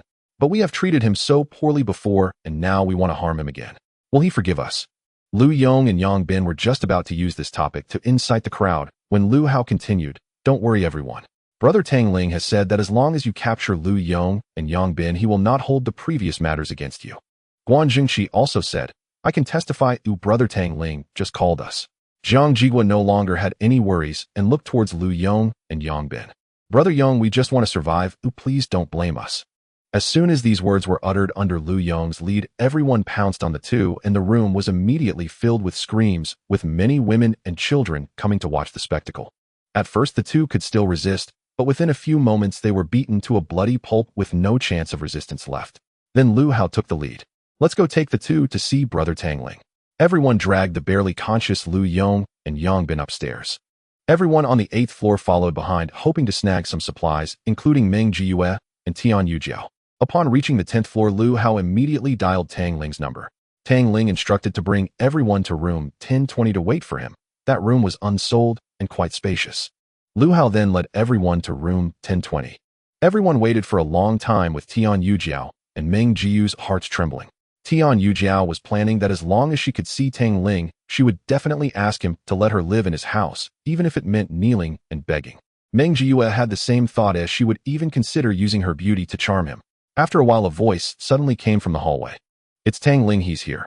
Everyone rushed to the hallway, and sure enough, they saw a man and two women slowly walking towards them. The man was Tang Ling, and the two women behind him were Gao Liping and Mu Di. Someone quickly recognized Mu Di. Oh my gosh, isn't that Mu Di? My idol. How could she be living with Tang Ling? Damn, has my goddess fallen. Tang Ling, the great god, actually has Mu Di in his arms.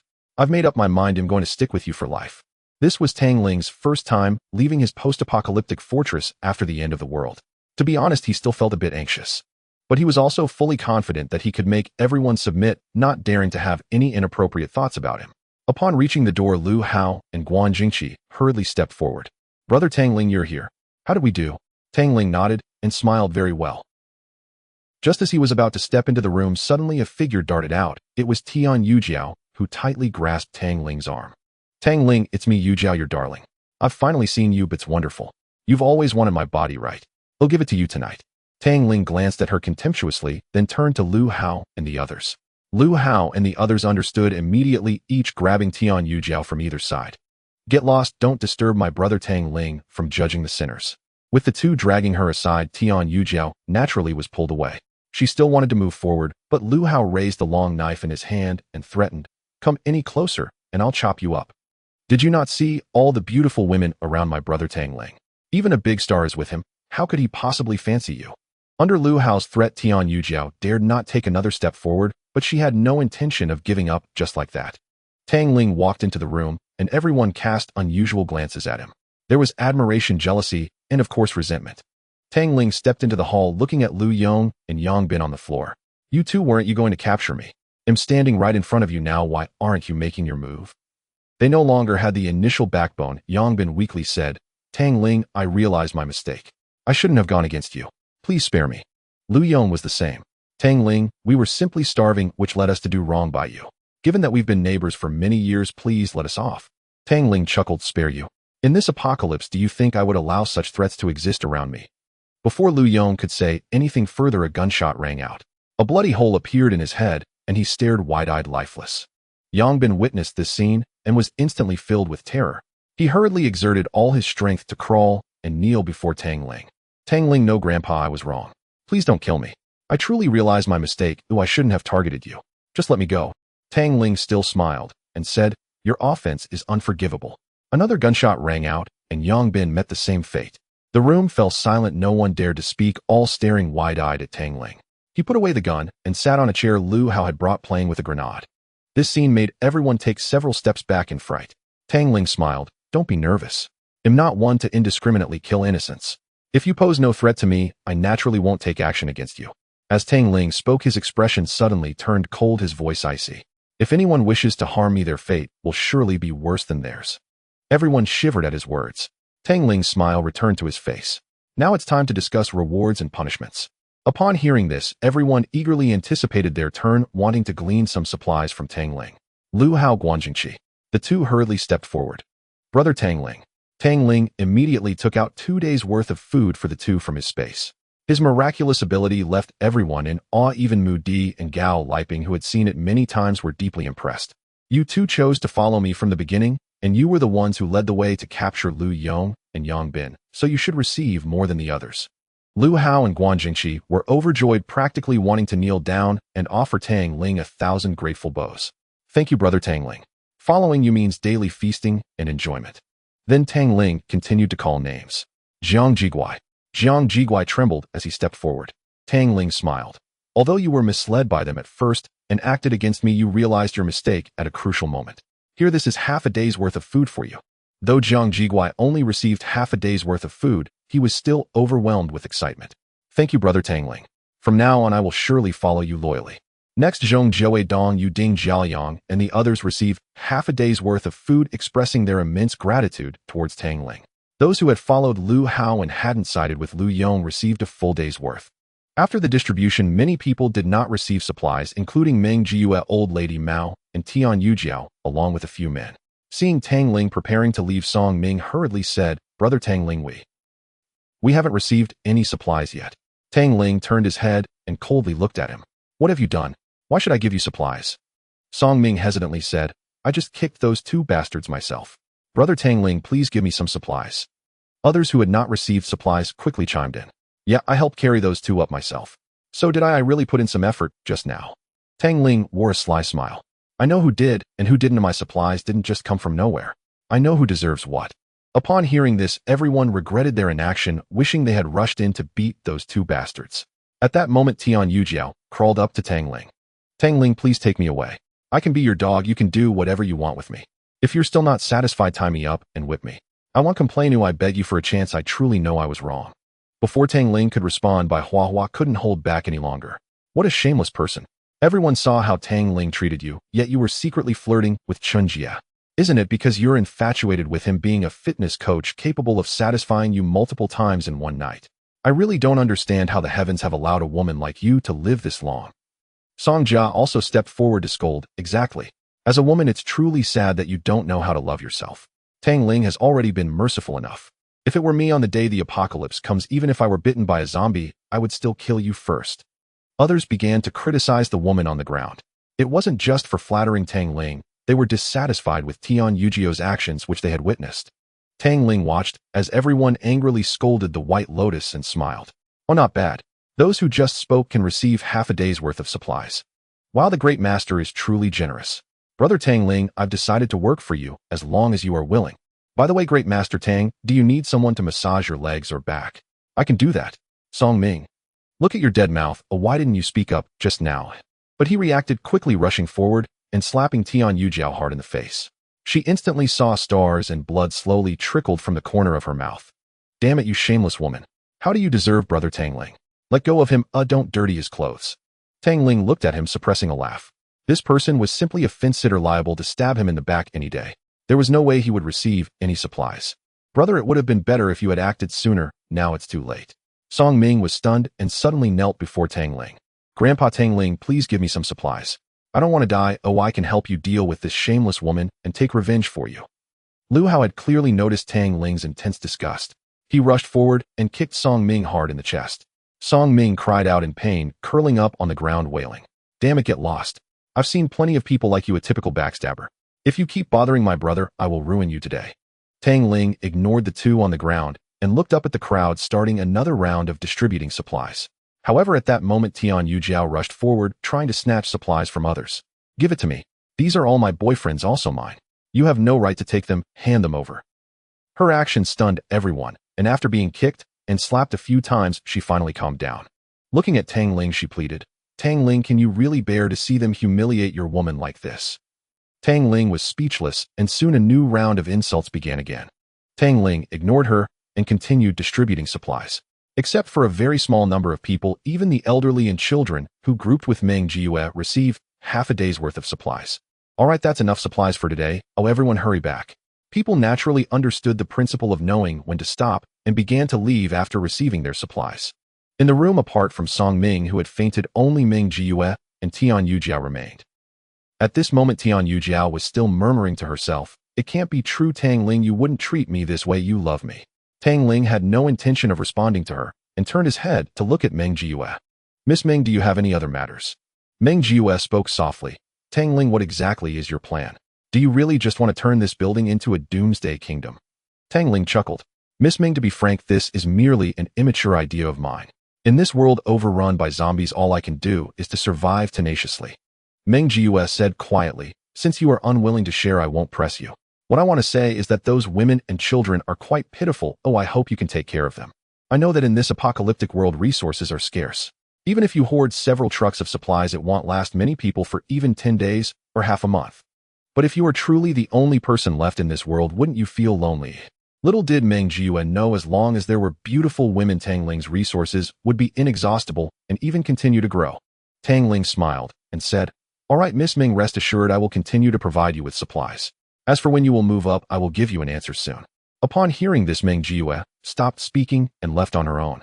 Just as she exited, Tang Ling was about to return with Mu Di and Gao Liping when suddenly someone stumbled in from outside. What the hell? Tang Ling was startled and immediately raised his handgun, fearing that a zombie had barged in. However, upon recognizing the person, he realized it was actually the old lady Mao from the first floor. Tang Ling thought to himself, this old lady is truly resilient. She has lived long enough. As soon as old lady Mao entered the room and saw Tang Ling, she rushed forward, grabbing his clothes tightly and growling. Tang Ling, it was you who caused my grandson's death. I want you to accompany him in death. You little bastard, why didn't you give me food? If it weren't for you, my grandson wouldn't have starved to death. Hand over the food, or I will make you pay with your life. Tang Ling looked at the crazed old lady and simply flicked his hand. Old Lady Mao hadn't eaten for many days, and with just a light push she fell to the ground. However, she cried out and clung to Tang Ling's leg, refusing to let go, wailing, "Help! Someone has been killed. Is there anyone to care for this poor old lady? My grandson was killed by this little bastard Tang Ling." Gao Liping, watching this scene of the old lady using her age to bully others, couldn't stand it any longer. Old lady, stop trying to take advantage of your age. Why should Tang Ling give you food? Do you really think that just because you are older you can do as you please? Back when Tang Ling was hoarding supplies, you even tried to snatch from him. Do you really think that in this apocalypse no one can restrain you? Old Lady Mao had a demeanor that suggested she feared nothing. What are you even worth? I'm old enough to be your mother. Do you dare to lecture me? I don't care if Tang Ling doesn't hand over the food today, no one can leave. Gao Liping was furious. You?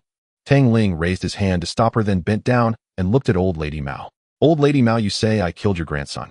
I would like to ask how I killed your grandson. Old Lady Mao said, no need to say more. You bought so many things. If you had given me some food, my grandson wouldn't have died. Who else could it be but you? You little bastard, didn't your parents teach you to respect the elderly and love the young? You bought so many things. Oh, what's wrong with sharing a little with me? Tang Ling curled his lips and smiled. Old Lady Mao, you are mistaken. Your grandson was clearly cooked and eaten by you, so how can you say that I caused his death? Tang Ling's words stunned not only Old Lady Mao, but also Mu Di and Gao Liping, who were nearby.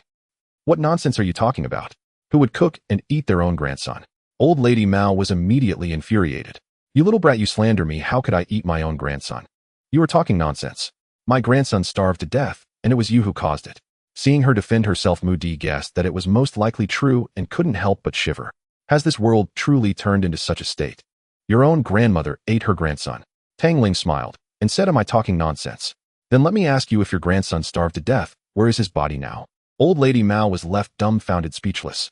Tang Ling continued, don't tell me you threw the body out to feed zombies. If I'm not mistaken, there are still bones left from your grandson on your chopping board, right? When you took action, was he still alive?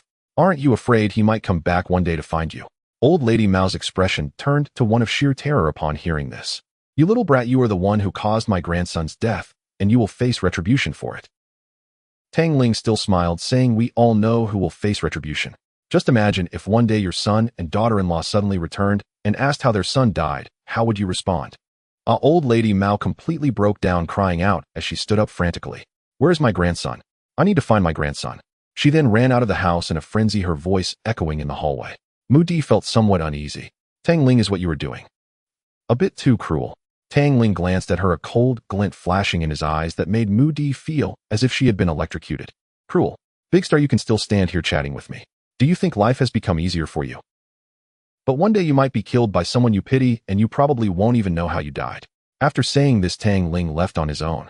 Gao Liping and Mu Di could only follow, while Tian Yujiao on the ground had no intention of giving up. Seeing the three leave, she immediately stood up and chased after them. As Tang Ling was about to open the door, she suddenly blocked Gao Liping and Mu Di. All of you get away from me. This house is mine. It's written in my name. Why do you get to live inside while I have to stay outside?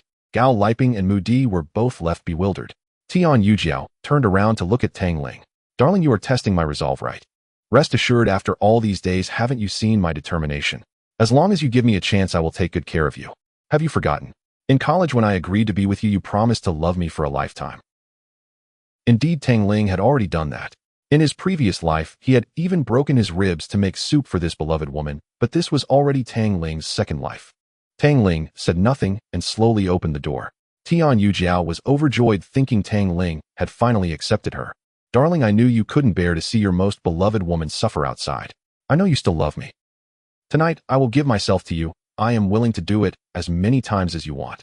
Saying this, she prepared to walk into the house. Tang Ling did not hold back. He directly grabbed her arm, and with a forceful tug, Tian Yujiao was thrown 2 meters away. After a scream, she stared blankly at Tang Ling.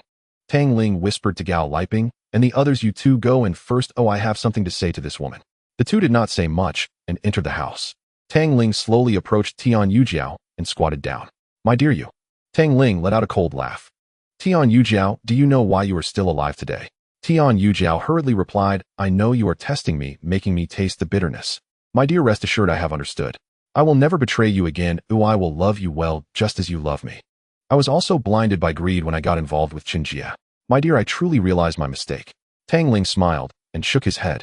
You are too naive. Let me tell you, the reason you are alive today is that I just wanted to see how you struggle to survive in this apocalypse, how you would appear when you cannot live and cannot die. Do you really think I love you and bought you a house? That was merely one of my methods to give you hope, then let you despair.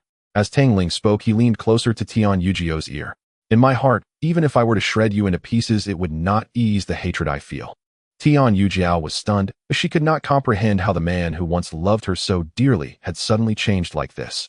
Just as Tang Ling was about to leave, she couldn't help but shout loudly, Tang Ling, even if I die, let me die clearly. Am I not just having an affair? Why do you hate me so much? Everyone makes mistakes. Even death row inmates have a chance for redemption. I have already apologized to you. What more do you want? Tang Ling turned around, his eyes filled with murderous intent. The mistakes you made cannot be forgiven even if you die 100 times. Tang Ling said this as he entered the house, and just as he was about to step in, he softly told the dazed Tian Yujiao, live well. I don't want to see you die like this. I want to see you struggling to survive in this apocalypse, suffering immensely. Tian Yujiao was utterly despairing, looking at the slowly closing door. She knew well that it also shut the door on her hope for life. But she was unwilling to accept it. The man was hers, the house was hers. Why should she die like this? Tang Ling, just wait for me. I want to see who dies first. Back in the house, Tang Ling began to organize his thoughts, sitting alone on the sofa in a daze, while Gao Liping and the others did not disturb him. After a while, he finally took out his phone and sent a message in the group. Tang Ling, everyone has eaten and drunk enough. From today onwards, we will clear the zombies in the entire building. I have weapons and shields to come and take them. Those who are unwilling to go, I won't force them. Lu Hao was the first to stand up. Lu Hao, okay, big brother, I will immediately gather people. You say how to do it, and we will do it that way. Guan Jingqi, let's do it. With shields, I am not afraid of those zombies. Of course, some women raise questions. By Huahua Tang Ling, do we women need to participate as well? If we need to participate, we can do so. Kong Xian, yes, if we don't participate, can we not get any supplies? Tang Ling continued to send messages. Tang Ling, women will clean the rooms so they can be inhabited and collect supplies. Of course, the supplies collected will be managed by Meng Jiue. Anyone who dares to hide them will bear the consequences. Tang Ling's plan was about to begin. At this moment, the group downstairs had already regarded Lu Hao as their new leader. Brothers, let's go upstairs, collect the shields from Brother Tang Ling, and clear the floors to ensure the entire building is safe. After Tang Ling's earlier actions, no one dared to hesitate, as they feared being left behind and missing out on any resources. When they reached upstairs, Tang Ling was already waiting for them at the door with 2 military-grade riot shields beside him, clearly very sturdy. Brother Tang Ling, we're here. What should we do? Tang Ling quickly arranged the plan. 2 strong ones take the shields for protection.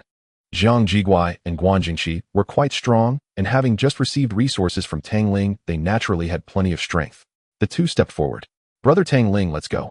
After eating, it's time to get moving. Tang Ling nodded at the 2 and said, everyone else, when encountering zombies, don't panic. Just aim for their heads. As long as you destroy their heads, they won't pose much of a threat. As for the women, clear each room thoroughly. If there are corpses, just throw them out. Don't worry, you'll cover you from the back, there won't be any problems. With a loud shout, everyone grabbed their makeshift weapons and headed upstairs, commencing the sweeping operation. This building had a maximum of 22 floors with an occupancy rate of 80%. However, when the acid rain fell, it was around 10 a.m., so most people were not home. Thus, aside from those who had died behind, there were only around 100 people still alive in the entire building. Tang Ling led the group, starting from the 22nd floor, and with a backbone, these people became quite brave. When encountering zombies, many were worried that Tang Ling wouldn't see their efforts, so they rushed to the front with their iron rods and struck fiercely at the zombies' heads. Their commotion also attracted other zombies, and several zombies charged towards them. Zhang Jiguai saw this and raised his shield, performing a fierce charge towards those zombies. He actually knocked a few zombies directly away.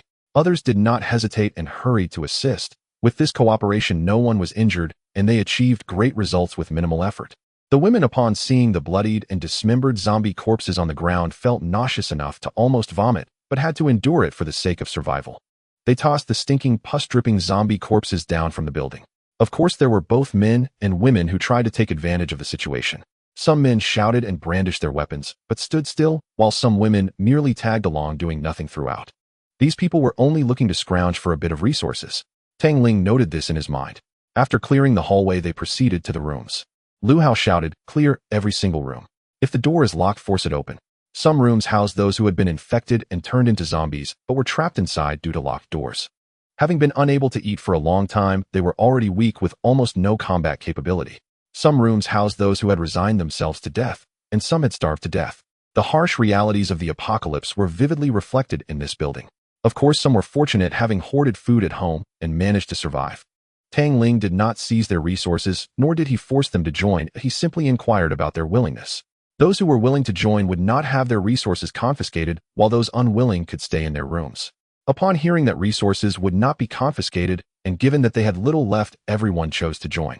When Tang Ling and the others reached room 1307 on the 13th floor, without losing a single soldier, there was someone inside, but they refused to open the door.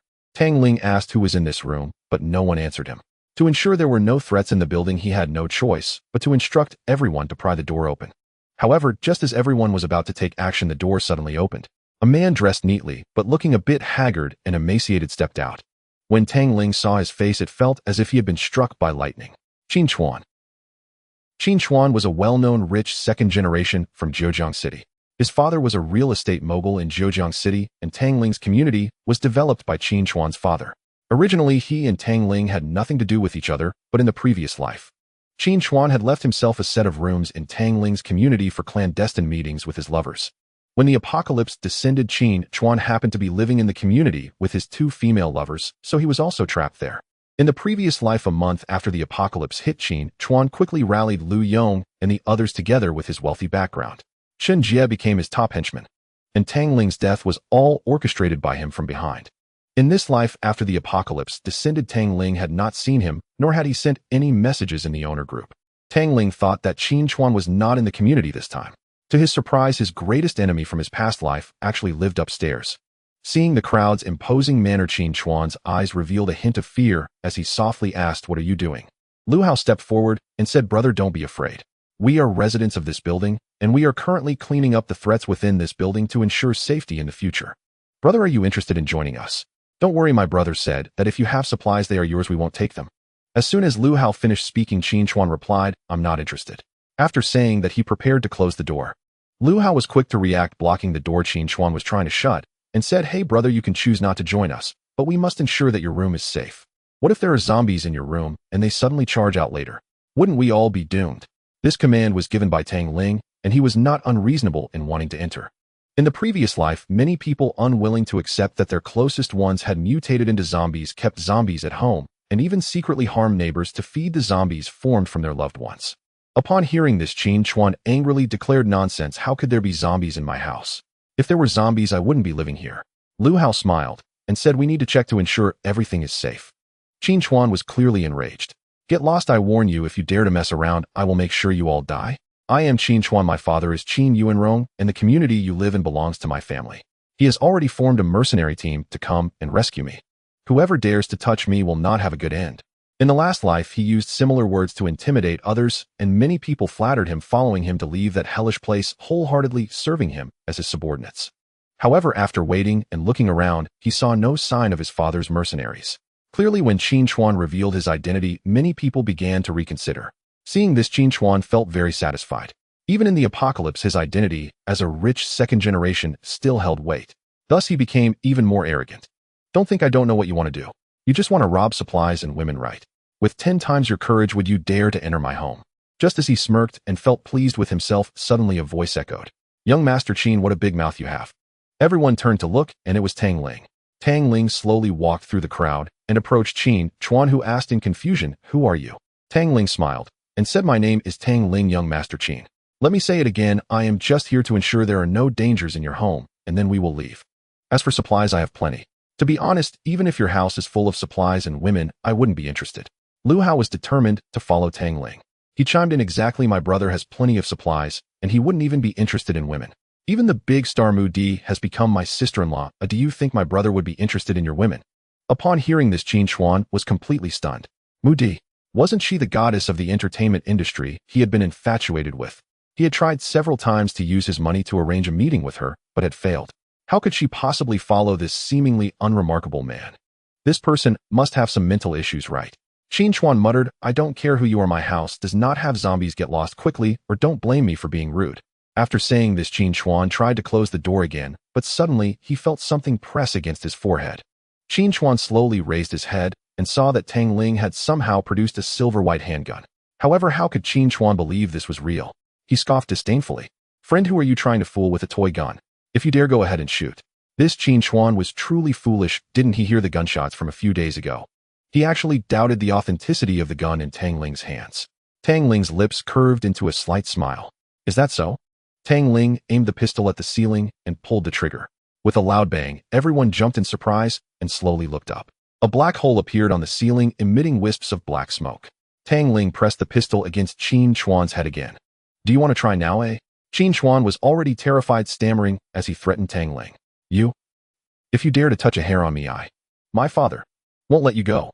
Tang Ling smiled and said, "Do you believe I could kill you right now and throw you downstairs to feed the zombies without anyone knowing?"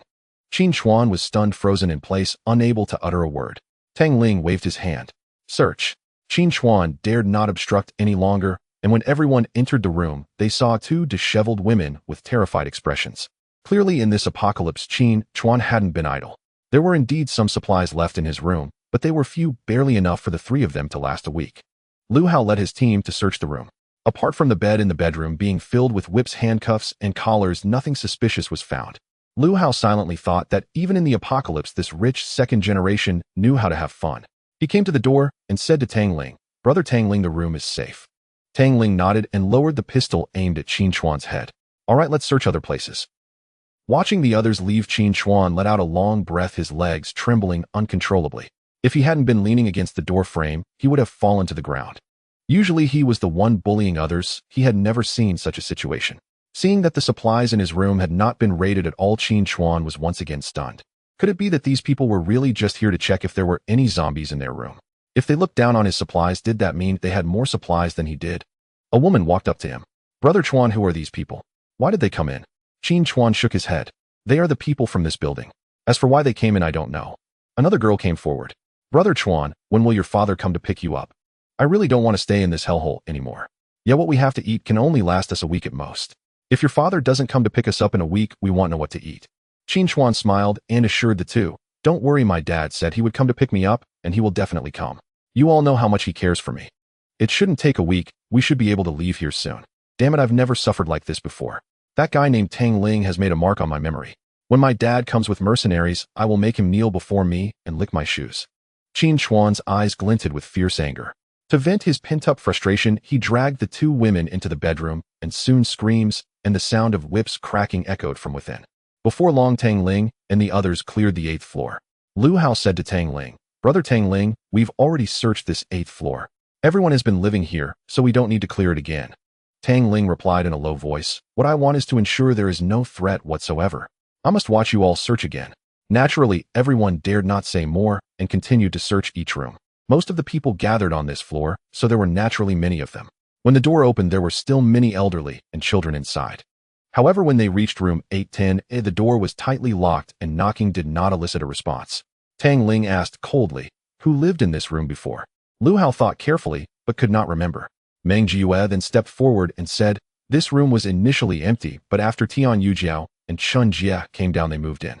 Upon hearing this, Tang Ling revealed a barely perceptible smile and said, "Break the door open." The crowd began to pry open the door. Although the lock had been forced, the door remained tightly shut, clearly blocked by a heavy object from within. Under Tang Ling's command, everyone started to ram the door. All of them exerted every ounce of strength, and finally a crack appeared in the door. Lu Hao leaned in to see what was happening inside, but just as he did, a flash of white light suddenly struck his eyes. Lu Hao reacted swiftly, hastily withdrawing his head. After a crisp sound, a deep gash appeared on the doorframe. "Damn it!" Lu Hao exclaimed in shock, hurriedly feeling his head. After confirming he was unharmed, he said, "Damn it, someone still wants my life." Brothers, keep ramming. The crowd once again poured all their strength into breaking the door, and at last it was smashed open. Jiang Jigua and Guan Zhengxi quickly raised their shields to block the door, fearing a zombie might suddenly emerge from within. Instead of zombies, they found the door was piled high with furniture. All kinds of large items like sofas and wardrobes made it incredibly difficult to break through. In the living room, Tian Yujiao stood behind the furniture with a kitchen knife, shouting at everyone, "Don't come any closer. Whoever approaches will be killed." Lu Hao had always been displeased with Tian Yujiao's treatment of Tang Ling, and after barely escaping being hit by this foul woman, he was now seething with anger. Lu Hao stepped forward. "Damn it, you foul woman, I almost fell for your trick today. I'm going to teach you a lesson." Just 2 steps forward, he kicked the sofa blocking the door, but suddenly it felt as if he had been struck by something, and he staggered back 2 steps. He quickly covered his mouth and nose. "Damn it, what is that smell? It's so foul." Hearing this, the others also took a deep breath, including Tang Ling. They reacted just like Lu Hao. "Indeed, what the hell is that smell? It's too foul. Tian Yujiao, have you been eating shit in there?" "Damn it, I said I've been smelling something strange lately. Oh, I thought it was the corpse stench coming from downstairs, but it turns out it was coming from this room." "Yeah, I smell it too, it's really foul. How has this woman been living in here?" Tang Ling sniffed slightly, and surprisingly detected a meaty aroma, but mixed with another putrid smell, the combination was truly unbearable. "There can't be a zombie in this woman's room, right? Everyone must go in and take a look, otherwise we won't be safe later on. Yes, let's rush in together." Tian Yujiao still brandished her kitchen knife to threaten them, but the crowd ignored her and rushed inside. Zhang Jigua and Guan Jingqi led the charge, and Tian Yujiao immediately swung her kitchen knife. However, her knife merely struck the shield, causing no harm whatsoever. Lu Hao seized the opportunity and kicked Tian Yujiao's arm. In pain, she dropped the kitchen knife, and Lu Hao quickly kicked it away, instructing 2 people to restrain her. Only then did everyone cautiously begin to search the room. One person arrived in the kitchen. "Damn it, this woman actually has meat to eat. Where did she get it?" As that person exclaimed, everyone rushed into the kitchen regardless of Tian Yujiao's desperate attempts to stop them. Sure enough, there were some chunks of meat in the pot, and the kitchen was filled with the aroma of meat. When Lu Hao tried to open the bedroom door, Tian Yujiao began to struggle fiercely. "Get away, don't touch my room. Tang Ling, hurry, tell this group to stop and leave here." Tang Ling pretended not to hear, and Lu Hao carefully opened the bedroom door. As Lu Hao opened the door, Tian Yujiao suddenly fell to her knees, no longer struggling. When everyone saw the scene inside the room, they were all stunned. On the bed lay a corpse, that of Chen Jie. At this moment in the scorching summer, Chen Jie's body had begun to decay, with yellowish liquid continuously oozing out, emitting a foul odor. One of the corpse's arms was missing as if it had been severed, and a portion of the calf of one thigh was also gone. Bai Huahua came to her senses. "What the hell? This bastard. Those chunks of meat in the pot, could they be from Chen Jie?" Many people immediately bent over and vomited everything they had just eaten. The scene was utterly shocking. Lu Hao could no longer hold back, rushing forward and slapping Tian Yujiao across the face. "Damn it, you wretched woman, He vomited again.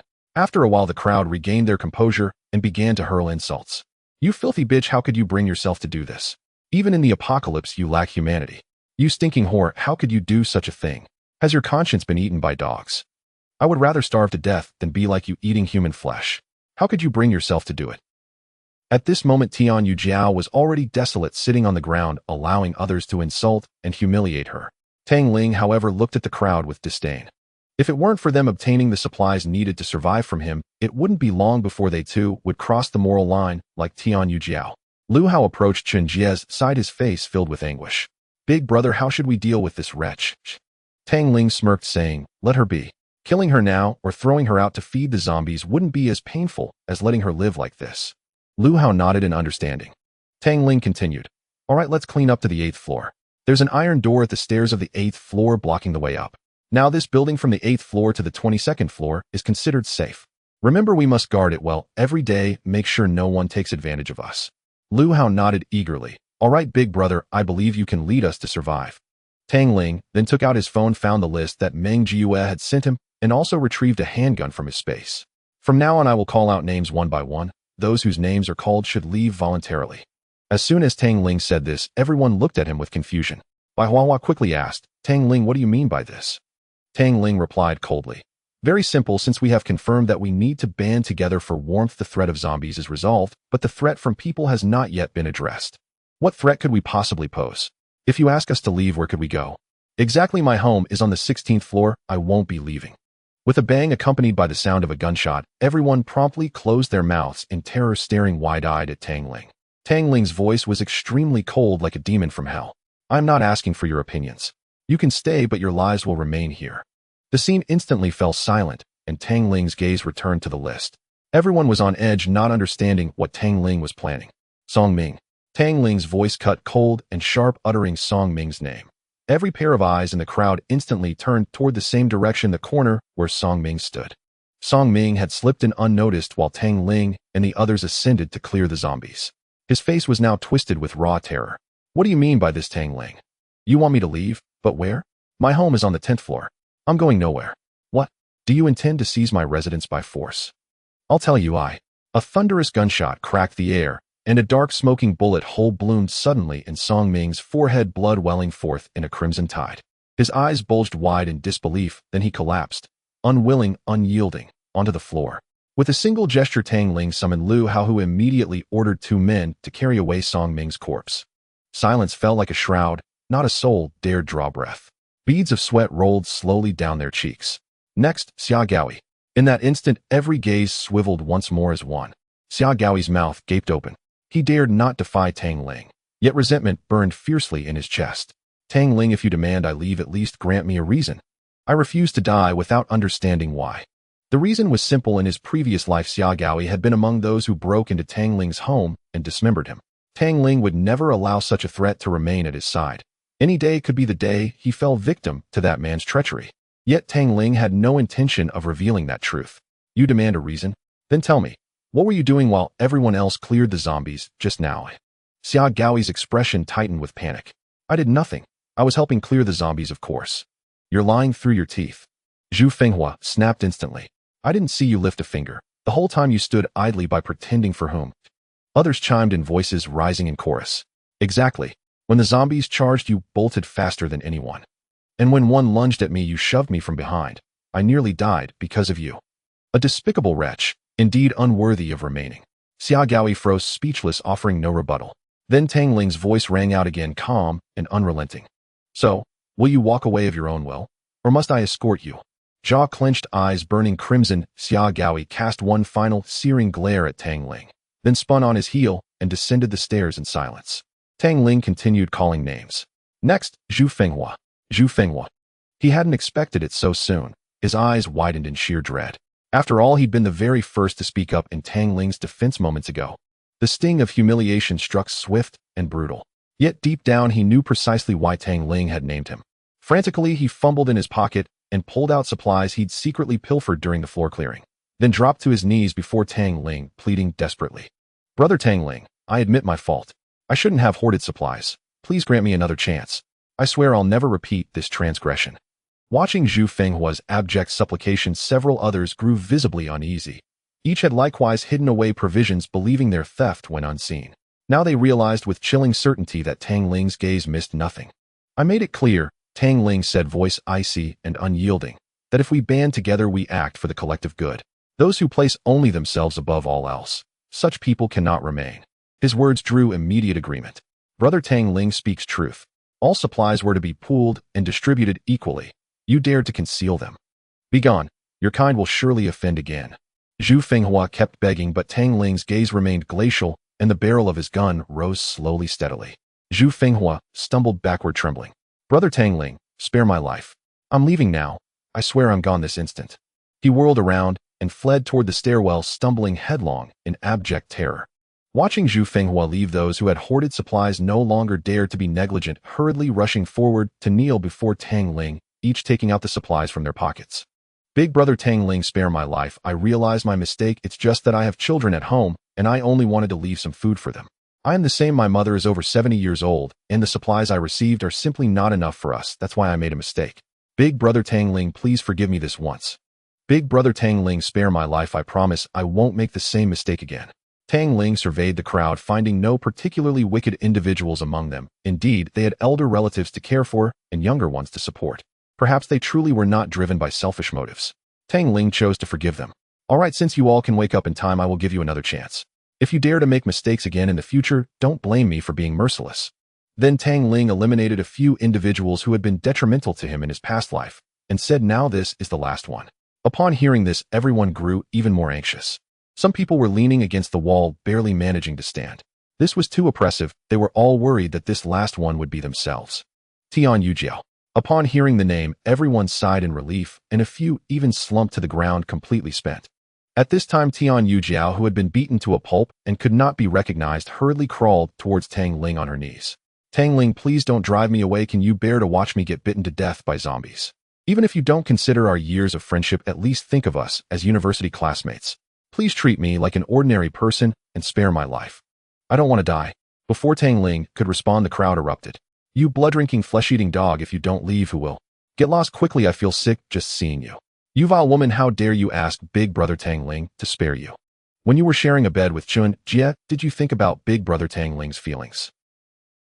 Exactly, now you even ate Chun Jie. You two are truly a match made in heaven, finally merging into one and becoming a real family. Tang Ling couldn't even be bothered to glance at her. I don't want to say it a second time. Tian Yujiao suddenly felt all her strength drain away. Her hands that clutched Tang Ling's pant legs slowly fell. Tang Ling, just kill me. Tang Ling coldly laughed. Kill you? I'm afraid it would dirty my hands. Besides, I've said it before, I want to see you unable to live and unable to die. Tian Yujiao reached the limit of despair, her eyes filled with terror. Tang Ling, you devil, even if I become a ghost, I will not let you go. With a wave of his hand, Tang Ling signaled Lu Hao and Guan Jingqi, who understood immediately, grabbing her hair and clothes, dragging Tian Yujiao away. Tian Yujiao continued to struggle desperately. Tang Ling, you won't have a good end, you will face retribution, and one day I will kill you with my own hands. Tang Ling ignored her, turning to the crowd. Everyone, starting today, I hope you will prioritize the interests of all. If I find anyone committing crimes, you know the consequences. From now on, the men will obey Lu Hao's management, and the women will follow Meng Jiu's management. As for the supplies, I will find a way. As long as everyone unites, I guarantee you will not starve. After the fear, there was overwhelming joy, and everyone cheered in unison. Long live Tang Ling. Tang Ling took out a portion of supplies and handed it to Meng Jiu. Today, everyone has contributed and can receive 1 day's worth of supplies from Meng Jiu. At this moment, everyone regarded Tang Ling as their true god, seeing a glimmer of hope in this apocalypse. Just as Meng Jiu was distributing supplies, suddenly a voice from the system echoed in Tang Ling's mind. Detecting that there are 100 people following the host, the system automatically upgrades to level 2. The rebate system upgrades to 1,000-fold rebate. The system space doubles, and the host unlocks the exchange shop. Tang Ling was momentarily stunned, his heart racing with excitement. He never expected the system could be upgraded or that there would even be an exchange shop. After a brief explanation, he immediately ran back home. He was met by Mu Di. Her expression was somewhat awkward as she said to Tang Ling, I have something to tell you. However, Tang Ling was too preoccupied to pay her any mind, rushing towards his bedroom while replying, wait until I'm out to talk. Before Mu Di could say anything more, he had already dashed into the bedroom. Once inside, Tang Ling promptly closed his eyes, his divine sense entering the system. System, what do you mean by upgrade? The system's voice immediately responded. The host can awaken the system for 2 reasons. First, to ensure the host's survival in the apocalypse, and second, to save more humanity. In the future, as more people follow the host, the system will continue to upgrade. Tang Ling was taken aback. He originally planned to simply live a stable life with a group of beautiful women during the apocalypse, having no intention of saving the masses. Yet he never expected that rescuing more people would also lead to system upgrades. What about the exchange shop? Suddenly, with a chime, a blue screen appeared floating in midair before him. At the top, 4 striking white characters read System Shop. Following that, a list of exchange items began to appear one after another. 1 kilogram of rice exchange value, 50 contribution points. A machete exchange value, 50 contribution points. A virus serum exchange value, 300 contribution points. At the bottom of the screen, it also displayed host Tang Ling total contribution points 100. What is the virus serum? And how do you obtain contribution points? The system explained the virus serum is for those who are bitten or scratched by zombies. As long as vital areas are not harmed, if injected with the serum, within 15 minutes, they will not turn into zombies. There are 2 sources for contribution points. One is that the host helps others survive, earning contribution points, and the second is that the host kills zombies or organizes others to kill zombies, which can also earn contribution points. Zombies are constantly evolving. The higher the level of the zombies killed, the more contribution points will be earned. Tang Ling's heart surged, realizing that as time passed, zombies would evolve to become more formidable. In his previous life, he had witnessed an evolved zombie squad annihilate a mercenary group of dozens. Now, with the system upgrade, perhaps he could truly deal with those mutated zombies. Tang Ling quickly skimmed through the exchange shop. There were hundreds of pages. Besides food and clothing, the shop also offered building materials, firearms, and even tanks and aircraft for exchange. However, a single tank had an exchange value reaching tens of millions. Such items were not something to consider in the early stages. Now what Tang Ling needed to do was to continue gathering people to move into this building, increasing contribution points, and before the zombies completely mutated, turn the entire building into an indestructible fortress. Of course, even though he urgently needed contribution points, Tang Ling had no intention of letting just anyone move in. There had to be a selection process. A 1,000-mile dike can be destroyed by an ant hole. If the apocalypse utopia he worked hard to build were not destroyed by zombies, but instead by humans, Tang Ling would regret it too late. What was he waiting for? Tang Ling decided to continue his live streaming career. He would act without hesitation. Tang Ling stepped out of the bedroom where Gao Liping and Yu and I were playing with the little divine, beastly E in the swimming pool. Tang Ling's eyes widened. Oh, how could he not join in such an occasion? He hurriedly took off his shirt. Ladies, it's me, old Tang. But as he turned around, he noticed Mu Di sitting on the sofa, bringing back to his mind that she had something to say when he first entered. Big Star, didn't you have something to tell me? Go on, what's up? Mu Di looked troubled, but eventually spoke. Tang Ling, I want to discuss something with you. Tang Ling, currently in high spirits, smiled at her and said, go ahead, what's the matter? After glancing around the room, Mu Di said, you see, there are still empty rooms in your house. Can you give me 2 more? Tang Ling was somewhat baffled. What? Can you really live in 3 rooms by yourself? Mu Di hurriedly waved her hands. No, that's not it. You see, I have a streamer and an artist under my company, and they are both in Zhejiang City. They contacted me this morning. They have nowhere to go now and are asking me to find them a way to survive. Mu Di, seeming worried that Tang Ling might refuse due to lack of supplies, quickly added, don't worry, after they come we can eat 1 meal less each day, or even 2 meals is fine. Please, can you take them in? Hearing this, Tang Ling smiled and asked, who are they? Let me hear, maybe I know them. Mu Di replied, the artist is Zhao Lucy and the streamer is Tun Tun. Goodness, Tang Ling was completely stunned. Mu Di's arrival was beyond his expectations. He never thought that so many beautiful stars would reside within his doomsday fortress. Miss Zhao Lucy became famous across the country from a young age due to a single photograph, and she has since grown into a rising star in the entertainment industry. She has been beautiful since childhood. As for the streamer, Tang Ling had come across her before. Cheerful and lively, her looks and figure were certainly top-notch. With such company, which man could refuse? Seeing Tang Ling silent, Mu Di thought he disagreed, and hurriedly said, Tang Ling, I know you still have so many people downstairs taking care of you, and your resource consumption is quite high. But having 2 more of them isn't a burden, and having 2 less isn't a loss. We can eat a little less every day. Tang Ling immediately stood up. Why eat less? No way, we should eat more. What are we waiting for? Why not call them over quickly? Mu Di was completely stunned at what was going on. Could it be that Tang Ling had some ulterior motives? It shouldn't be. He had already lived here for so many days and dressed so revealingly, yet Tang Ling hadn't shown any inappropriate thoughts. But receiving Tang Ling's consent made her very happy. Alright, I'll call them over right now. However, immediately Mu Di's expression fell again.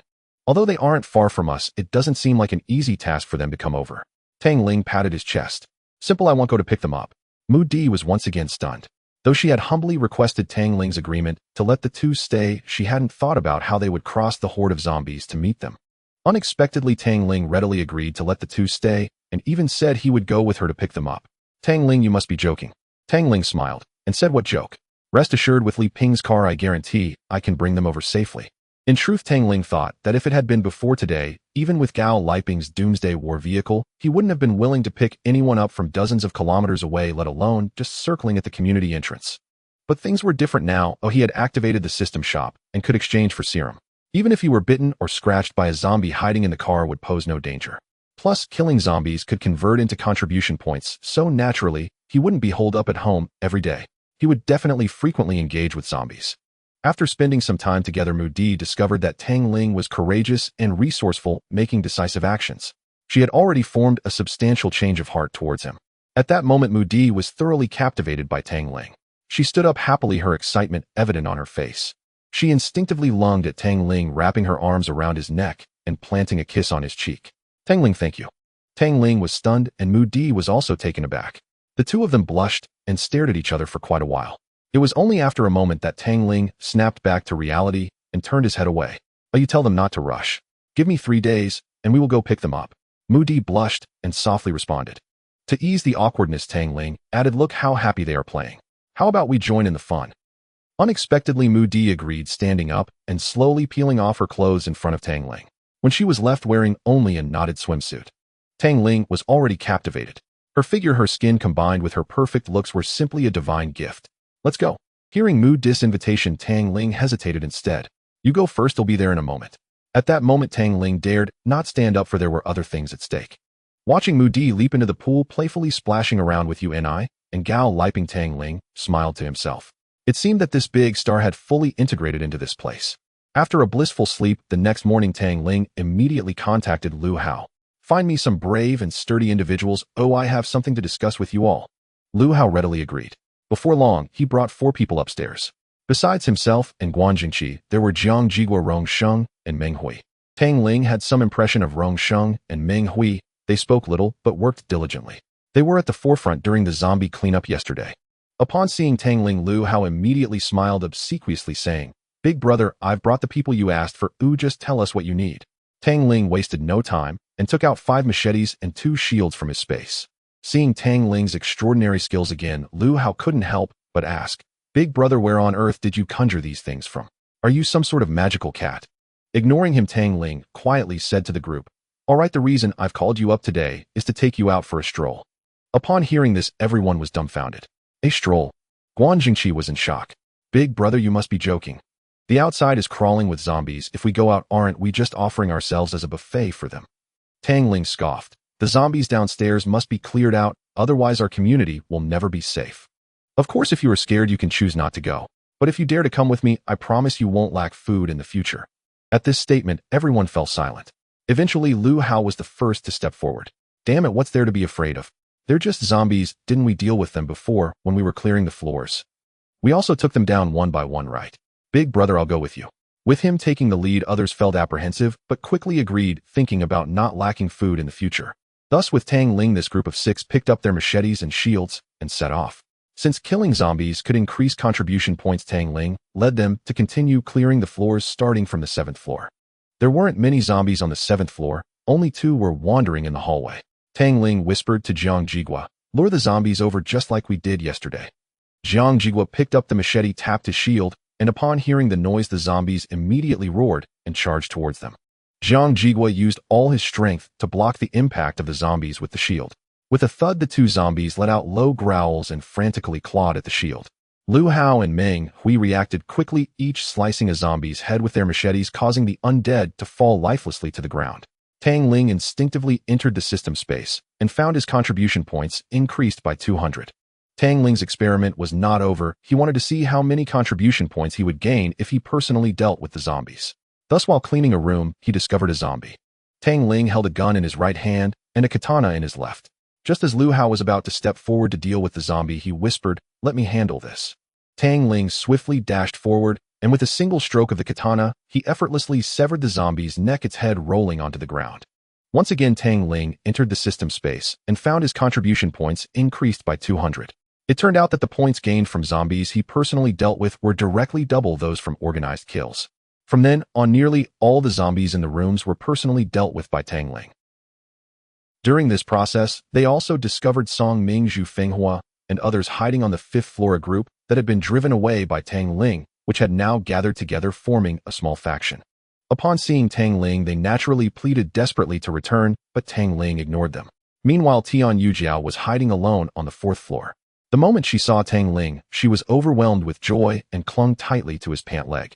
"Tang Ling, I knew you wouldn't abandon me. You came to get me, right? Haven't you always wanted to have me?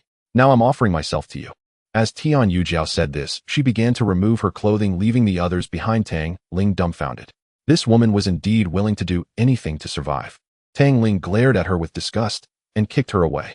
"Get lost, don't dirty my clothes." After being hungry for a long time, that kick knocked Tian Yujiao unconscious. With all the zombies in the building already cleared out, even if these people did not stay on the 8th floor, they would be safe. Tang Ling's decision not to drive them all outside was already a sign of his mercy. Arriving at the stairway on the 1st floor, Tang Ling glanced at his contribution value once more, which had already exceeded 700, clearly still insufficient. "Let's go." Tang Ling waved his hand, preparing to step out, but the others still seemed a bit apprehensive. "Big brother, are we really going?" Tang Ling replied softly, "Of course, with me here, you need not fear." He was like their backbone now. His words served as a comforting reassurance. The group exited the building, marking the first time they stepped outside since the apocalypse. The air outside was indeed fresher. However, a few zombies immediately spotted them and charged over. Tang Ling quickly instructed Jiang Jigua and Rong Sheng, "Quick, raise the shields first." The 2 dared not hesitate, standing in front of the group to block the initial wave of zombie attacks. Then the 6 began to swing their machetes, and in no time a dozen zombies lay at their feet. At first, Lu Hao and the other 5 were quite frightened, but after easily dispatching the dozen zombies, their confidence grew. "Damn it, come on.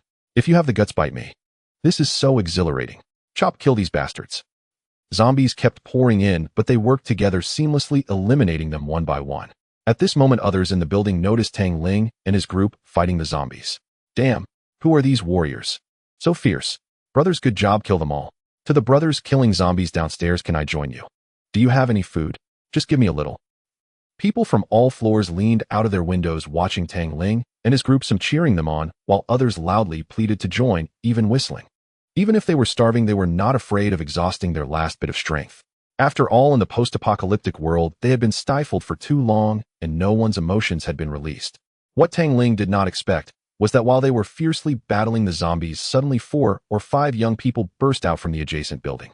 They completely disregarded their own safety, armed only with simple wooden sticks and metal pipes, launching a brutal slaughter against the zombies before them. Surprisingly, they carved a path through the bloodshed and reached Tang Ling's side. One of the blonde-haired youths said to Tang Ling, "Big brother, you're so brave. Can we join you?" Before Tang Ling could respond, a zombie jumped high, pouncing toward the group. Tang Ling quickly raised his hand and fired a shot. With a bang, the gunshot rang out, and the zombie fell to the ground, but the young people were immediately frozen in place, stunned. They could kill zombies, but that didn't mean they weren't afraid of guns. Tang Ling said softly, "If you don't want to die, get out of the way quickly." The blonde-haired youth finally reacted, hastily moving behind the shield. It must be said these young people were quite resourceful, as they immediately positioned themselves next to Jiang Jiguo and Rongsheng. "Big brother will cover for you, you just focus on killing the zombies." With their addition, even if a dozen or 20 zombies charged at the shield, they showed no signs of retreating. Seeing his contribution value soar to several tens of thousands, Tang Ling felt that today was sufficient and thus instructed the group, "Let's go back."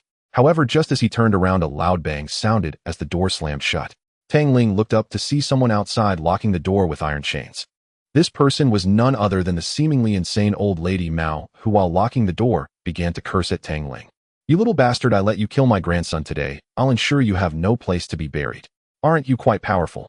I want to see how many zombies you can kill." After the initial shock, a surge of anger filled Tang Ling's entire being. He regretted not leaving someone to guard the door before coming out, never expecting to have fallen into the trap of that old hag. Though the few of them were quite brave, they had been swinging their machetes so long that their arms felt nearly powerless. If it weren't for the young men who had just joined them, they would have likely been overrun by zombies and met their doom. Lu Hao shouted loudly, "What should we do? Big brother, I can't swing anymore." The old hag continued to curse, "You dog of a son, I let you be so arrogant. If you don't hand over the supplies today, they'll let you die outside." Tang Ling ignored her. His primary concern was to deal with the zombies in front of him.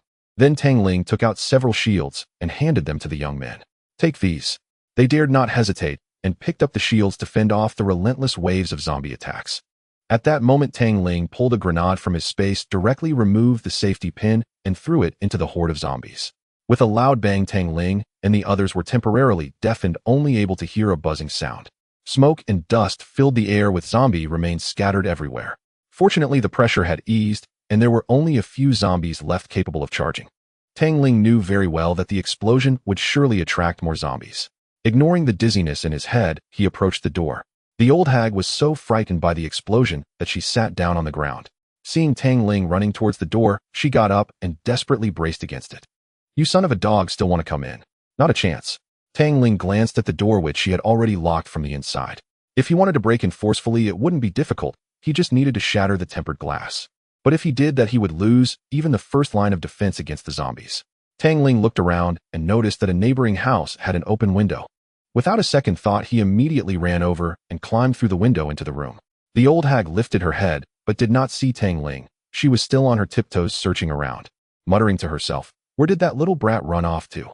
Suddenly a voice came from behind her. "Old hag, who are you looking for?" The old hag's eyes widened instantly as she turned around, meeting Tang Ling's grim face. "You little brat, you." Tang Ling didn't want to waste words with her and snatched the key from her hand, aiming to unlock the door. The old hag still believed that even in the apocalypse, others would indulge her because of her age. Relying on her seniority, she stepped forward to try to stop Tang Ling. At that moment, a scream came from outside. Tang Ling was startled and looked up, only to see Guan Zhengqi clutching his arm, blood flowing down, clearly bitten by a zombie. Tang Ling immediately slapped the old hag across the face. She spun in place and fell to the ground. Tang Ling quickly and deftly unlocked the chain and yanked the door open. "Get in quickly." Lu Hao and the others finally squeezed into the building, and Tang Ling hurriedly shut the door. After Guan Jingqi came in, he stumbled and fell to the ground, clutching his arm and wailing in pain. The others braced themselves against the door. The little yellow-haired boy had yet to realize the gravity of the situation. Damn, this is so thrilling. These zombies don't even flinch when chopped. This is my first time out since the apocalypse hit, and if I don't get out to stretch my legs, I'll suffocate. Yeah, this big brother is truly brave. Ooh, I've decided to stick with him from now on. Me too. Only Lu Hao remained. Before the apocalypse, he and Guan Jingqi were neighbors and often interacted. After the apocalypse hit, they were the first to recognize Tang Ling's potential, choosing to follow Tang Ling together. Now that Guan Jingqi was bitten by a zombie, he was the most worried and distressed. He did not dare to blame Tang Ling and could only vent his anger on the old hag. He grabbed the still dazed old hag. Damn it, you old hag, are you trying to die? Locking us outside is what caused my brother's injury. Oh, I want to cleave you in half. Lu Hao shouted angrily at the old hag with tears streaming down his face, raising his machete and preparing to strike. However, a voice stopped him. Wait. Lu Hao turned his head to look at Tang Ling and shouted hoarsely, brother, it was that damned old hag who caused Guan Zhenqi's death. I want her to pay with her life. After this commotion, everyone regained their senses. Guan Jingqi had been bitten. The others immediately looked tense, and Jiang Jiguai quietly asked Brother Tang Ling, old Guan won't turn into a zombie, right? The young man with yellow hair hurriedly said, of course, if he's been bitten, he will turn into a zombie. Let's hurry. In less than half an hour, he will mutate. Guan Jingqi looked weakly at Tang Ling and said, Brother Tang Ling, just kill me. I don't want to become a zombie. Unexpectedly, Tang Ling replied softly, don't worry, you won't become a zombie. A flicker of shock crossed Guan Zhenqi's pained face as he said, brother, don't try to comfort me. I know what the outcome is after being bitten. Just give me a quick death. If I turn into a zombie, you will have to eliminate me. Tang Ling ignored him and said to Lu Hao, help him to the second floor and wait for me. After some consideration, Lu Hao chose to trust Tang Ling. He helped Guan Jingqi up and headed upstairs. Meanwhile, a killing intent gradually emerged on Tang Ling's cold face as he slowly approached the old hag. The old hag was gradually forced back by Tang Ling's overwhelming killing intent, but she still believed that Tang Ling wouldn't dare to do anything to her. In her mind, she was an old lady, and even if it was her fault, she couldn't be held accountable. She thought, be careful, or I might trick you into losing everything. Unexpectedly, Tang Ling whispered to her, old hag, do you really wish for my death? The old hag still maintained her arrogant demeanor. Yes, you bought so much food. Why won't you give me any? You are the one who caused my grandson's death. Ooh, I wish you could die 1,000 times. Tang Ling nodded slightly. It seems I was too merciful to you before. Since you wish to harm us, I cannot allow you to live. The old hag thought Tang Ling was just trying to scare her. She stood up ready to fight. What? You dare to touch an old lady? I'm not afraid of you, you just hit me, and I haven't settled the score with you yet. Unexpectedly, Tang Ling coldly laughed and said, old hag, have you ever experienced the feeling of flying in the air? The old hag thought she heard wrong. You little bastard, what did you say? I don't understand. Tang Ling did not give her a chance and directly picked her up. His recent training had made him very strong. Lifting an old lady was simply effortless. The old hag struggled, desperately scratching and hitting Tang Ling. You little bastard, what do you want to do?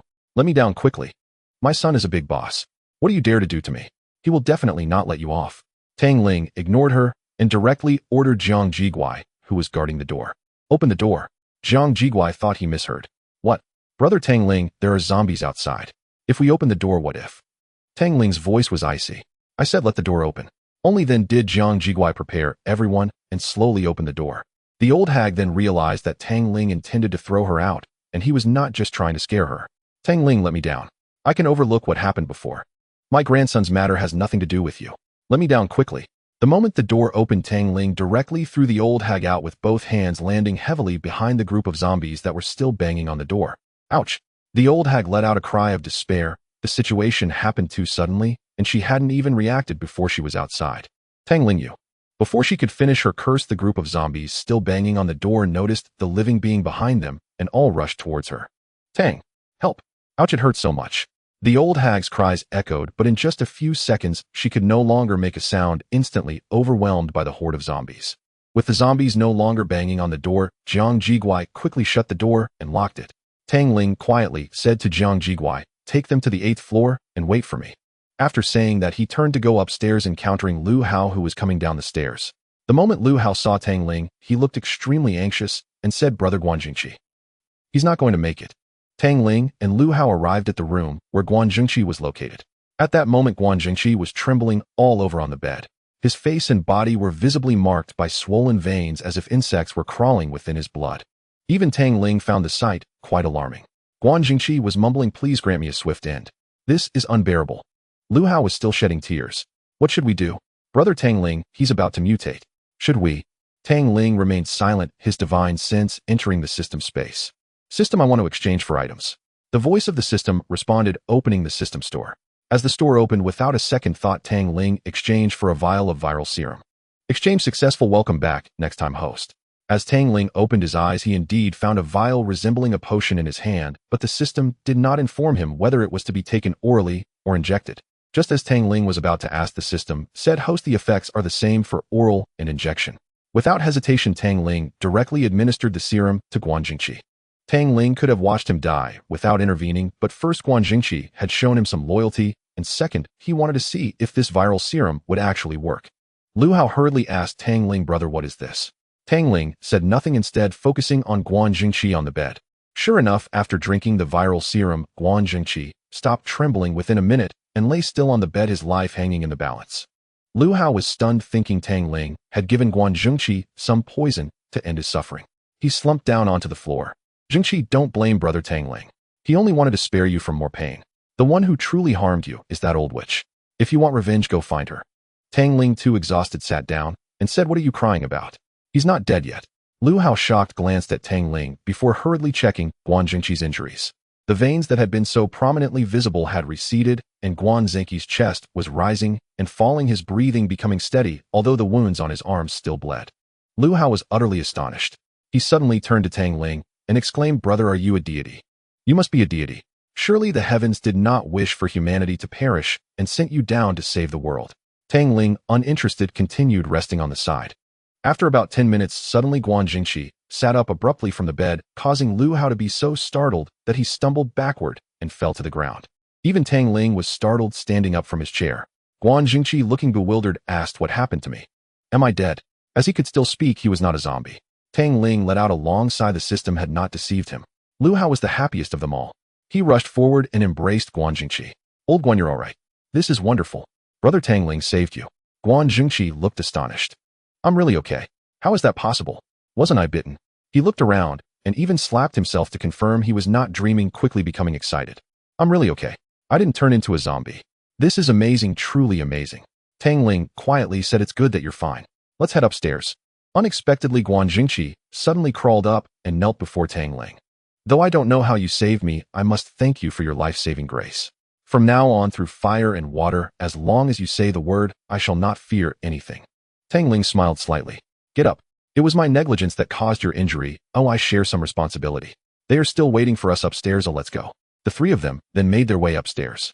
At this moment, on the 8th floor, Jiang Jiguai was pacing back and forth in the corridor with a group of people. Those with yellow hair were completely oblivious. That brother will definitely turn into a zombie. A once bitten, even a deity cannot save him. I think so too. Back then, my neighbor's elder brother's whole family was bitten, and I witnessed their transformation with my own eyes. In my opinion, it's better to give him a quick end to spare him from suffering. However, just then Tang Ling happened to arrive upstairs. Jiang Jiguai was about to step forward, but noticed Guan Jingqi behind Tang Ling. He couldn't help but take several steps back in fright. Old Guan Yu, are you okay? Guan Jingqi smiled and said, with brother Tang Ling here, I couldn't possibly die even if I wanted to. Instantly, everyone's gaze turned towards Tang Ling, their admiration for him evident. They had witnessed too many incredible things with him. Except for those with yellow hair. The leader said, wait a minute, how come there are people who can be bitten and still be fine? Could it be an antibody? They didn't know that Tang Ling could conjure food and even suddenly produce a gun with his bare hands. Tang Ling didn't want to waste time with them and looked at the crowd. The 5 people who went out with me today, along with you 5 little friends, come with me. 10 people followed Tang Ling to room 820. Tang Ling first looked at the 5 little yellow-haired ones and quietly asked, why did you 5 come with me? The leader of the little yellow-haired ones immediately said, brother, you are so brave, of course we are willing to follow you. The others chimed in, yeah, brother, don't be fooled by our young age. I'm not afraid of those zombies at all. Right, brother, you let us charge into battle, and we won't even blink. Of course, if you happen to have food, it would be even better. We haven't eaten in many days. If it weren't for the fact that we gathered together for drinks before the apocalypse and bought some supplies, we probably wouldn't have made it to today. Seeing their honest words, Tang Ling didn't say much and called Meng Jiue, asking her to bring over some food. Meng Jiue brought some food collected from sweeping the building yesterday. Tang Ling instructed her to distribute it to the group, and their eyes lit up upon seeing the food. As soon as the food arrived, they almost simultaneously tore open the packaging and started devouring it. Tang Ling said softly, after eating, hurry back. Everyone was stunned. The leader hurriedly swallowed the food in his mouth and said, "Brother, we genuinely want to follow you. There's no one as impressive as you in our building to lead us in anything. Rest assured, since we've come here, we will definitely abide by your rules. If you tell us to go east, we wouldn't dare go west." The others also nodded, pledging their loyalty. Tang Ling considered for a moment. He needed people to establish a force.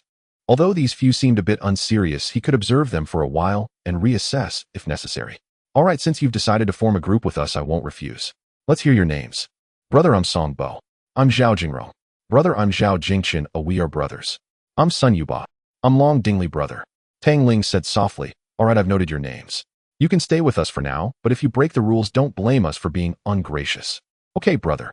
To intimidate them, Tang Ling didn't send them away, but instead spoke to Lu Hao and the others in front of them. "You've worked hard today.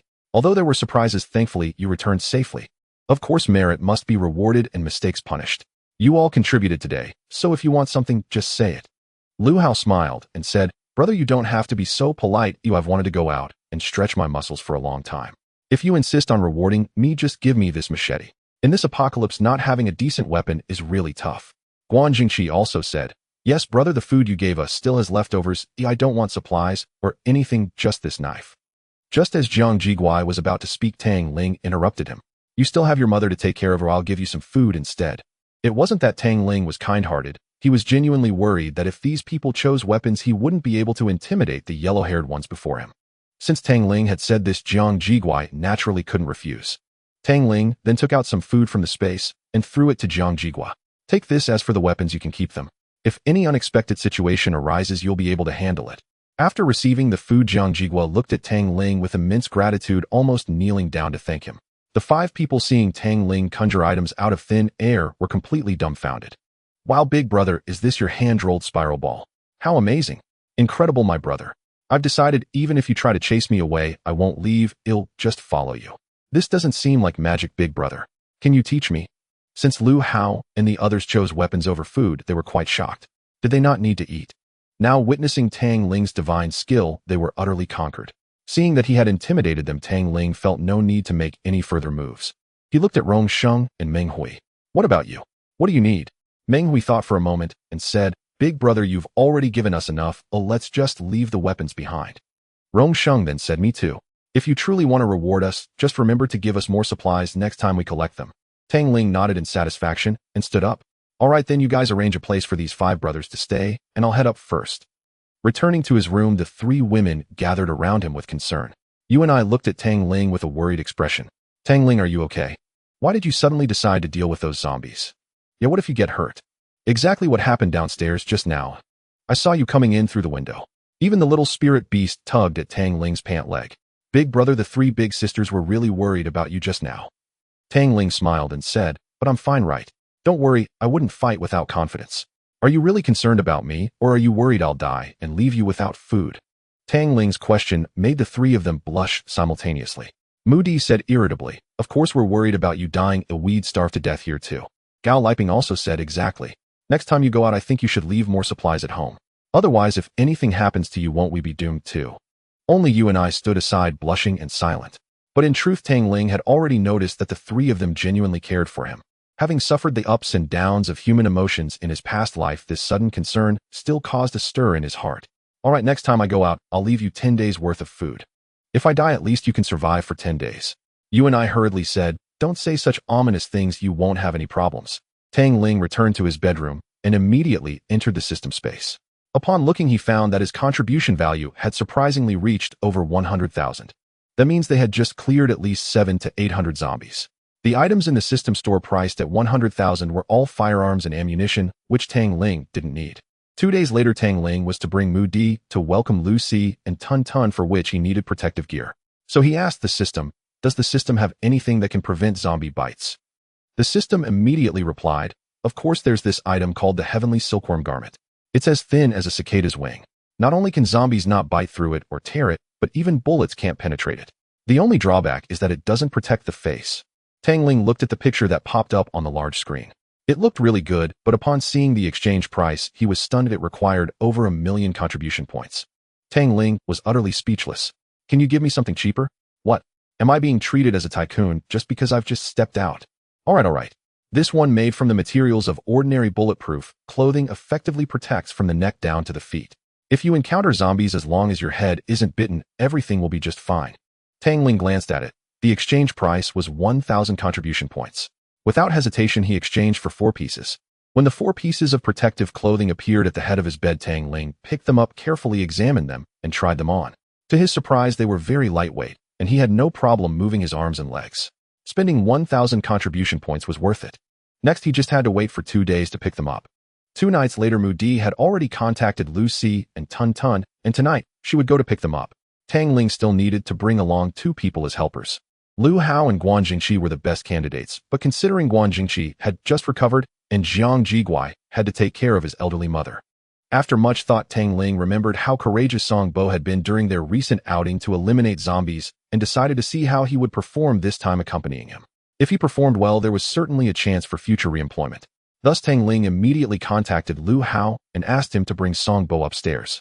Tang Ling handed a set of protective gear to Mudi. Put this on, but it's better to be prepared. Mudi was really curious about where Tang Ling had obtained these items, but Tang Ling did not say anything, and she did not ask further. Mudi took the protective gear to her room, and before long the system immediately prompted her. Detected that the host provides a set of protective gear for a beauty system rebate of 1,000 times already credited. Please check host. Tang Ling. If he had known that even the protective gear could earn a rebate, there would have been no need to buy it at a high price. He had practically fallen for the system's trap.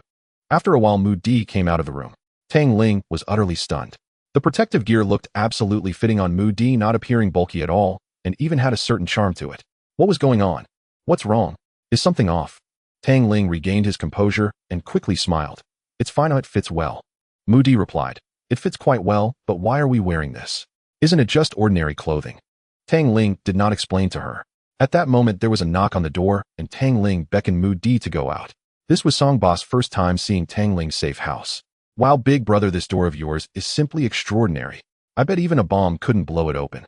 Tang Ling ignored him and took out 2 more sets of protective gear from his storage, handing them to the 2. Today we are going out to pick up 2 people. Are you willing to come with me? What's there to fear? As long as you are here, big brother, what do I have to be afraid of? Big brother, you make it sound like I'm being distant. Just tell me when we're leaving. Tang Ling hadn't expected them to agree so readily, and his fondness for them rose even higher. Not bad, these kids are teachable. Put this on her, as long as your head isn't bitten or scratched, you'll be fine. The 2 took the protective gear, looked around, and obediently put it on. At the same time they were putting on their clothes, Mudi also walked out of her room. When Song Bo looked up, he saw Mudi. His mouth slowly opened wide and his face was filled with disbelief. Goddess, goddess, goddess. Mudi, goddess. Is that you? Mudi was somewhat speechless, but still greeted him amiably. Hello. Song Bo was even more excited. Wow, you really are my Mudi, goddess. I never expected you to be in our neighborhood. Saying that, he began rummaging through his belongings. Lu Hao looked at him speechlessly. What are you looking for? What else? I'm looking for a pen and paper. It's not every day I meet my goddess. I need her autograph. Lu Hao slapped him lightly on the back of his head. What are you thinking? This is our big sister-in-law. Don't act foolishly here. Upon hearing this, Mudi moved her lips, but ultimately didn't say anything, tacitly accepting the title of big sister-in-law. Upon hearing this, Song Bo once again opened his mouth wide to look at Tang Ling, his eyes filled with admiration, flowing like a never-ending river. Like the yellow river in flood, it was uncontrollable. Big brother, that's amazing. Mudi, goddess is already under your wing. I admire you so much. Teach me your ways of charming girls. Tang Ling didn't want to waste more words with him. Hurry up and put it on. If you want to charm girls, we'll talk about it when we get back. Song Bo immediately seemed to be invigorated, quickly putting on his gear, grabbing his machete and shield, marching proudly at the front. Big brother is great. Big brother is wonderful. Following big brother means there will be girls to charm. A few people made their way down the stairs in the dark, and the car that Gao Liping had driven over was parked downstairs. He took out a barrel and handed it to Mudi. Go fill up the car with gas, we'll cover you. After a slight nod, Mudi carried the barrel to refuel the car. As expected, the system immediately notified him of a 1,000-fold return. Tang Ling obtained 1,000 barrels of gasoline, meaning consumables like gasoline and protective gear could also yield returns. However, items like nurse outfits and stockings, which were completely useless in the apocalypse, could not yield any returns. Tang Ling decided to test whether construction materials could provide returns tomorrow. After the car was refueled, Tang Ling said to Mudi again, "You know the way you drive, and we'll cover you." The group quickly got into the car. As the car started, the sound, though not loud, was enough to attract the nearby horde of zombies who all rushed toward their vehicle. Mu-Di stepped on the gas, and the car surged forward, taking out several zombies. Tang Ling's contribution points were also increasing. Inside the car, the most excited was Songbo. Oh wow, thrilling, really thrilling. Goddess crushed them. The car burst out of the community. Since it was downhill, almost all the zombies in the way were directly crushed. Although Mu-Di had experienced this scene once before, hearing the sound of zombies' bones being crushed again still made her heart tremble with fear. Sweat trickled down her forehead. Meanwhile, on the highway, countless zombies noticed the commotion and charged toward them. Tang Ling rolled down the car window, took out a grenade, and threw it ahead. A few seconds later, with a loud bang, flames shot into the sky, and the zombie horde was violently blown apart, creating a bloody pathway. Without hesitation, Mu-Di slammed the gas pedal, and the car broke free from the first horde of zombies. Once Tang Ling returned to the car and exhaled deeply, Songbo hurriedly said, "Big brother, do you have any more of those? Give me one, I want to try it too." Tang Ling replied coldly, "This is not the time to play. Oh, pay attention to your surroundings. Don't let the zombies catch us off guard." Songbo did not dare to speak further. However, keeping quiet was harder for him than death, so he shifted his focus to Mu-Di. "Goddess, your driving skills are impressive. I thought all you celebrities don't drive yourselves. Goddess, I've always wanted to ask you, when you film kissing scenes, do you stick out your tongue? Goddess, when the apocalypse is over and you start filming again, could you arrange a small role for me?" The three were left speechless. How did they end up with such a chatterbox? However, having Songbo's boldness made Mu-Di feel less tense. With Tang Ling's grenade clearing the way this time, it wasn't as dangerous as they had imagined. After more than half an hour, they reached the building where Lu Si and Tun Tun were. Finding a safe spot with no zombies, Mu-Di immediately contacted Lu Si. The two couldn't come down to meet them because there were zombies in the hallway. Mu-Di looked at Tang Ling. Without a second thought, Tang Ling waved his hand and said, "Well, go up, you wait for us here." Just as Tang Ling was about to get out of the car, Mu-Di grabbed her arm. "I'm scared to go alone. Besides, you don't know where they are. Let me lead you up." After some thought, Tang Ling agreed. Fortunately, Lu Si and the others were on the 4th floor, which wasn't too high. 3 people were enough to clear the zombies in the hallway. However, Tang Ling never expected that this outing would nearly lead to the annihilation of their small team. Tang Ling whispered to Lu Hao and Songbo, "I'll lead the way, you two protect Mu-Di."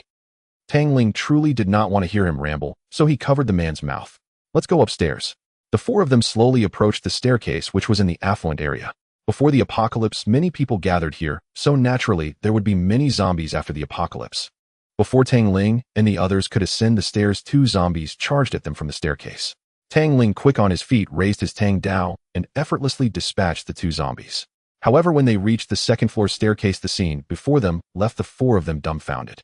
The corridor was filled with zombies, with at least 20 or so present. Why are there so many zombies here? Upon seeing the bloodstains on the ground, Tang Ling thought to himself that someone must have tried to escape up the stairs, but ended up surrounded and killed by the zombies. This group of zombies must have lingered here without leaving.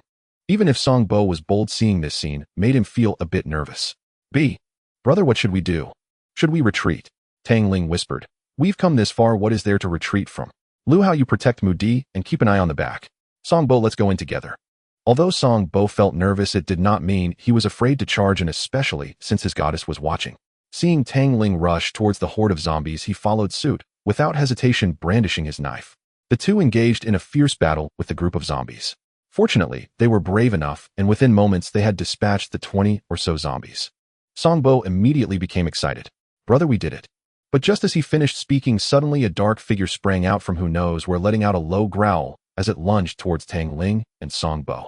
Tang Ling reacted swiftly, instantly sidestepping to avoid the attack. However, Songbo behind him was not so lucky. He was knocked to the ground by the dark figure. What the hell?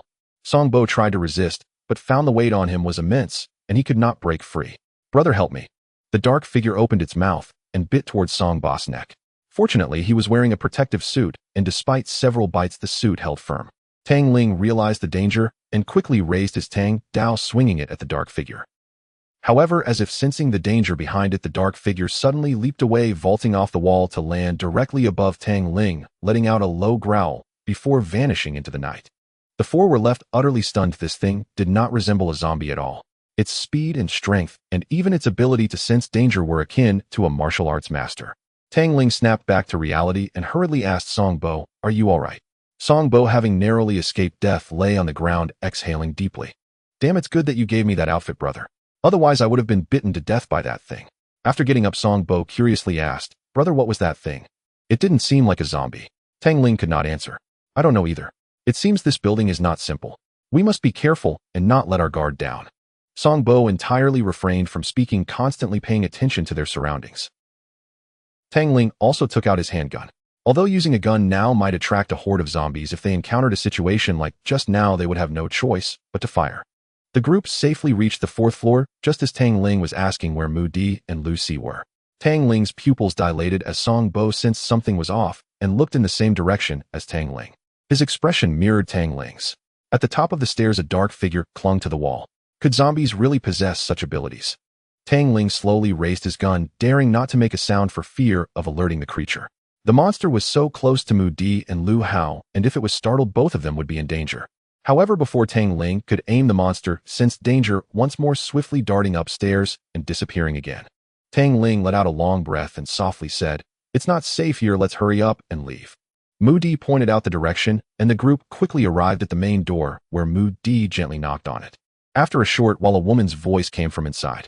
"Who is it?" Mu Di whispered. "Lu Si, it's me. Open the door." The door swung open instantly. Mu Di hurried inside, followed closely by Lu Hao and Songbo, who also stepped into the room. Just as Tang Ling was about to enter the room, he suddenly noticed a dark figure in the hallway rushing toward them at an astonishing speed. Tang Ling was utterly shocked. The speed was almost comparable to that of a leopard. He quickly retreated into the room and shut the door behind him. Almost simultaneously, a loud crash echoed as something slammed against the door, causing Tang Ling to stumble back 2 steps and collide with something soft. Tang Ling quickly turned around and found himself face to face with an incredibly beautiful flushed face, though it appeared somewhat haggard. What Tang Ling bumped into was the ample bosom of the owner of that beautiful face. Tun Tun. At that moment, Tun Tun covered her ample assets, looking at Tang Ling shyly. What was that sound? To avoid causing unnecessary panic, Tang Ling did not tell her. After glancing around, he also saw Zhao Lu Si standing beside Mu Di, her face filled with fear.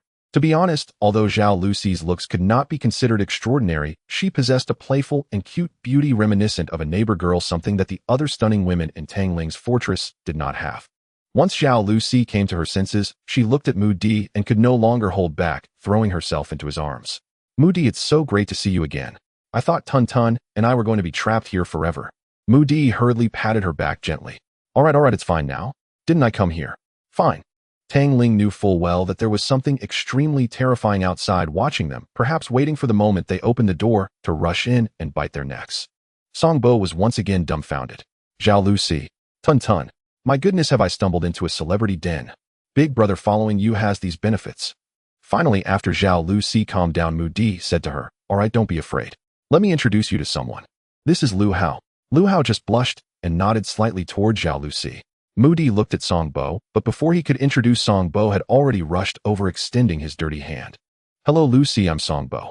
Zhao Lu Si wanted to reach out to shake his hand, but upon seeing his blood-stained hands and some unknown liquid, she hesitated.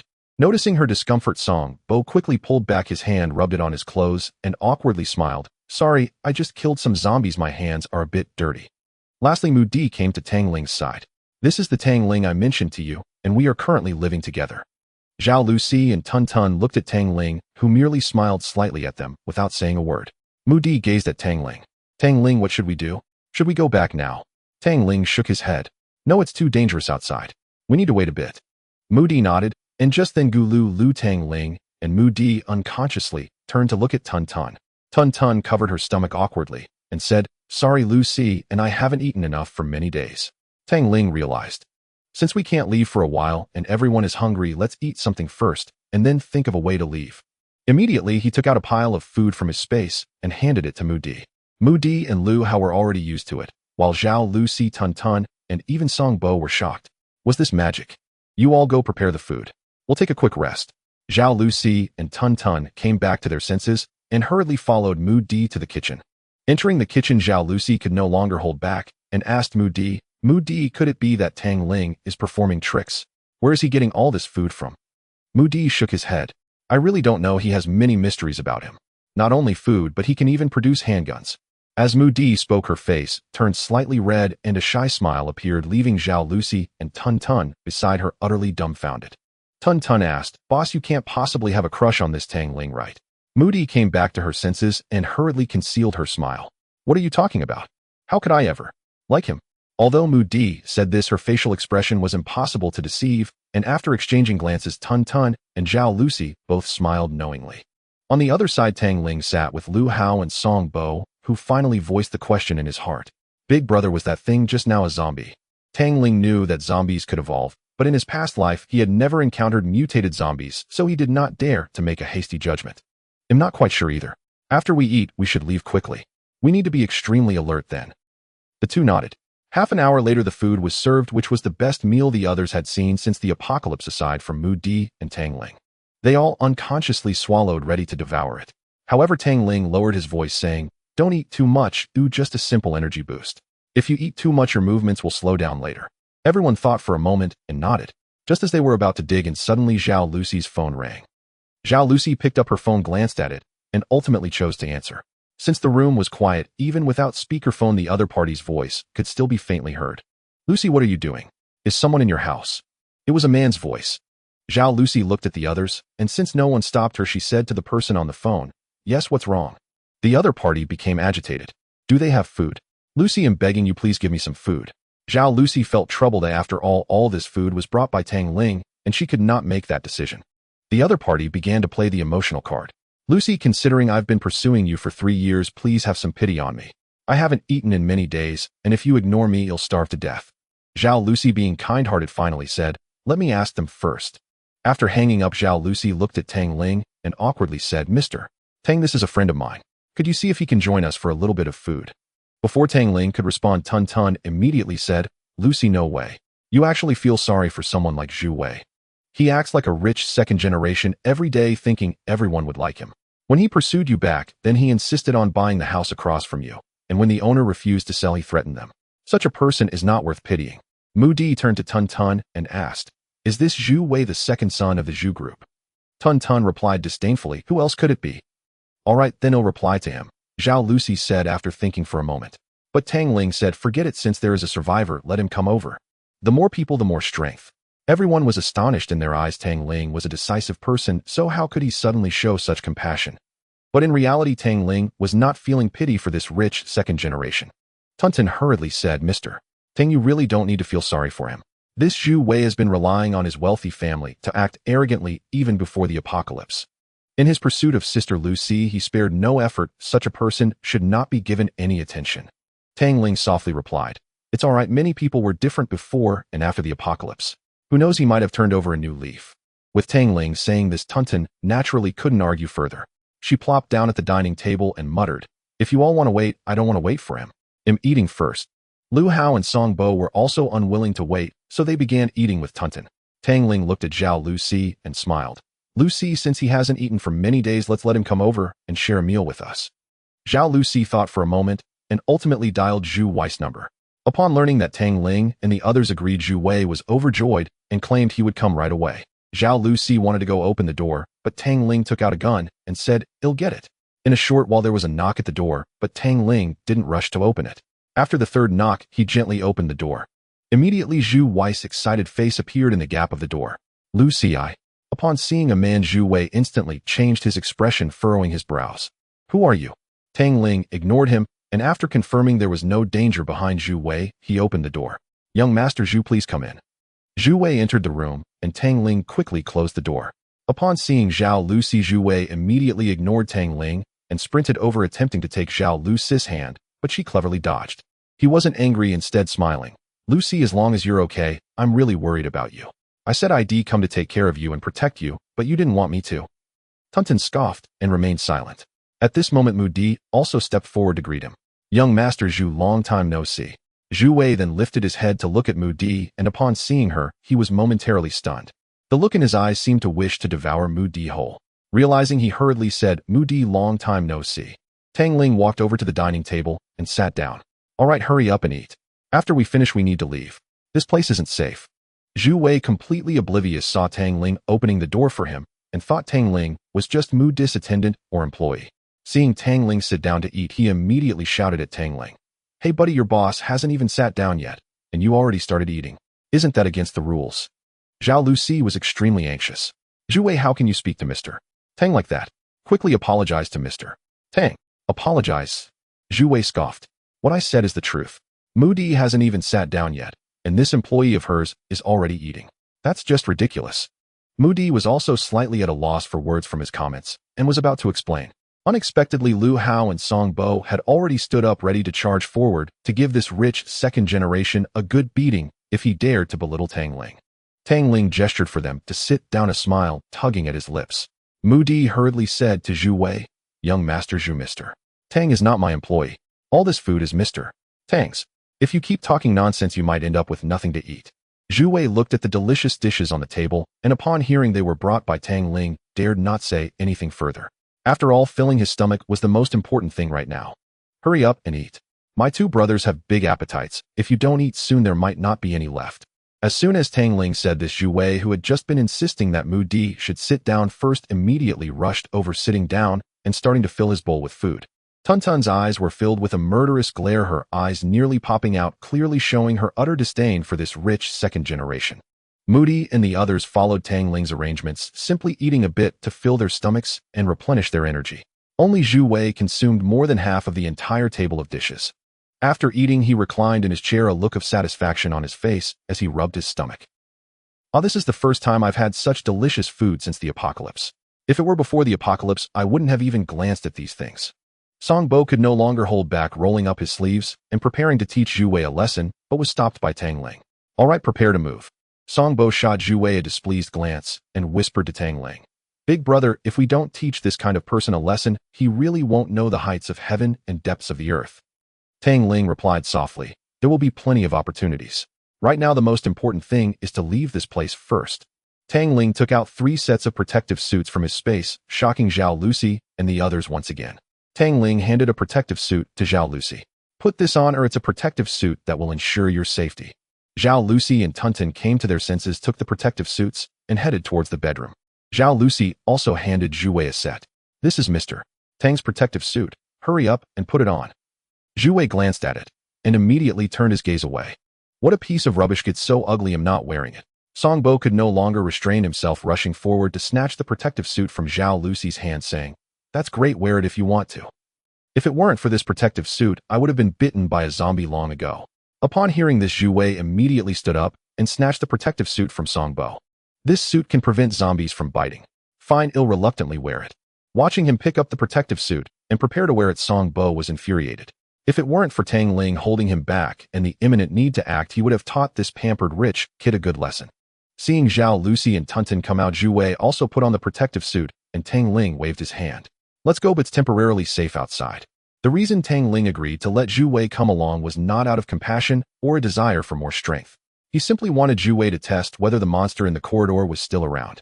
Since Zhu Wei could safely come over, it meant that the monster had at least left the corridor.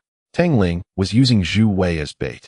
The group opened the door with Tang Ling and Song Bo leading the way and Lu Hao bringing up the rear. The group carefully traversed the corridor, and the zombies in the stairwell had already been cleared out by Tang Ling, so there weren't many zombies left. 1 or 2 zombies were swiftly dealt with by Tang Ling.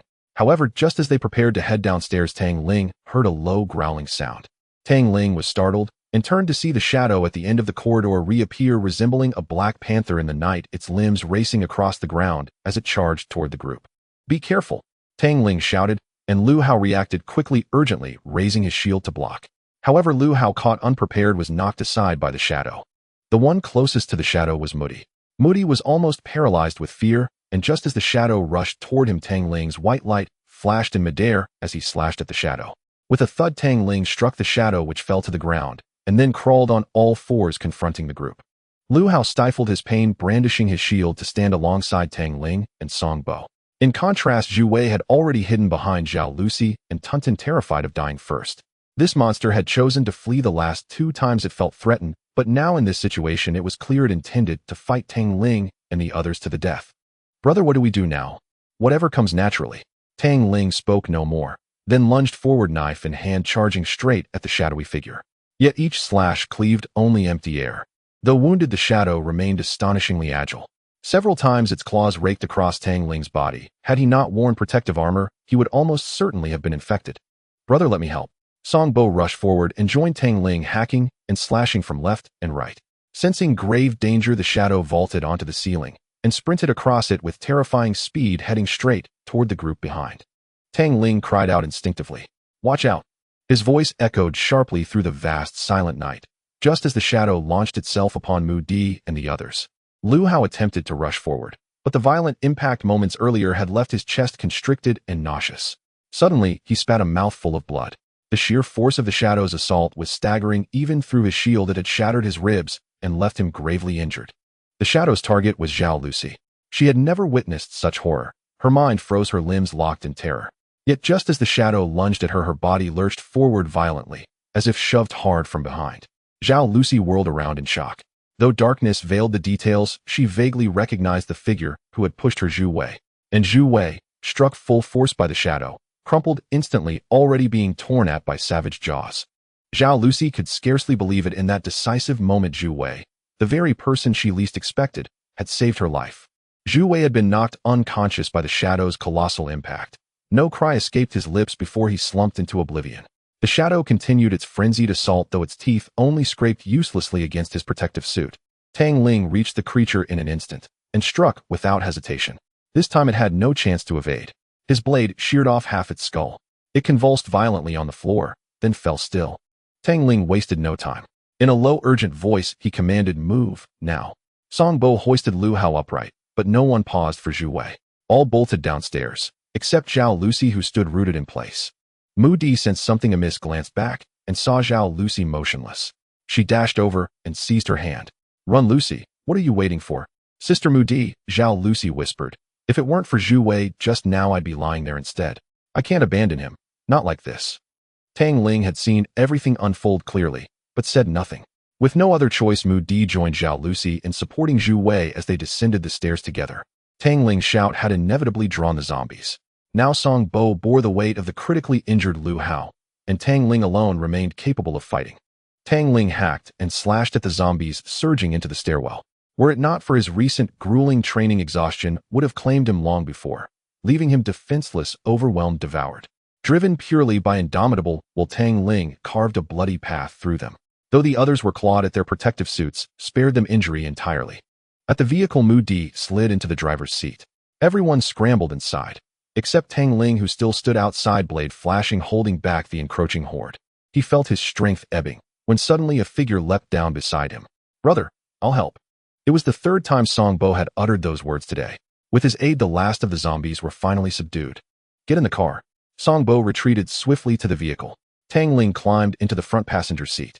Mu Di revved the engine and sped away into the night. Inside the car, Song Bo erupted with exhilaration. "Damn it, we made it.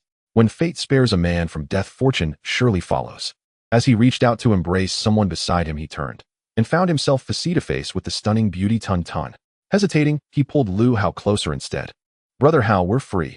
A sudden wet cough. Then Lu Hao spat a gush of blood, his head lolling sideways as consciousness fled. Panic seized Song Bo. Brother Hao's fading. What do we do?" Although Tang Ling had stockpiled a considerable amount of medicine before the apocalypse, he was not a doctor and did not know which medicine to use. "Let's go back first." Zhao Lucy was also a bit anxious. "Mr. Tang, Zhu Wei hasn't woken up yet. He won't be in any danger, will he?" Tang Ling's voice was somewhat somber. "I said let's go back first." The car fell silent instantly. They all realized that now was not the time to worry about those two. They needed to think about how to return safely. Tang Ling had very few grenades left. He was unsure if these grenades would yield any return from the system. But she still decided to give it a try. Now that Mu Di was driving and Zhao Lucy was solely concerned about Zhu Wei's safety, after all, Zhu Wei had risked himself to save her. The only one still capable of action was Tun Tun. Tang Ling turned his head and handed a grenade to Tun Tun. "Throw one and see what happens." Tun Tun took it, and upon realizing it was a grenade, she was so frightened that she nearly dropped it. "Tang. Mr. Tang, you aren't joking, are you?" I can't do it." After teaching her how to use it hand by hand, Tang Ling said in a commanding tone, "Hurry, there are zombies ahead. Just throw it at the horde, or we will all perish." With no other choice, Tun Tun could only suppress her fear, half of her body stretching out of the sunroof. She removed the safety, and with all her strength threw it towards the horde of zombies. A few seconds later, there was a loud explosion. Zhao Lucy and Tun Tun covered their ears, screaming in fright. Tang Ling hurriedly listened for any system notification, but unfortunately, there was none. Clearly, grenades were not classified as supplies and did not yield any return from the system. In the system space, grenades were considered luxury items requiring tens of thousands of contribution points to purchase, making them extremely expensive. Although Tang Ling had accumulated over 5 million contribution points during this outing, he could not afford to waste them on a few grenades. He could only silently pray that the road back would not be filled with too many zombies needing no grenades to clear the way. However, things did not go as hoped. It seemed that they had attracted most of the zombies to the road when they arrived, and now the highway was swarming with wandering zombies. As the car crashed into the horde of zombies, they were quickly surrounded by thousands of them. Tang Ling cursed softly, "Damn it." After cursing, he prepared to throw a grenade, but unexpectedly Mu Di stopped him. Tang Ling saved the grenades and used gasoline instead. Tang Ling's eyes lit up and his expression became clear. He truly wanted to pull Mu Di into his arms and kiss her fiercely. Right, grenades were not an option, but gasoline could yield returns from the system, and they had already received a 1,000-fold return when they first set out. Thus Tang Ling leaned out of the window, took out a gasoline can, and threw it directly at the horde of zombies. He then pulled out his handgun and aimed at the gasoline can. With a bang, as the gun fired, the gasoline can exploded, igniting in the horde of zombies. Although its power was not as great as that of a grenade, the area of effect was wide. Almost every zombie that got splashed with gasoline was reduced to a pile of charred bones. The car surged forward like a circus tiger, breaking through layer after layer of flames. Finally, they returned to the community. Upon seeing what happened when Mu Di and the others arrived, Tang Ling immediately opened the trunk and quickly poured buckets of gasoline onto the road. In no time, the entire road was drenched in gasoline, while the pursuing zombies continued to chase the car.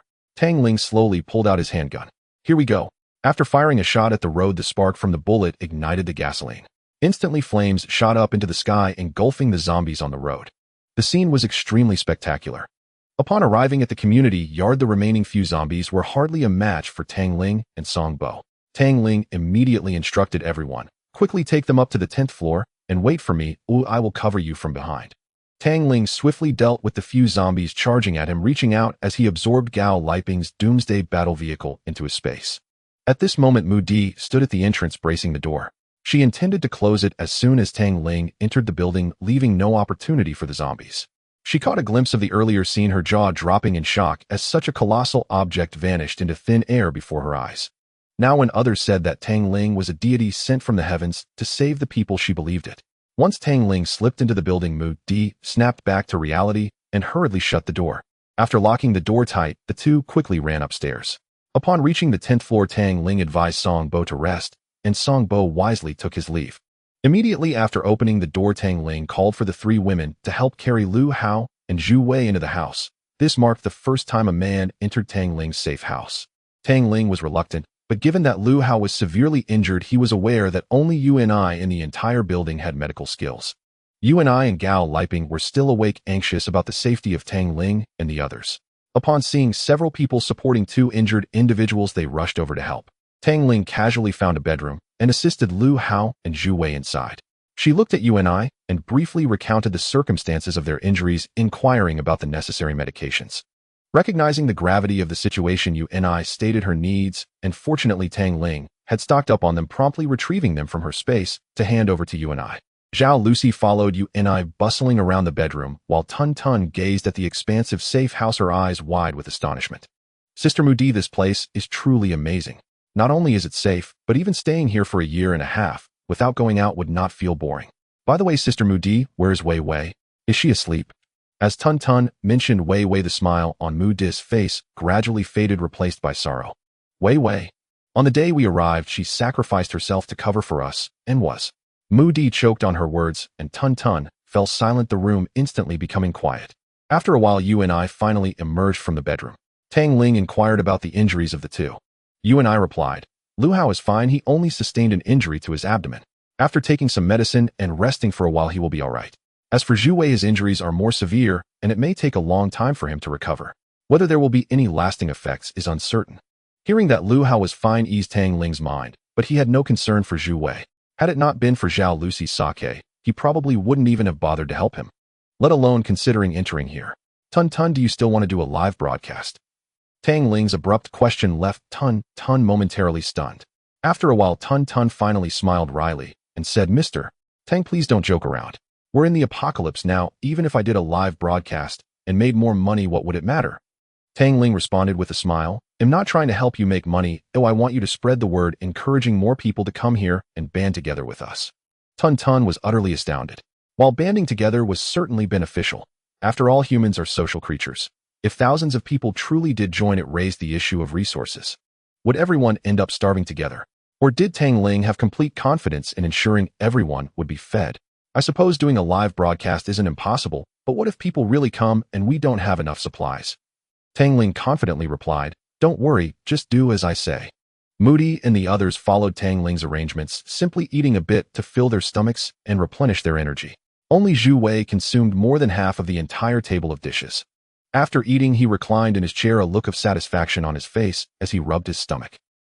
"Oh, this is the first time I've had such delicious food since the apocalypse. If it were before the apocalypse, I wouldn't have even glanced at these things." Song Bo could no longer hold back, rolling up his sleeves and preparing to teach Zhu Wei a lesson, but was stopped by Tang Ling. "All right, prepare to move." Song Bo shot Zhu Wei a displeased glance and whispered to Tang Ling, "Big brother, if we don't teach this kind of person a lesson, he really won't know the heights of heaven and depths of the earth."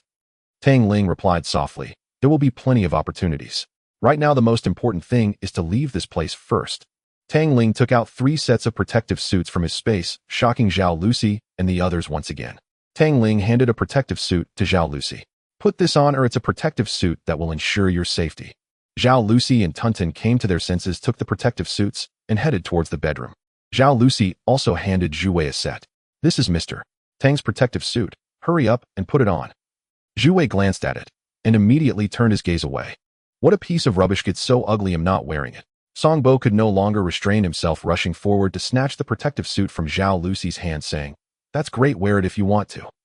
If it weren't for this protective suit, I would have been bitten by a zombie long ago." Upon hearing this, Zhu Wei immediately stood up and snatched the protective suit from Song Bo. "This suit can prevent zombies from biting. Fine, I'll reluctantly wear it." Watching him pick up the protective suit and prepare to wear it, Song Bo was infuriated. If it weren't for Tang Ling holding him back and the imminent need to act, he would have taught this pampered rich kid a good lesson. Seeing Zhao Lucy and Tun Tun come out, Zhu Wei also put on the protective suit, and Tang Ling waved his hand. "Let's go, but it's temporarily safe outside." The reason Tang Ling agreed to let Zhu Wei come along was not out of compassion or a desire for more strength. He simply wanted Zhu Wei to test whether the monster in the corridor was still around. Since Zhu Wei could safely come over, it meant that the monster had at least left the corridor. Tang Ling was using Zhu Wei as bait. The group opened the door with Tang Ling and Song Bo leading the way and Lu Hao bringing up the rear. The group carefully traversed the corridor, and the zombies in the stairwell had already been cleared out by Tang Ling, so there weren't many zombies left. 1 or 2 zombies were swiftly dealt with by Tang Ling. However, just as they prepared to head downstairs, Tang Ling heard a low growling sound. Tang Ling was startled and turned to see the shadow at the end of the corridor reappear, resembling a black panther in the night, its limbs racing across the ground as it charged toward the group. "Be careful," Tang Ling shouted, and Lu Hao reacted quickly, urgently raising his shield to block. However, Lu Hao, caught unprepared, was knocked aside by the shadow. The one closest to the shadow was Moody. Moody was almost paralyzed with fear, and just as the shadow rushed toward him, Tang Ling's white light flashed in midair as he slashed at the shadow. With a thud, Tang Ling struck the shadow, which fell to the ground, and then crawled on all 4s, confronting the group. Lu Hao stifled his pain, brandishing his shield to stand alongside Tang Ling and Song Bo. In contrast, Zhu Wei had already hidden behind Zhao Lucy and Tun Tun, terrified of dying first. This monster had chosen to flee the last 2 times it felt threatened, but now in this situation it was clear it intended to fight Tang Ling and the others to the death. On Tang Ling's side, just as he was about to ask in the group if anyone understood decoration or construction, Song Bo had already sent a message. "Big brother, there are people from the building across who want to ally with us. What do you think?" Tang Ling replied, "What kind of people, eh?" "A group of construction workers. Some of them are strong. They say they are not afraid of zombies and hope you can give them a chance." Tang Ling was taken aback. Wasn't this like a pillow being delivered right as he was feeling sleepy? Without a second thought, he replied, "Let them come and wait for me on the 8th floor." "Okay." Tang Ling excitedly walked out of the room. At this moment in the living room, Tun Tun was sitting on the sofa with a phone stand placed on the coffee table. "Hello everyone. I'm Tun Tun. It's been a while since I last streamed. Today marks my first live stream after the apocalypse." As soon as Tun Tun started broadcasting, her live stream was flooded with over 1 million viewers. Moreover, the number was still rising. "No cilantro, wow Tun Tun. Even in the apocalypse you're still trying to make money. Dream of 900 million girls, goddess, as long as you're alright, I'm hopeful to survive too. Dominant black brother, Tun Tun, where are you? Is there food? Legend of the Jianghu." Even in the apocalypse, isn't it all right to push the boundaries? Tun Tun Goddess, could you send me a pair of stockings? I'll shower you with gifts. People must have thought that in the apocalypse money was just a string of numbers and some useless paper. Gifts were flying all over Tun Tun's live stream. Plain sports cars and carnival tokens were abundant. Tun Tun smiled at the screen and said, "Everyone, today, I'm broadcasting to let all my supporters know I'm safe, and also to tell you that I've found a safe place. I'm currently at the Shuahai community in Zhejiang City, where many survivors have gathered, uniting together for warmth. If any of you are not too far from us, you can come over. Together we can weather this apocalypse. Dominant Black Brother, Zhejiang City. Heavens, that must be thousands of miles away. Wherever I go, I could come back with true teachings. Life's laughter. Oh, I'm in Zhejiang City too, and not far from the happy community. Tun Tun, if we come over, where will we find food? Unlosable charm. I'm not going. The streets are full of zombies. If I go out, wouldn't I be sending myself to my death?" At this moment, Tang Ling slowly walked past Tun Tun from behind. He wanted to go out and didn't want to disturb her live stream. However, the viewers in Tun Tun's live stream immediately recognized him. One sentence: "I like him. Isn't that Tang Ling? It's been ages since I saw him stream." Song Jiawen loves Tun Tun. Tun Tun, have you been deceived by Tang Ling? My heart is shattered. Tun Tun's little follower. Tang Ling, let go of my goddess. Let me have a turn. Round brother, big brother Tang Ling, I'm not far from the Shuahai community. Can I come join you? Just give me a bit of food. Tun Tun didn't know that Tang Ling had streamed on the platform before. Seeing the viewers in her live stream all recognizing Tang Ling, she figured it was good for publicity. She grabbed Tang Ling and pulled him down, making him sit right beside her. Tun Tun immediately hugged Tang Ling's arm, her ample bosom pressing against his arm. "Everyone, let me introduce this person. This is Tang Ling, the one who brought us all together. You don't have to worry about food. Oh, let's work hard together. Even in the apocalypse, I believe we won't be broken." At this moment, the live stream began to buzz with discussion. They had seen Tang Ling's eating broadcasts and believed Tun Tun's words to be true. Those living closer to the Shuahai community began to stir.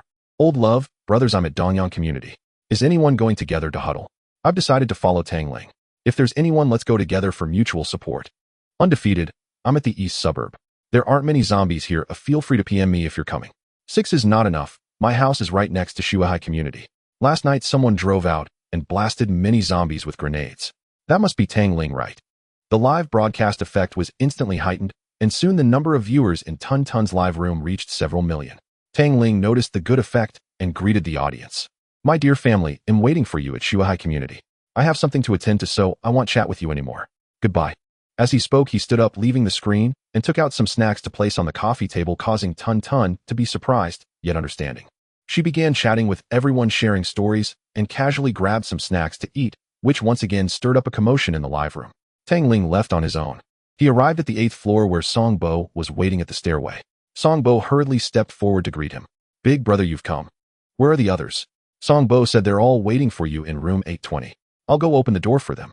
I must say, this group of construction workers is really strong. Swinging those heavy pry bars is like child's play.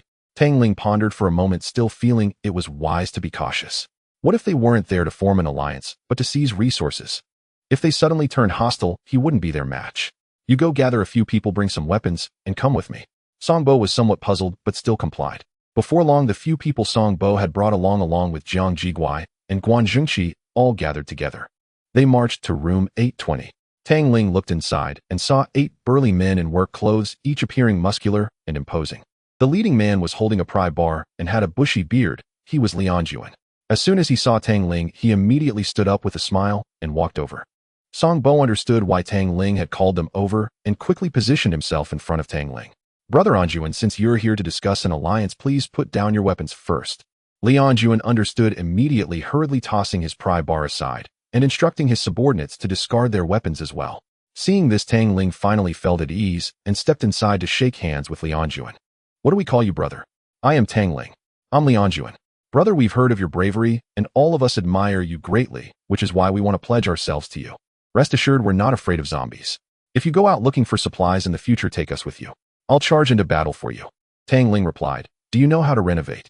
Everyone was taken aback, including those Tang Ling had brought. After a while, Li Anjuan finally spoke. "Brother, why would you ask that? Look at us. Before the apocalypse, this was our profession. How could we not know? Then that's settled. Since we're forming an alliance, I must take responsibility for every single person here. Starting today, you won't need to venture out for risks. You just need to reinforce all the doors and windows in this building.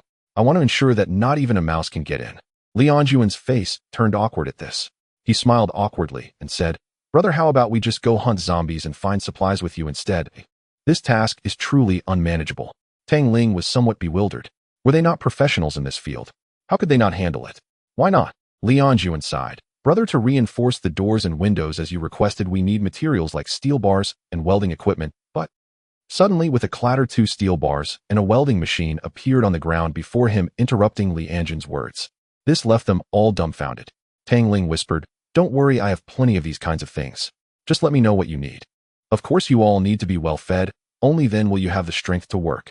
Tang Ling once again pulled out a bunch of food from his space and handed it to Lianjuan. Is this enough for you to eat your fill?